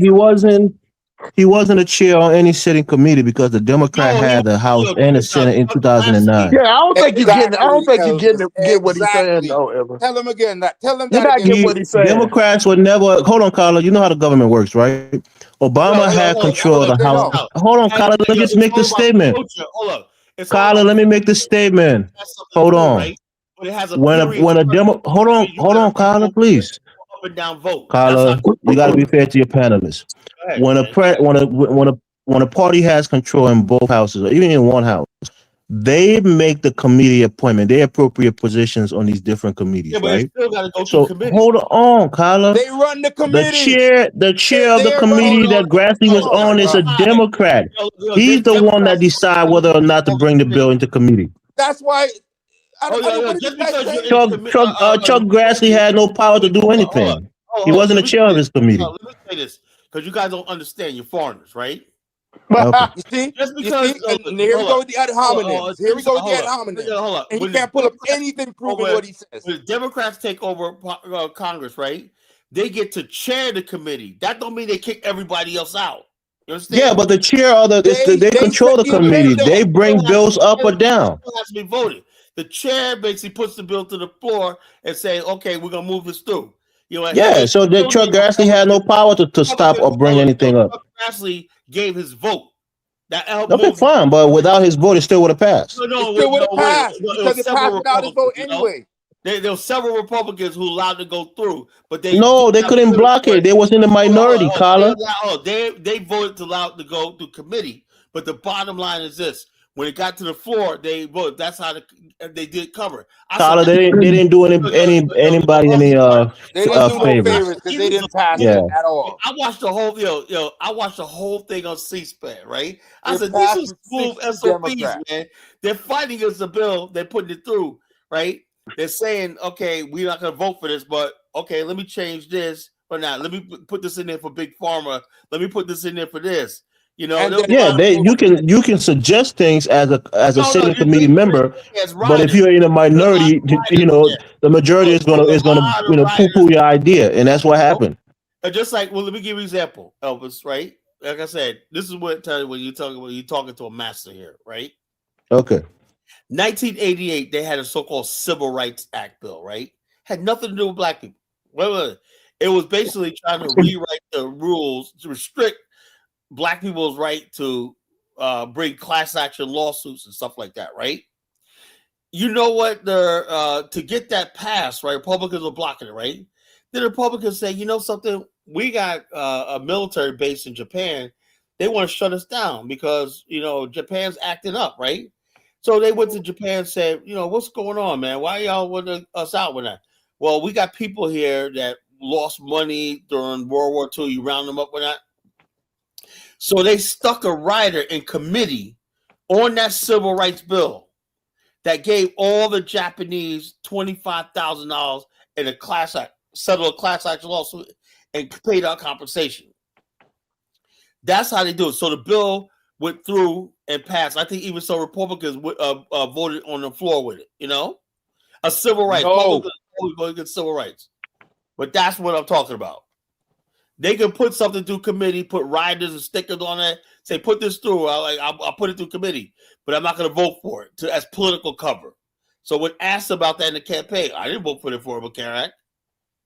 But Carla, I hope you understand what I'm saying, right? When a Democrat has control of the House, just the House, for example, the Speaker of the House make all of the committee appointments. They'll put Democrats in those positions. No. You never. It's hard, if not impossible, to ever have a Democrat House majority and have Republicans on the House committee chair. Certain positions when that. But the bottom line, they can't just say all people in committee. No, I get that, but what I'm saying, the chairman of the committees would be Democrat. Elvis, there's no thing in the Constitution that freaking legalizes political parties. Tyler, you're moving the goalposts. We're just talking about this one thing. So how can you say somebody say I'm going to put all Democrats? That's not what I said. I said the chairman of the committees will be Democrat. Look, it's always they could do that, but it's mostly always when people are up for that chairmanship, the most senior ranking person. And I get that. I'm not arguing with that point. A Democrat could say, you know something, I don't like such and such one. He's a Democrat, but I'm gonna put this guy Republican. It happened before. No, it's very. I don't know if it's ever happened, but it's very rare that would happen. It happens more than you think. if they don't have the right guy up there, whatever like that, you But know. the So yeah, bottom line, Republicans do serve on Obamacare committees, passed. but the chairmanship will Yeah, always The be with the bottom party that's in the majority. the look, bottom Adam line Clayton is when Powell. Adam Clayton Obamacare Powell. They took passed, his it chairmanship passed away, and what now? all. What they do? They gave it to a Republican. The You know, bottom line is When? the bottom that was in line. the 1970s. You know, Adam 1970s? Clayton Okay. Powell happened to Adam Yeah, Clayton it could happen, but it very rarely happens nowadays. His own party stripped him of all his political power in Congress. The bottom Yeah, line. that's called. They can censure you, right? So the They can bottom line is, censure you and take away your political. it's all written in stone. That's what I'm trying to tell you. No, but that's fine. I get it. There are exceptions to every rule. But what I'm saying is the whole point with Chuck Grassley is that he had no real power to block the bill He was, or to up but he the was bill. a voting member in the committee. He had no chairmanship, but he was a voting member in the committee. Fine. But the committee had more Democrats than they did Republicans. So it doesn't matter. The bottom line is they had some Democrats who you needed, I think, a majority vote, right? So that does not necessarily mean that even though you have Democrats in it, only the majority of people in that committee were Democrats. Hey, let me say one thing though, but because I have watched these, because I have watched them, and I have seen them say in the committee they'll be like, okay, even when the Democrats had power, just say it with Chuck Grassley, they say, well, you know what? These are the things that my counterpart he wanted in on that. So we hopefully that if they get in office, that he'll return that favor. So both of y'all are right, and that's why I don't understand what y'all arguing about. Because both of y'all are right. So he right that the Democrat was in power, but it is still the same that just because he didn't have power, one thing about Senate Democrats and Republicans, they do that shit all the time because they know they have the final vote. So now the House people act like kids. The Senate act like grown adults. So you get more of a dialogue like this with like Chuck Cory Booker and all that. He works with I forgot the Republican that he works with all the time. And he'll say, and I heard it was a later on dude. He said, "Hey, my friend Cory Booker want these things in. I'm gonna put these provisions in." And then when Chuck Booker get there, he said, "Hey, my colleague want that we work together." It don't matter if everybody else don't work bipartisan. It'll get 2 or 3 Democrats and 2 or 3 Republicans will work together to get small stuff put in. So both of y'all are right. I just don't understand. And just because somebody says Affordable Care Act, Republicans got a lot of things in that bill that they liked, you know? Yeah. But the part that Ja was reading, which we wasn't even talking about, we know that the Senate, we wasn't talking about the law of Obamacare. What was illegal was the mandate. And even Obama said it out his mouth. He said, I don't think that this is gonna. He said, I don't think that. That was passed only through cloture. That was only a period certain. Paula, do you remember when he said his speech? He said, I don't think this legal. He actually said it out his mouth. John Boehner, remember, I want to play that Boehner speech.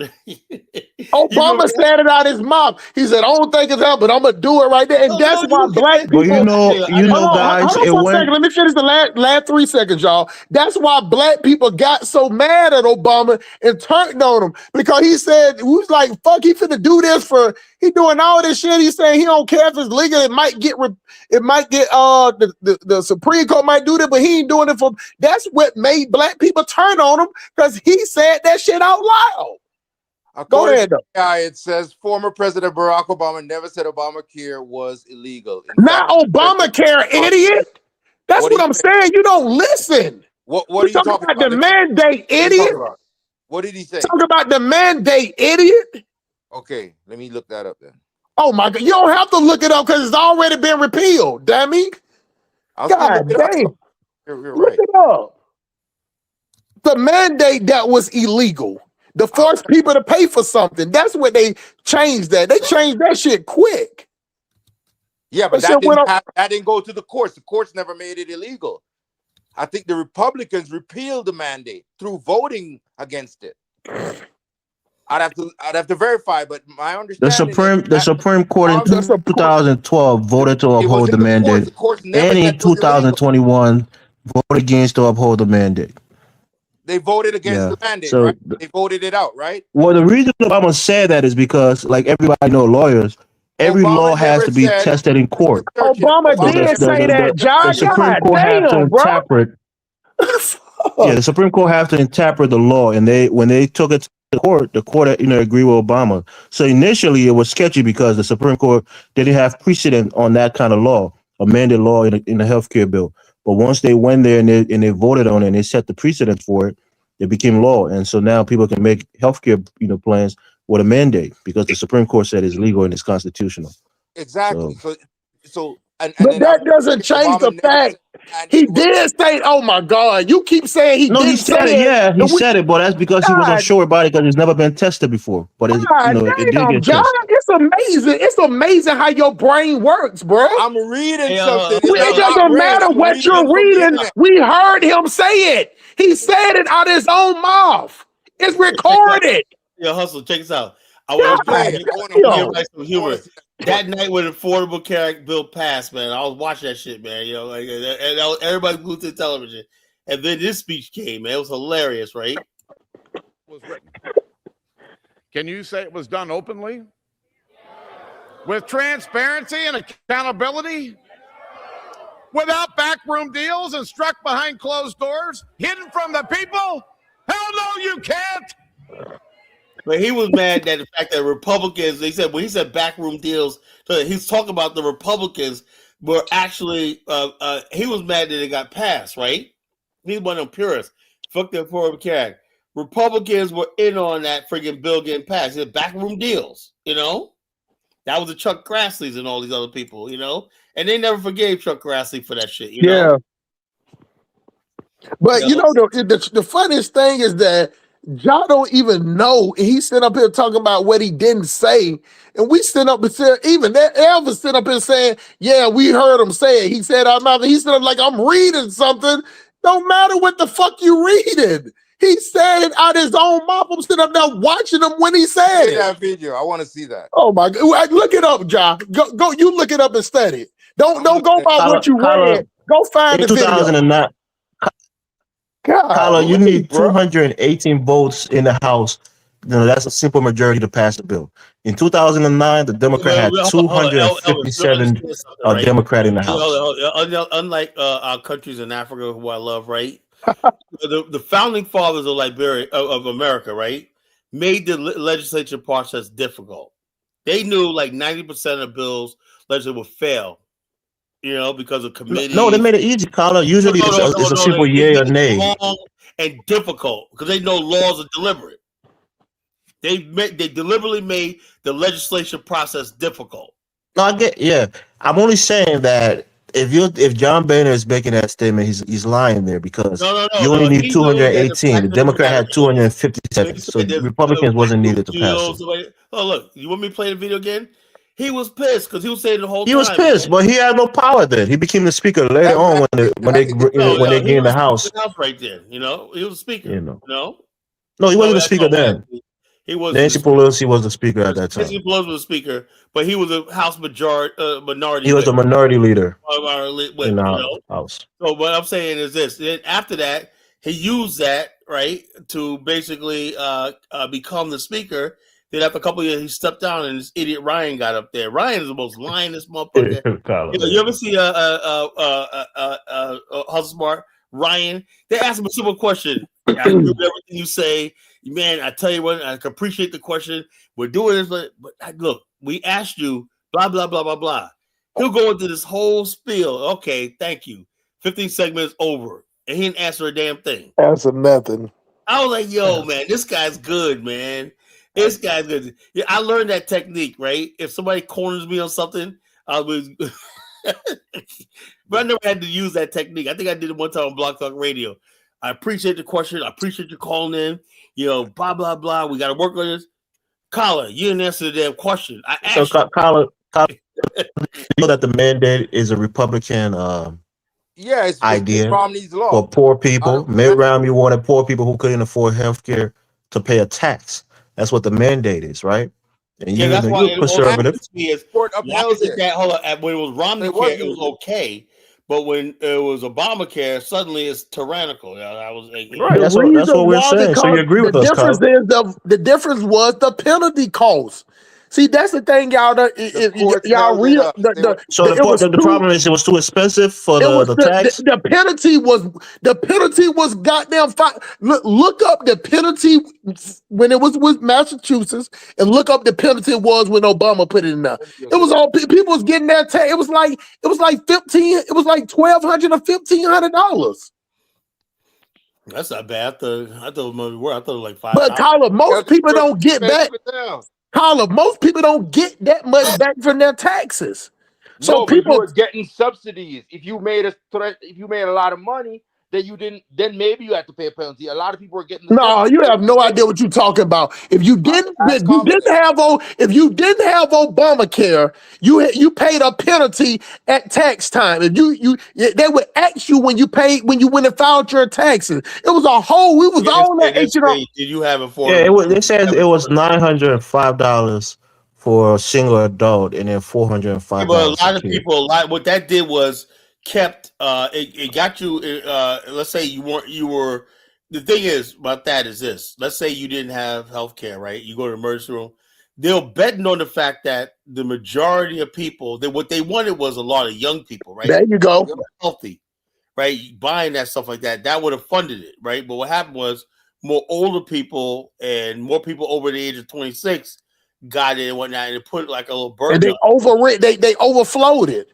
Yeah. Because so many they didn't expect for that many older people to come in there, and then the young people, older white people. Yeah. States like Florida that Obamacare kept a lot of people alive, man. Yeah. It did what was good. But when the people started finding out the penalties, and then they was taking it right out your taxes. Like they took the money. People was waiting for their tax returns, and they was goddamn taking it. Don't be in the tax office right my time. Because sisters, man, they be like, you're ready to break fly in it. I want my goddamn. They was mad as shit about that. They was mad as fuck. A lot of black people who said, man, they haven't had a refund in years and whatnot. Yeah, they weren't getting their refunds back. Kyla, I mean, it's a silly question, right? But don't take offense to it. Your company offer health care to its employees, right? Right? This is what we're gonna do, right? Well, I'll tell you right now. We got a meeting, a big dinner on the 25th, right? We might be moving into employing people. Instead of hiring contract agents. Oh, so you guys are like a contractor thing? Yeah, we contract agents under us, right? We have like about 30, but we're trying to. I think they're slating us to run a call center and data center, and we're gonna have employees. So the reason I'm asking that, let me just get to the larger point, right? Is that most people over the age of 26 most likely have a full-time job, and most people have insurance through their employer. That was the benefit for people that was under the age of 26. That's what I'm saying. So they kind of accounted for everything. So the younger people who may have been in school, or maybe they didn't have a full-time employment, they could still be covered under their family plan, right, or their parents' insurance. And then more reasonable age adult over 26, most of them have full-time jobs, so they're going to just get the insurance through their employer. So most people had insurance. Also, hold up, but it has a caveat. I sell group plans, right? Before the Affordable Care Act, an employer has to have at least 35 employees on payroll. For what? To qualify for what? After the Affordable Care Act, it's down to like 5. That's another thing you did. No, what do you mean? Like for small scale companies or look, you would have to, before the Affordable Care Act, in order for you to get a group plan for your employees, you have to have 35 people on payroll. Okay. And before like that, then when the Affordable Care Act got kicked in, it's 4. It's like 4, and before. So that's beneficial, right, for the companies. It is, but the thing is, small companies can benefit from it. It's good, man, but So, Tyler, you like the Affordable Care Act, man. Just admit it, man. You're putting all the good things about it. That's in there. It was a lot of good things in there. A lot of good things in the Affordable Care Act, but like I said, why do you guys talk about it like it's? We told you what you did, what we didn't like it. If you don't understand that, you just don't understand that. Well, my thing was the Inflation Reduction Act, right? I think that was completely unnecessary, right? It was like the Affordable Care Act was good, right? What the hell we need Inflation Reduction Act for, And so, and most about they said they. What do you mean, Carla? We had high inflation after COVID, so they had to do something to bring that down. Hold up. How did it? They put past the Inflation Reduction Act in 2022. Is inflation down? No. It's been coming down. Even on the Trump, it's been going down. Yeah, hold on. But it was on the Biden. It was record high at 13%. Yeah, because we just came from COVID. They did like 2 or 3 stimulus checks. Like a lot of billions, hundreds of billions of dollars infused into the economy. They used COVID and the climate to pass the Inflation Reduction Act.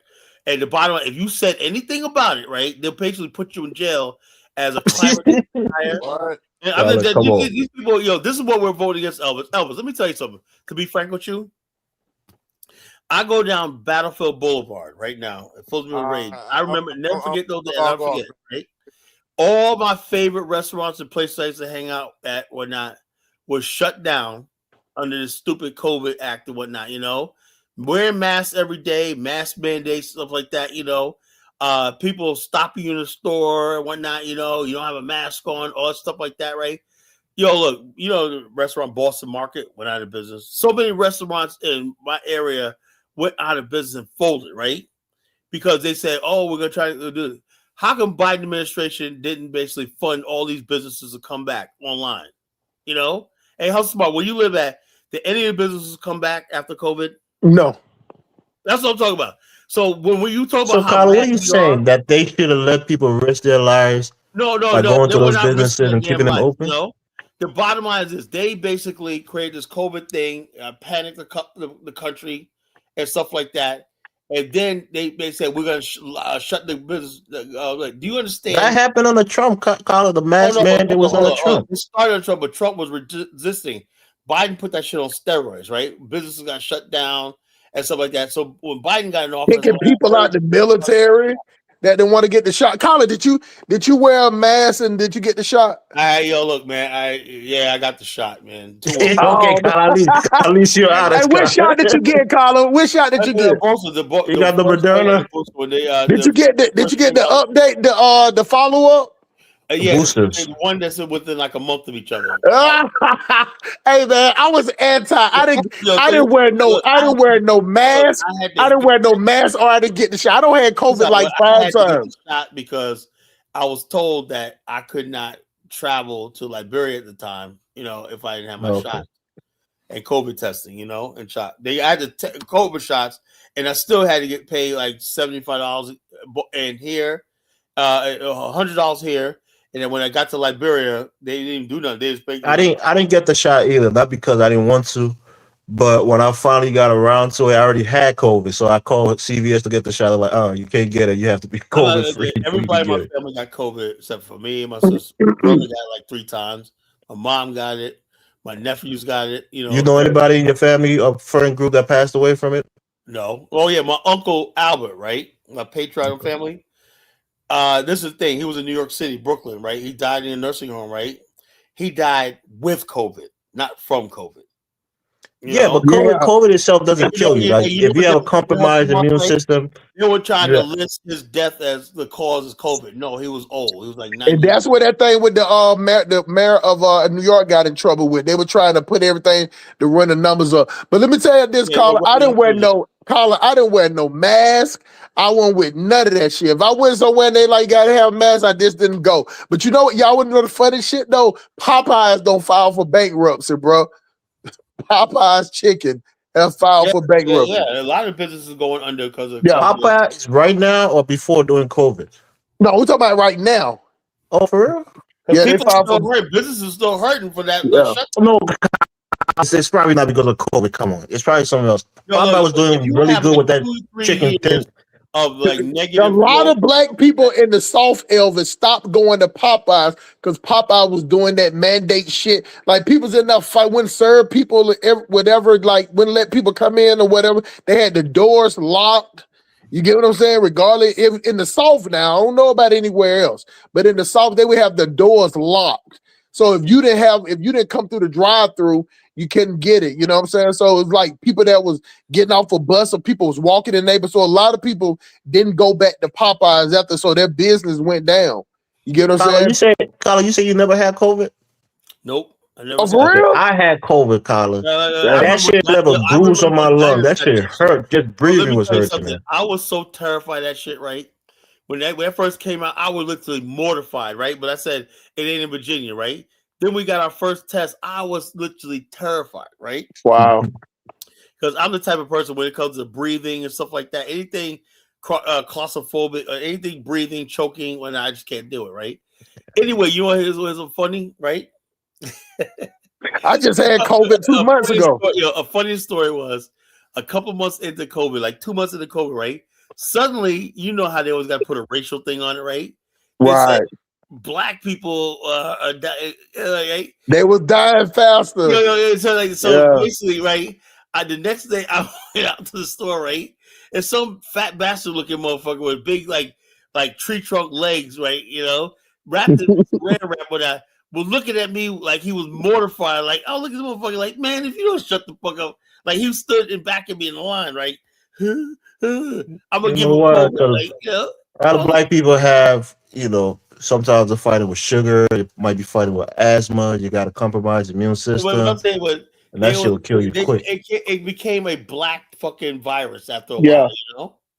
It definitely was like that in the South. Carla, I got it like the first week when it came out. And got them when I called the hospital. This is when they wouldn't even let you come. Like if you couldn't even drive up to the hospital. So this is like the first week, and they was telling you. They told me this is what they told me on the phone. They said unless you show up in the ambulance, don't come up to the hospital. Damn. That's what they was telling me. This is the first 2 or 3 weeks. I called it either the first week or the second week. Now, my sister, she got it the next month. They had trailers.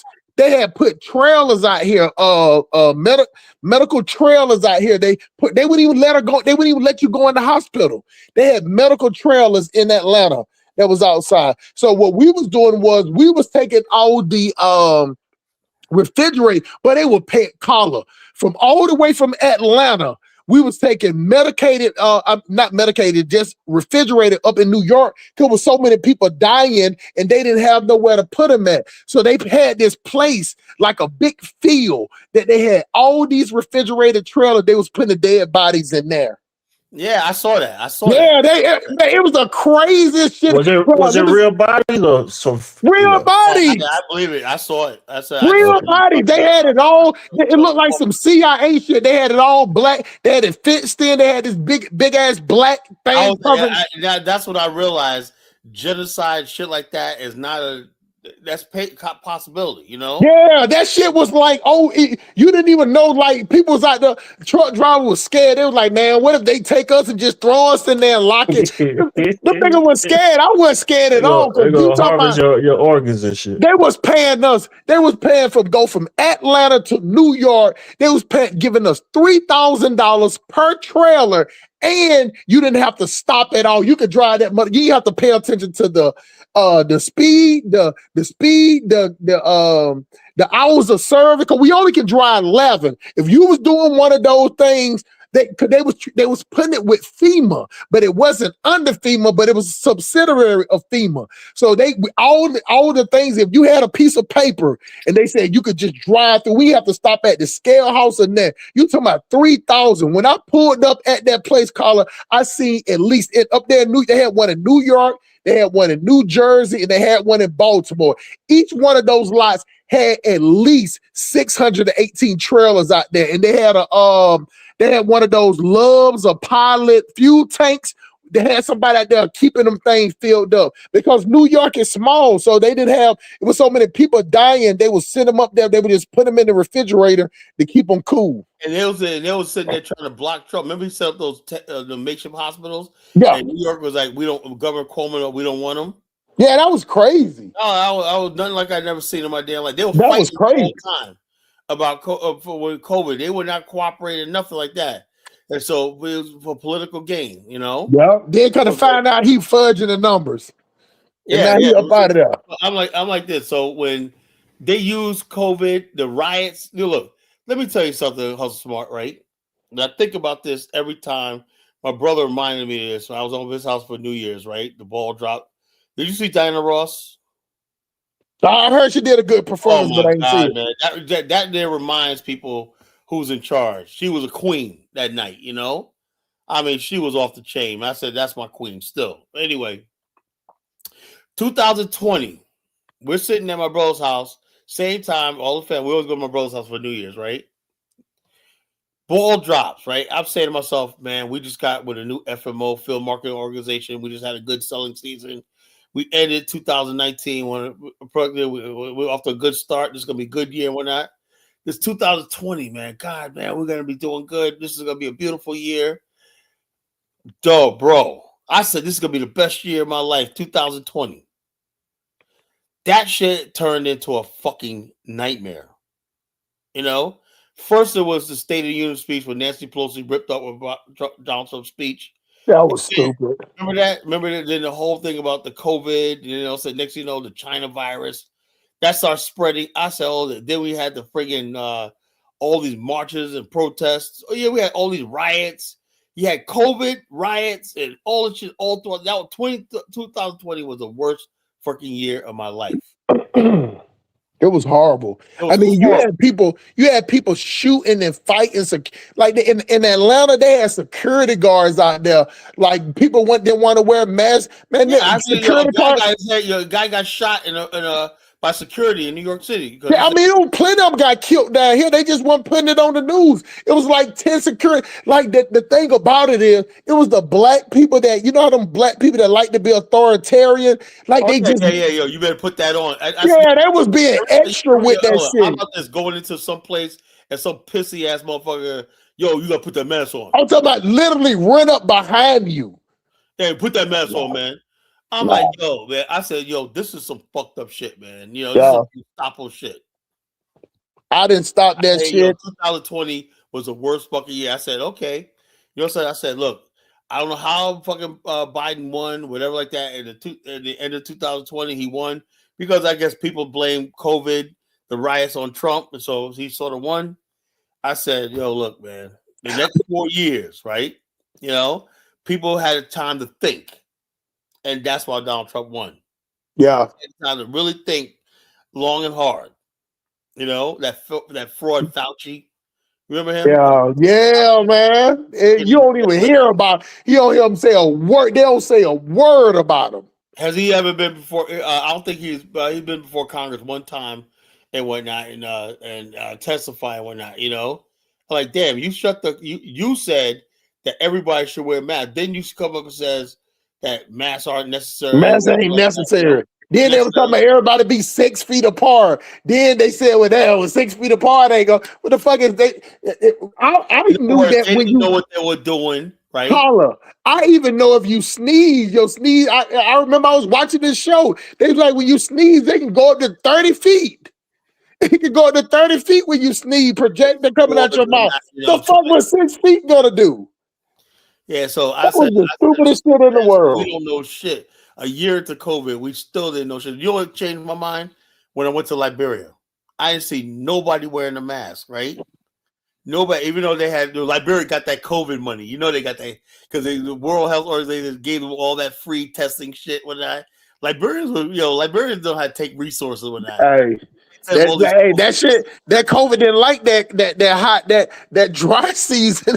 Yeah, but Liberians didn't like that because they were getting a lot of money to test people with COVID, right? Right. And they said, man, y'all ain't got no COVID in the country, so they cut the funding off, you know? Liberians were eating good off that COVID money. They were charged like $75 at the airport, right? Yep, at the airport. Yeah. I remember all that now, man. You know, $75 for it, you know, just pay $75 for a COVID. What they do? I forgot what they look in your throat or something like that. No, they were sticking that thing in your frontal lobe. Oh yeah, that's what they did. You know, sticking that shit up in there. That thing. They didn't give you the results. They just took the test. No, about the money thing. They ain't care about no fucking. Man, they ain't give a fuck about that shit. It was like $75, and y'all giving us the kids. Yo, Elvis, you ain't gonna like what I'm saying. I heard all bags of that money went directly to George Ware's private residence. You know, yeah, they was getting paid. That's salacious and slanderous. I heard. They said Some of them bags made their way to George Ware's. You know, like the mafia. Remember the Godfather Part 2, Hustle Part? He said, "Out there, the money's on the table. No, I got a part." Tyler, you believe all the things against Will, but you don't believe none of the things against Boyka, man. You're unit parties there, man. I'm just saying, but that's what people are saying, man. Yeah, but it's BS, man. Money was going to George and Claire Ware's house, you know, and they were sitting there. Okay, Colin. Hey, Colin, but did you see the link I sent you for that chick, Claudiva? Yeah, I did. I can't watch it. I mean, I know you can't watch it, but just make sure you watch it. And Elvis, it's in the back check also, so you'll see the chick that I was talking about, and she break it down. She'll break it down. I don't know if I didn't listen to the whole thing because it was very it was real explicit when it was going on. Like he have no shame in his game at all. But when you know what I'm saying, so but you'll see her talking about how he made a complete 180. I wonder does his white constituency think he's this nice, clean cut guy? I wonder they know about all this, you know? That's what I think. Like at that time, but the dude is denying it, Colin. He's saying that wasn't him, so he's denying the shit. Somebody got to emphatically prove that was in fact him. Yeah. Well, I mean, wait on the if you go to the girl's show, he's actually in the chat. You know what I'm saying? So, but what I'm saying is that even if you go to the Labutu network, he's on that, like her shows. You just got to find those shows because she don't did so many.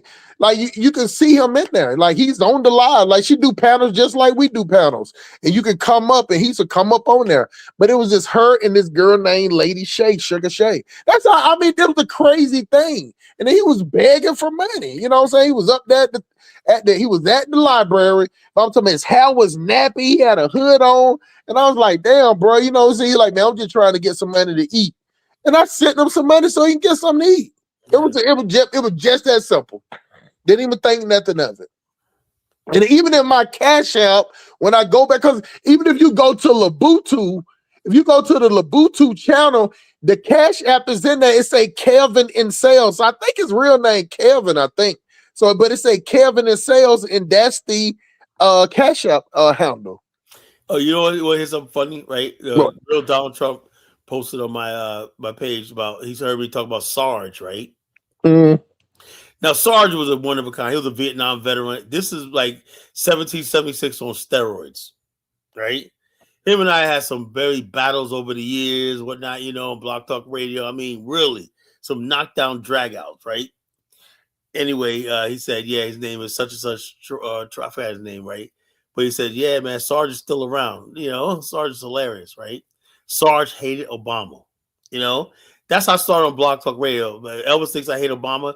I started on Block Talk Radio doing the Obama Shuffle. I did. Wow. I was doing the Obama Shuffle for 7 months. You know, anybody talk about Obama, I was like an Obama warrior. You know, he just could never. I don't know if that's the gorilla hustle in me, but I saw him as a fake. Now, like this, when I said, I was like, hold on. I was like, his dad is from Kenya. He was raised by his white mama in Hawaii. He don't know that about black people. Then when I saw him up there, the first thing I saw him doing, people were saying that, right? But we shut them down. Remember Tavis Smiley? Yeah, Tavis. We threw Tavis Smiley all. Tavis Smiley was the first one to say it. But the thing about it, but the information was there, and people was like, "Oh man, we didn't have social media back then." That's what I'm saying. But I saw him out there. He goddamn had him on a basketball tray. He shot one shot with his left hand. I'm like, that's all it takes for black people. So the only thing that I was saying when I looked at it, I was like, oh shit. The only real nigga in the White House is Michelle and her mama. Those were the only and half of the kids, you know. Yeah, with kids is half, you know what I'm saying? Yeah, the kids. But the only two LBA is, by LBA standard, is the Michelle and her mama. Mother, yep. That was it. And I'm like, I sold it because you're like, yeah, mother's coming to the White House, but you know she was around there doing that soul food. That's how we vibe, you know. We said, okay, they ain't that bad, you know. We knew Obama was a cornball, but I listened to the way he talked and all of that, and I said, no, he ain't that. Like nobody. It's like we used to say this thing. He ain't solid. Yeah, yeah, he definitely. But you can see it. It was obvious. And then on top of that, so we were sitting up there talking. I'll never forget we was at the barber shop and we was talking about all the other presidents. You seen some girl they dated before they had somebody's like, hey, I dated George Bush back in the day. Hey, I went to school with You're right. You didn't see you never to this day. Till to this day, you can't find one female that say I dated Barack Obama. I mean, he met Michelle Obama in college, right? Some dudes, real nerdy dudes, don't really have a lot of girlfriends. That's college. You talking about high school, middle school? That's what I'm saying. A lot of nerds, real smart, nerdy guys, they don't really date in high school like that. Though. They still take pictures. Not one picture, nothing. And on top of that, hold on. You go out with a group of girls that do the movies.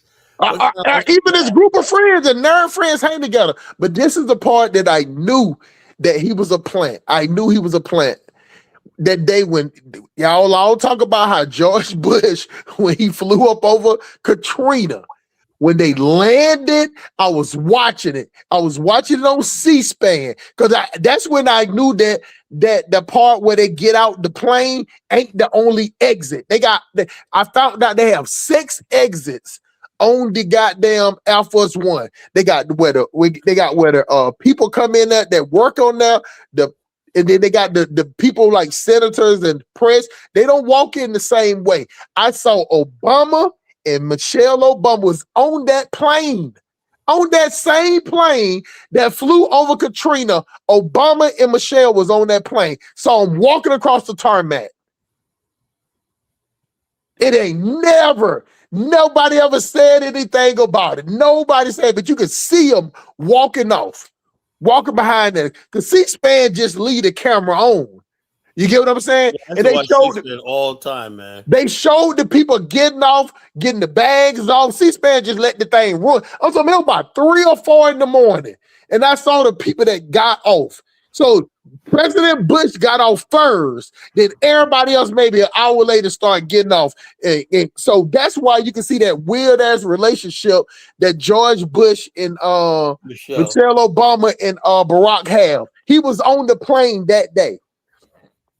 Now, why he was on the plane, I don't know, but he was definitely there. Maybe he was there because they might was finna go to New Orleans. Maybe they would have stopped and then they want to have some black people on there. You get what I'm saying? So that's the only thing that made sense why Barack would be on there, because he was a junior senator. And I think the person was saying it. They was like, why would a junior senator be on the presidential plane? I just remember them saying it. And I remember them saying his name. They were just boosting this guy up. He was a junior senator, one-term senator. And next thing you know, he's in the presidency of the United States. I was like, right, that was a smooth move. You get what I'm saying? What I did like is, I said, if this nigga can do that, then anything's possible. Yeah. That's what I thought. Hey, Colin, what the temperature is up there where you at? Do you know? Today it was, hold up. I'm talking about what it is right now. Let me look at my thing. On your phone. 32 degrees, man. Man, it's cold there here. It actually snowed last night. So we got rain. So when it's the temperature this low, they send out we have to cut it. My truck been running for 3 hours. Oh, that's right. You gotta keep it running, right? Got to keep it running because the oil that we use is so thick that it takes it. If you let it freeze, you can't even. The truck it'll bog out and it'll cut off. So you got to let it run. So I got to let it run for 3 hours and then 3 or 4 hours. I'm gonna let it run for like 5 hours. The good thing about it, they're gonna pay for the gas. They'll give us a subsidy. It's called the damn. It's not a per diem. I can't even think of what they call it. Make it like a blind. They give you like a surcharge. They get a fuel surcharge when the temperature drop. So when I get ready to go fuel up the company, because I got like a EFS card that does all that. And when I get ready to get gas, it'll be like for 5 gallons. It'll give me 5 gallons for free. I won't have to pay for 5 gallons. And you think 5 gallons ain't a lot, but for trucking, that's $25. Yeah. So I'm gonna let that motherfucker run all night. Plus, I got my refrigerator in there. You know what I'm saying? So trucking is hard work. What I'm saying, like most of the truck drivers are black. You know. Yeah, it's a lot. It's more black, but that's what I'm saying. That's what we wanted to happen for more black men to get into it because it's a 24-hour operation. Even if it just doesn't make any sense. It fits with black men because a lot of times black men don't like they like their freedom and doing the thing. So they like it fits with black men. Like I said, when people tell me, "Oh," I said, "Look, man, the bottom line is this, and there's got to be a way, you know." And I'm saying not everybody, right? But most black men do really well when they're in business like trucking or stuff like that, where they got freedom. They're not sitting under a clock. You know, they're walking around supervisors. And they ain't in no bad neighborhood. It takes them out the neighborhood. Yeah, they're on the road and shit like that, you know? Carla, I'm telling you. But my mom and my dad are dead, and I don't even swear that much. I swear on my mom and dad grave, I was studying and studying to get CDL and going to truck driver school from the trap house. I'm talking about pounds, kilos, M16, all that shit was in there. I'm in the back room when my shift was over in the trap house. When it died down, I was in there. I knew this shit wasn't gonna last. I was like, man, I can't get caught up like this. You know what I'm saying? Because the way that the drug game works is the same way society works. You see the price going up, but the quality going down. The same thing with the groceries. The same thing with apartments and houses. That they're going up, but the property is staying the same. You get what I'm saying? Like that gonna cause tension. I knew that shit wasn't gonna when the drugs was cheap. Everybody was making money, but then when the drugs started getting like it went from 85% to 70%, and then the price went up. Like, oh no, now we're losing money. You weren't even making, you weren't doubling your money no more. You have the same thing with me, right? It was January of 2008. I started studying for my insurance license every night. You know, working in a club. And every night I would go home, right, before 3 or 4 hours, just read the book, you know, for like 3 months. And I said, okay, I'm good. And the first time I took the test in March of that year, right, I failed. Right? Second time, April, I passed. You know, wow. But I was disciplined enough that I didn't want to be in the streets anymore. Like when you work in club shit, the shit I was involved with, I think about it. You had to be brave. I could never do that shit, bro. Like, you do. You had to be brave, bro. I was brave. I was crazy. I look at it now, man. I put myself in a lot of dangerous. Hell yeah. Drunk motherfuckers, you throw them out, they might go get a gun and shit. I almost got shot. Nah. I had friends of mine that got killed when on the job. It ain't worth it, man. You know. Carla, I got a friend that's right now. He's still in he been in us since 1993. So that's 33 years, right? He been in prison 33 years because he got to fighting at the club. The security guy threw him out. He was wrong, drunk. He went and got a gun and went and killed him and shot up the club. Yeah, that's what they do, man. Yo, you take some let me some motherfucker. This is how it is. I'll tell you like this. Yo, it's that little nigga. Mm-hmm. Little nigga, right? It ain't the big nigga, right? When I did club security, I see a big nigga, I'm like, okay, that's good. Thank God he's big, you know. I can deal with him, right? I can fight with him. I can fight my hands, right? It's that little nigga right? That you gotta be working with because you man him up or you embarrass him. Check this out. You know, I say this all the time, right? Yo, Steve, don't get mad at me, right? If you listen. My boy Will from Memphis, right? Will's a clown, man. He's a big dark skin nigga. He's a good cook. That's why he turned me on the Memphis wings and shit like that. Memphis food's good, you know. Memphis soul food is good. It is. That's some fucking good food, right? But sometimes he used to do catering gigs at the club or whatnot, you know.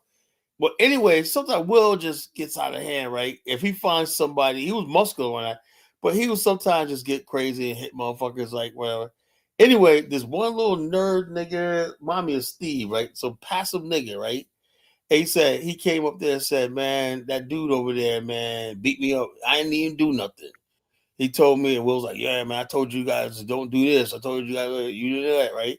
But that was not reason. There was no reason to fucking do what you did to me, right? Get this, right? Because you and me and Will walk out the club together at night, whatever like that. And I till this day don't know if this guy was really trying to kill him, right? That next week, and right, I went to New York, right? I come back, right? It said the Gino's Pizza right there, and the windows were shot out. I said, "How the hell that happened?" It said somebody was trying to kill Will. It was that little nigga, you know. He was in the neighborhood right beside it, like it was like a little strip mall right there over the fence. He was just over the fence. He parked right there. Lino saw him coming out, pop, pop, pop, man. And Will said, "I'll duck down, man, crawl, whatnot." You know, he sprayed the freaking front. That little nigga, man, little passive, like he was like 130-pound nigga, you know. I seen it, man. Hey, Stoic One said all those people are affiliated with some. That's what I was saying. That's what I was saying. That's why I didn't understand why Elvis asked a question, because I gave all the information. The chick, Stoic One, the chick, Lady Shay, was saying that the dude Thomas Sotomayor gave her that Mobutu and whatever got them started. They was trying to run a scam, trying to get Tommy Sotomayor for money. She was willing, this chick, Lady Shay Collar, was willing to go out there and say that the dude, Tommy Sotomayor, gave her an STD. She was sitting out there online calling it cottage cheese. So Stoic know what I'm talking about. All of them came from Tommy. It was called the beef sector. It was Tommy Sotomayor. It was Lady Shay, it was the chick that I just sent calling the thing for Clyde Diva 3. If any of y'all want to look at it, CLYDIVA 3. It was the other shit they called a Roach Queen. There was this shit girl called 404 Diva. It was a shitty Greg. You get what I'm saying? There's some dude in Indiana. It was a whole. I was just watching it. I couldn't believe black people were acting their way online, caller. But they say Obama mom. Yeah, you know what? I did hear that, caller. What Uncle Kale said. They say Obama mom is related to the Bushes. No, I heard Cheney. Yeah, but it made sense to why that they would be that cool like that. Because a lot of people was mad. A lot of people was mad after I don't know if it was the funeral or whatever, that when they saw Obama and Trump sitting down talking and laughing. Yeah. That's that Democratic shit that we be talking to Elvis about. They expect for them to be mad at each other. And they was over there just they all having a good laugh, They was over there shooting the shit like we know they do. Wait, whose funeral was that anyway? Oh fuck. I don't know who died. Yeah. Okay. Yeah, it's amazing. I can't even remember who was dead, but what made you forget who was dead, because it was all on the news. How they were sitting over there laughing and joking, and Kamala came over there and her face was strong. They expect Carter. Yeah, Jimmy Carter. It was Jimmy Carter. Yeah, it was Jimmy Carter. So they was expecting for everybody to go in there and be on that. See, that's, you know what, Carla? I always tell people this. I said the people that sit up there in the stand, just like in Atlanta, our rival is New Orleans Saints. So you have New Orleans Saints in Atlanta fighting in the stadium, but you don't see that the owners stay at each other's houses. They're all in box seats. They're on box seats. They in box seats watching y'all together. Why they going to the country club and whatnot, Holla, the owner from the Saints stay at the dude house. Arthur Blank, he's the one that, if y'all don't know, Arthur Blank was the one that owned Home Depot. He sold it. You know what I'm saying? He's the one that owned Home Depot. That's how he bought the Falcons. They stay at his house. He got a separate house, separate 6-bedroom house outside of his house. And they stay there on his property while y'all sit up there in the stands and fighting do all that stupid shit. They sit up there just watching that shit all to the bank. Watch the Dallas Cowboys when the Philadelphia play. They sit up there and they box seat while y'all sit out there in the elements and fight each other. And it just shocks me, man. You can never catch me buying. I'm not gonna buy none of that shit to make no white people rich. I don't buy no jersey. I watch it on TV. I ain't going no. I'll watch it on TV for a ticket, whatever. You know? I'll watch it at a sports bar, but I ain't buying no jersey, no flags. I ain't putting no emblem on my car. None of that shit. Yeah. The fuck would I buy $80, $100 jersey? Let me get Kidola on. Kidola, what's on your mind, bro? You talk about the topic today or something else? Yeah, what topic is that, man? About Obama? No. I was talking about, the topic was, there's some Liberians who are praying, like you're probably Liberian. You're praying for your Nigerians to be deported back to Nigeria. There's some Liberians praying that Liberians in America be deported by ICE because they're saying they're getting too full of themselves. I think that is evil for you to pray for somebody to be deported just to fulfill that kind of evil thought is very, very bad. I know some people, see, human beings, we all have all kinds of different type of jealousy. Maybe those that are praying for those people to be deported back to Liberia or Nigeria, maybe they're just jealous of because some of these guys, maybe when they come around, maybe they have good clothes, maybe they build good houses, they drive maybe nice cars. Some of these things might be what is leading to all these things. I don't see any reason why I should be praying for somebody to be deported. What's it going to do to you? Is it going to put food on your table? Is it going to give you a shelter? Always say misery loves company, Yeah, I understand. This poverty mindset. You see, hey, where you live at, Condola? Where do you live at? I live in Lagos. Well, I mean, what part?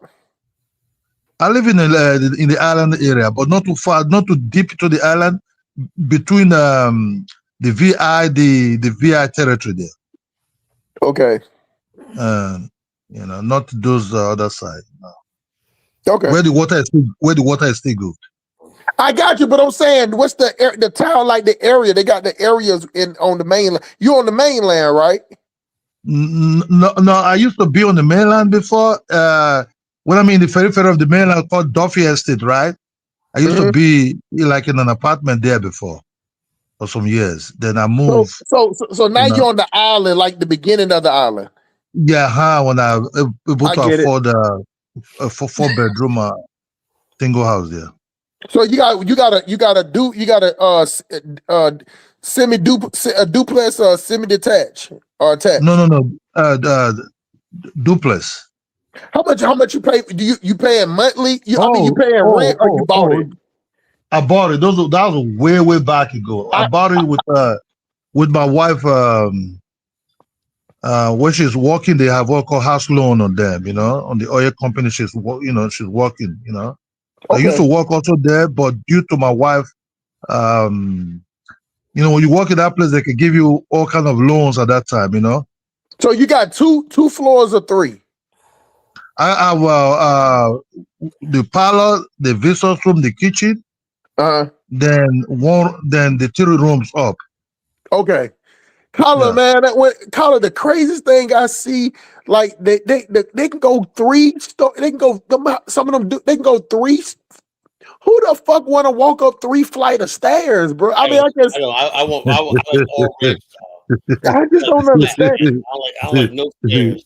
I don't understand why they build straight up. That you can understand if it's apartments, but they building it's like the plot is narrow, so they build a house straight up. And the one thing that I cannot stand is that the richer you are, the less grass and dirt you're gonna see.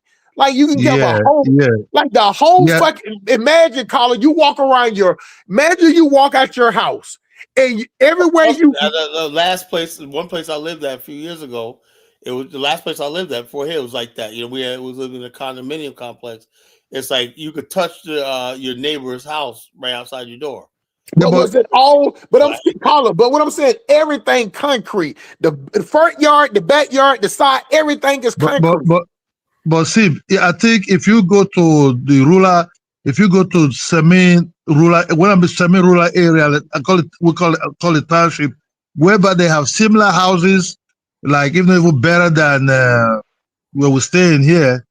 But if you go towards the other, like Edo State, maybe some Delta State, they might have some, maybe pawpaw, some edible fruits in their things, But really, way back, we used to have flowers. Like we didn't even know that we would drink those flowers. They call as viscous flowers and all these things, and all these things. We used to use it as decoration, part of the landscape and everything.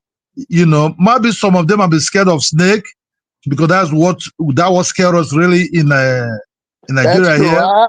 You know what? Right when you said that, I understand, because I one thing that I noticed, Carla, they don't, like in America, how we got the wildlife people that you can call like they don't have that there. You know what I'm saying? South Africa, they got snake man.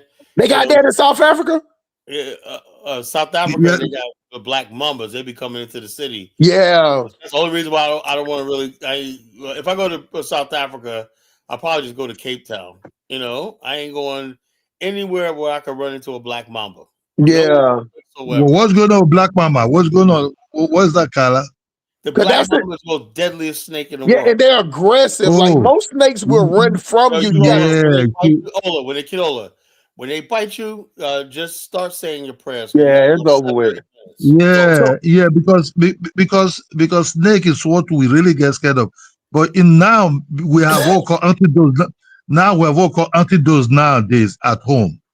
Antidotes is like snake poison, snake medicine that can just dilute the poison in time. Yeah, but the bottom line, most African countries, right? To get the poison, you got transport issues and shit like that. No.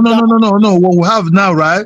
Because of all these things, before you tie that place up, you try to cut it with the cutlass, let the blood flow. But right now, everybody have what called, most of them have what called bottle that can just kill the poison in time. If you feel to get snake bite or any type of thing, you just drink small part of that. It will just dilute the poison in your body in time.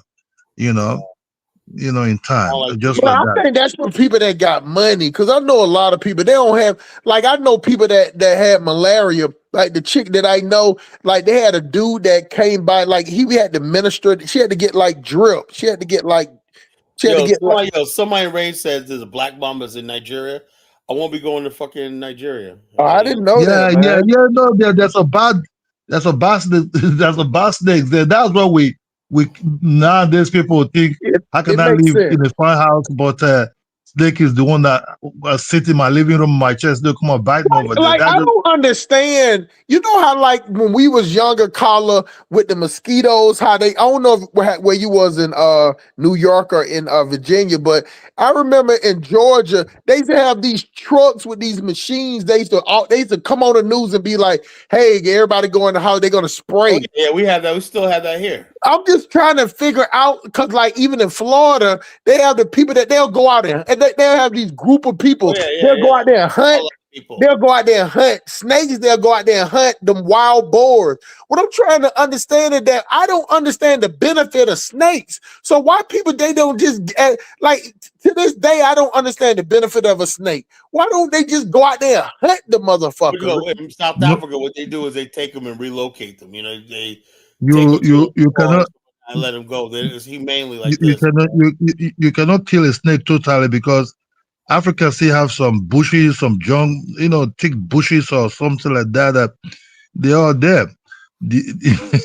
I was in Liberia last 2024, and all of a sudden I'm sitting there walking in Great African, his farm, right? And they're showing me around, and I see the dog laying there twitching, right? I said, "What's wrong with your dog?" Oh, he got bit by a snake. I go, snake? Well, get me the fuck out of here. What the hell is he snake, Nate? Get me the hell out of here. Hey, and you know what? My vision's so fucked up, Kadola.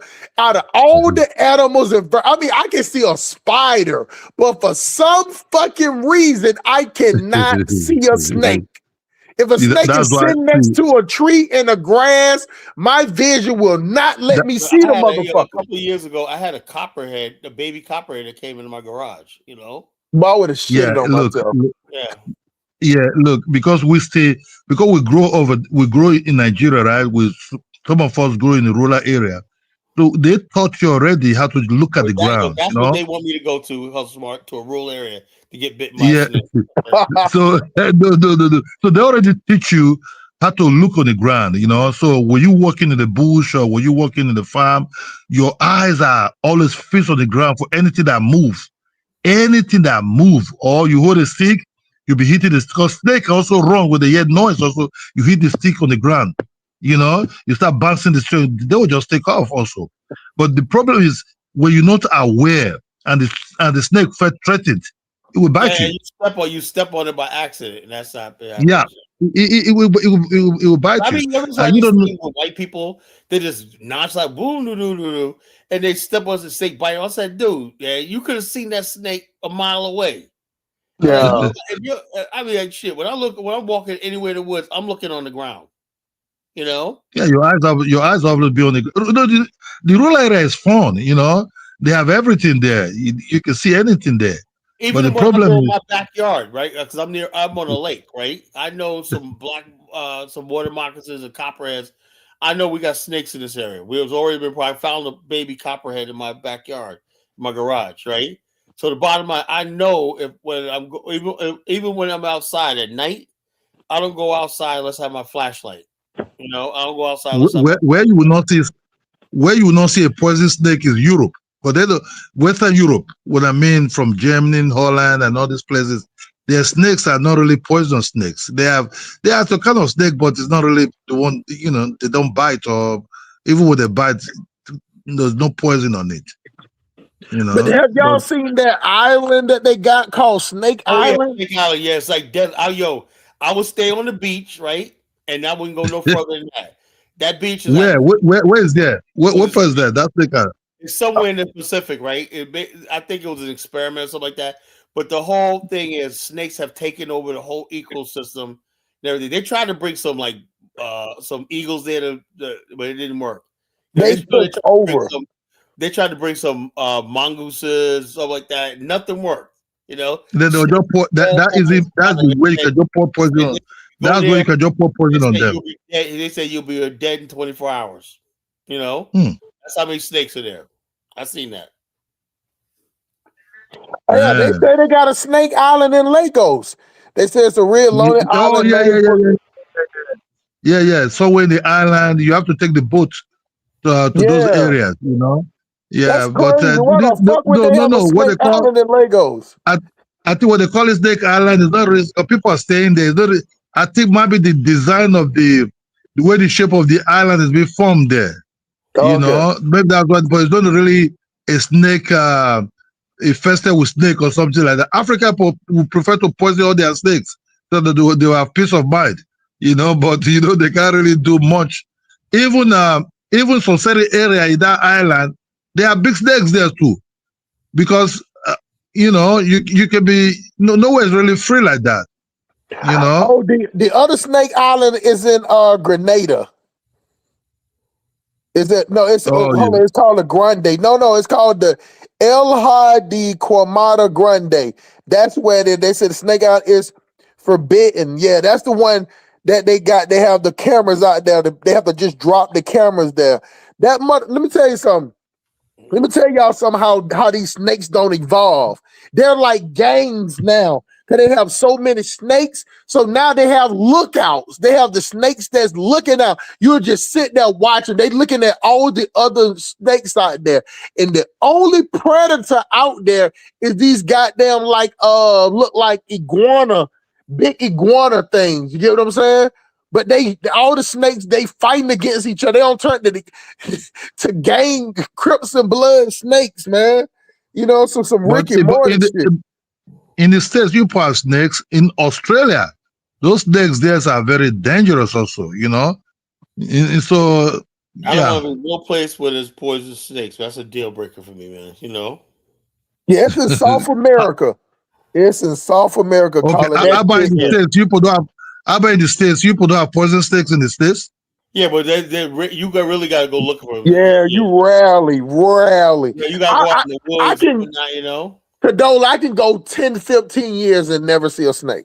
Yeah. Okay. But when you do, you know, they're like, which one? Let me tell you some of my favorite snake story, right? I'll tell you, you guys gonna love this, right? I got one too after you. Well, get this. The year was when I moved to Virginia. That was 1991, 92, 91, right? I had to walk from my house to my job. It was like a 1 mile, right? Now I call myself from New York, where we have bullshit snakes up in New York, harmless snakes, whatever. So I'm walking down the road, right? And I see this baby snake, right? I said, oh, a little snake. I'm going to catch this snake, right? So I went to this snake, right? And I had a stick. I said, God damn, this little thing is strong, right?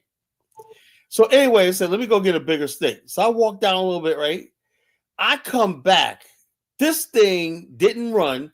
It was sitting there and it was coiled, looking me dead in the face. Wow. And I said to myself, all right, little guy, we're good. You made your point. I like that. So a couple of days later, how smart, I was intrigued, right? What kind of snake was that? I went to the library, right? And I pulled up snakes in Virginia, right? It said watermark. I said, there you go. That was him. It was a baby water moccasin. Wow. And it said one of the things is they do not run. They will stand their ground. And like that, this guy, this thing, his head, I was trying to pin his head down with a stick. This thing was just too fucking strong. I was trying to get down there when I was a kid. I used to catch snakes, put my hand on their head.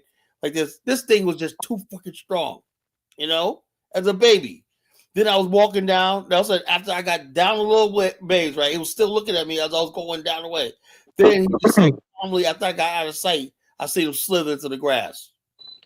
Man, that's crazy. Hey, no, it ain't that many snakes in Atlanta. You got to get down south. So let me tell my story. I was in prison, and I'm like, I don't work my way up because, when you get in there, you're high security. They don't let you outside the prison. So I don't work my way up to get on the outside details. So you go out and, clearing out, we had like a bush axe. So it just looked like a machete, Cadola, with a long broomstick on it, like a bush axe. Man, we in there just talking shit. I'm in there, the motherfucker like, I wanted boot high. They wanted to clear out boot high, the boot heel high. That's as far as they wanted. Man, I got out there. I had just finished like my peanut butter sandwich. I'm sitting there. I swung the motherfucking axe. This motherfucking water moccasin came up out that water. Goddamn, I'm talking about like he went straight up in the air. Boy, I goddamn dropped the bush axe. I ran past all of them. Past the goddamn officer had the gun, shot the shotgun in the air and everything. I don't give a fuck. I ran back to the bus and told him, man, put me in handcuffs. I'm not going back out there to work. That scared me to death. I didn't even see the motherfucker. And the other dude, one of those work details? On the work details, I ran. I'm talking about I ran past, because the sheriff was just standing there. He holding the shotgun.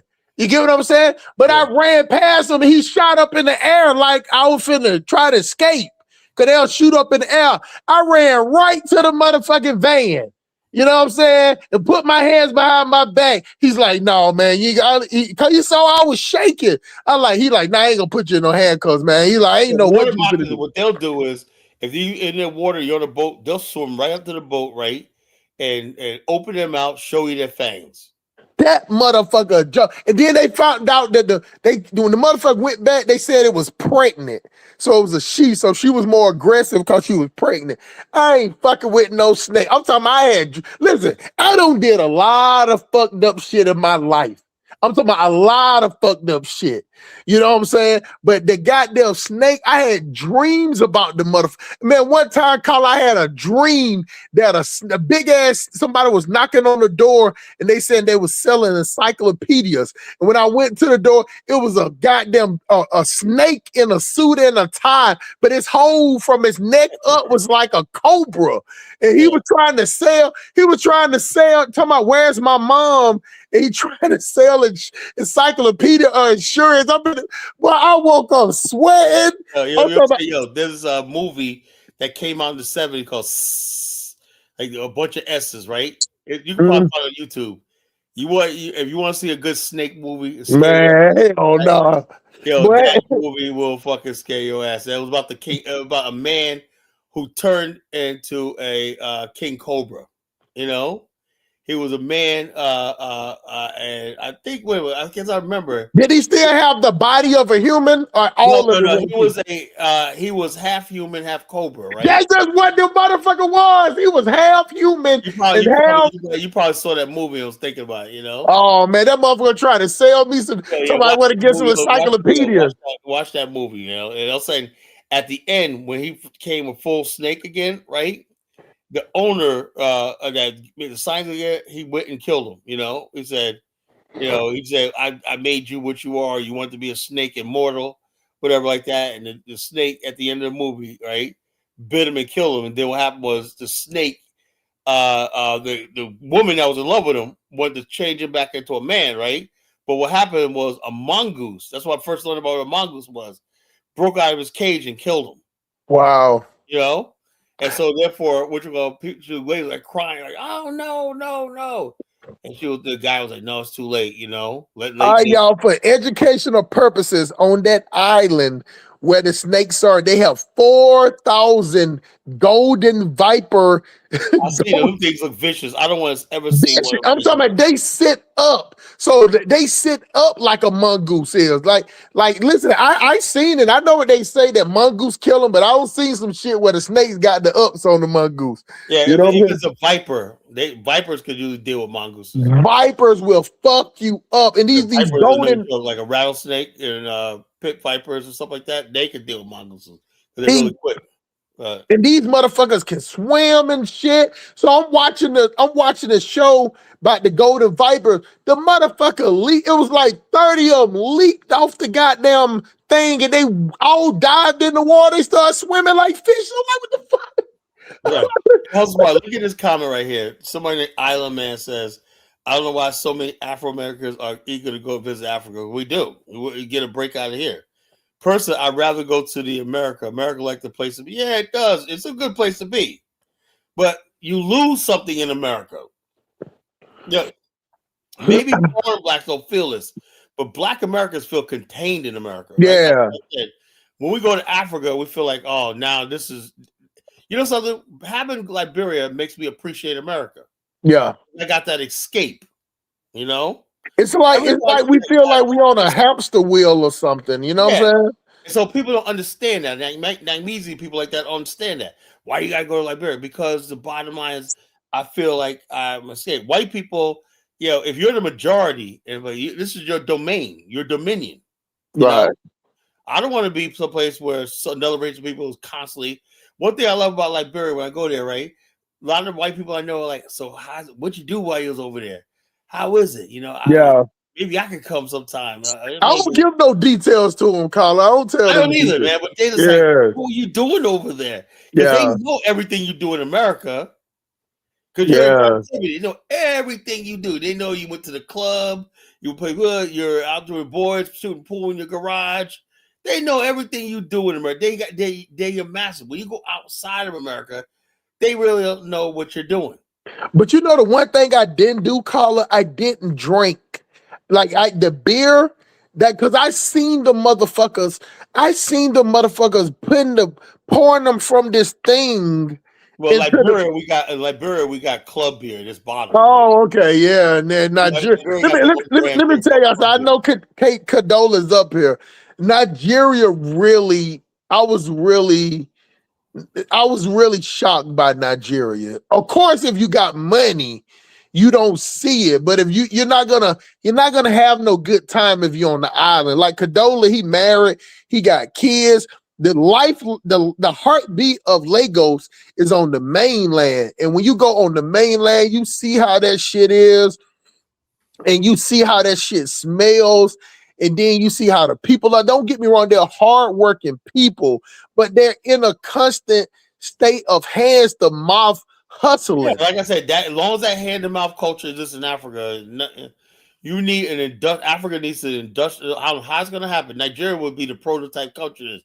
an industrialized labor force, 40, 50% of the population working full-time in industrial areas for a period of no less than 25 years. That will build Africa, you know? Now, Island Man, I did like Kenya more, but they're just that bad winching, bro. It's that bad winching in that boy. You ain't seen bad when we talk about that shit. I heard Mombasa was like that. Oh my boy, Mombasa, them goddamn chicks out there, you talking about 14, 15, 16 years old, but they chasing white men down on the beach. Yep.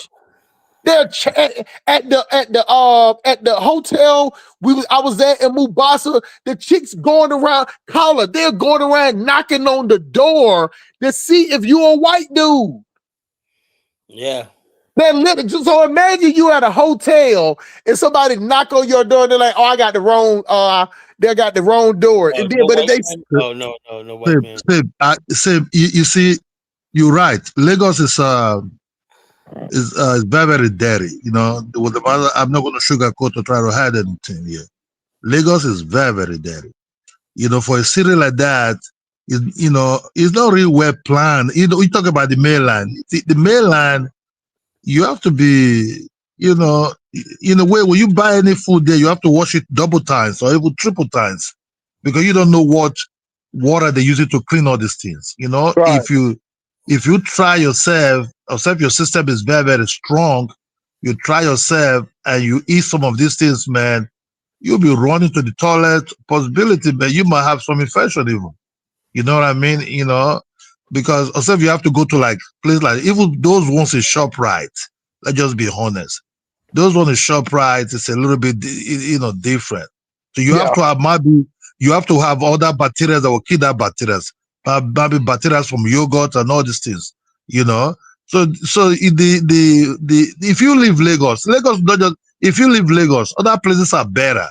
You can eat food from other places that will not really worry you. Because the hustle there is a little bit less. You're right about the hustle. You see, when people are hustling too much, they don't care about the hygiene or whatever they're selling. They don't care about that's the crate. Go ahead, continue to talk, man. That shocked me.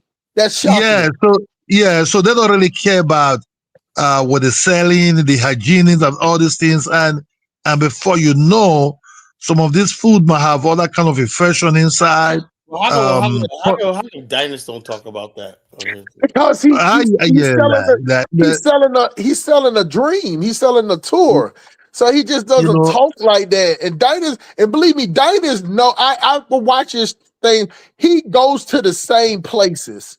He goes to the same places where he eat at or whatever, or he go to the same stores. So if you go to certain food stores, you go to one that has that sanitation, but most of them don't, Colin. You go, I never forget that we went to this place and it was like they were selling fish, and they got them just had this little bucket where they was got them cleaning the fish out of, and then when it was time to wash your hands, Colin, they just brought out a little pitcher like the old school pitchers we used to have back in the day, Colin.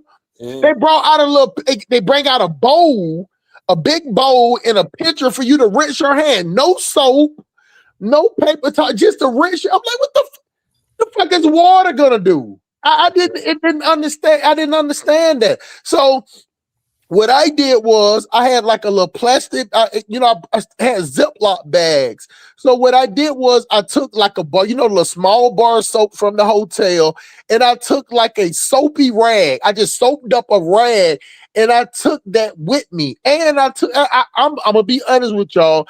There was a little Chinese place where I bought a fork and a spoon.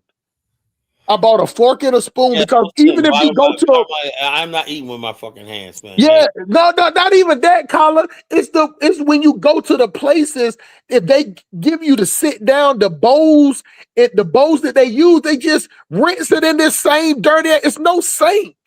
So how are they washing the bowls? Liberia, they're very, very clean. Yeah, man. Nigeria. I mean, Lagos, man. I'm talking about. The thing that will shock you the most, y'all, and this is no put down, it's just the honest fact. It's the piles of trash. Like you walk 3 minutes, you got another pile of trash, you got tire rub, you got these mosquitoes, and it's the smell. It's just the fucking. I just couldn't believe it, and I'm looking at everybody else. Carla, and they just like it's normal. So I'm trying to drink some water, and I'm like about to gag. It took me. It took me 4 days to get used to the smell. 4 days. I can understand. I can understand when you're coming from a place where you stay in your area is far more cleaner. You don't see these things as regular things day to day, right?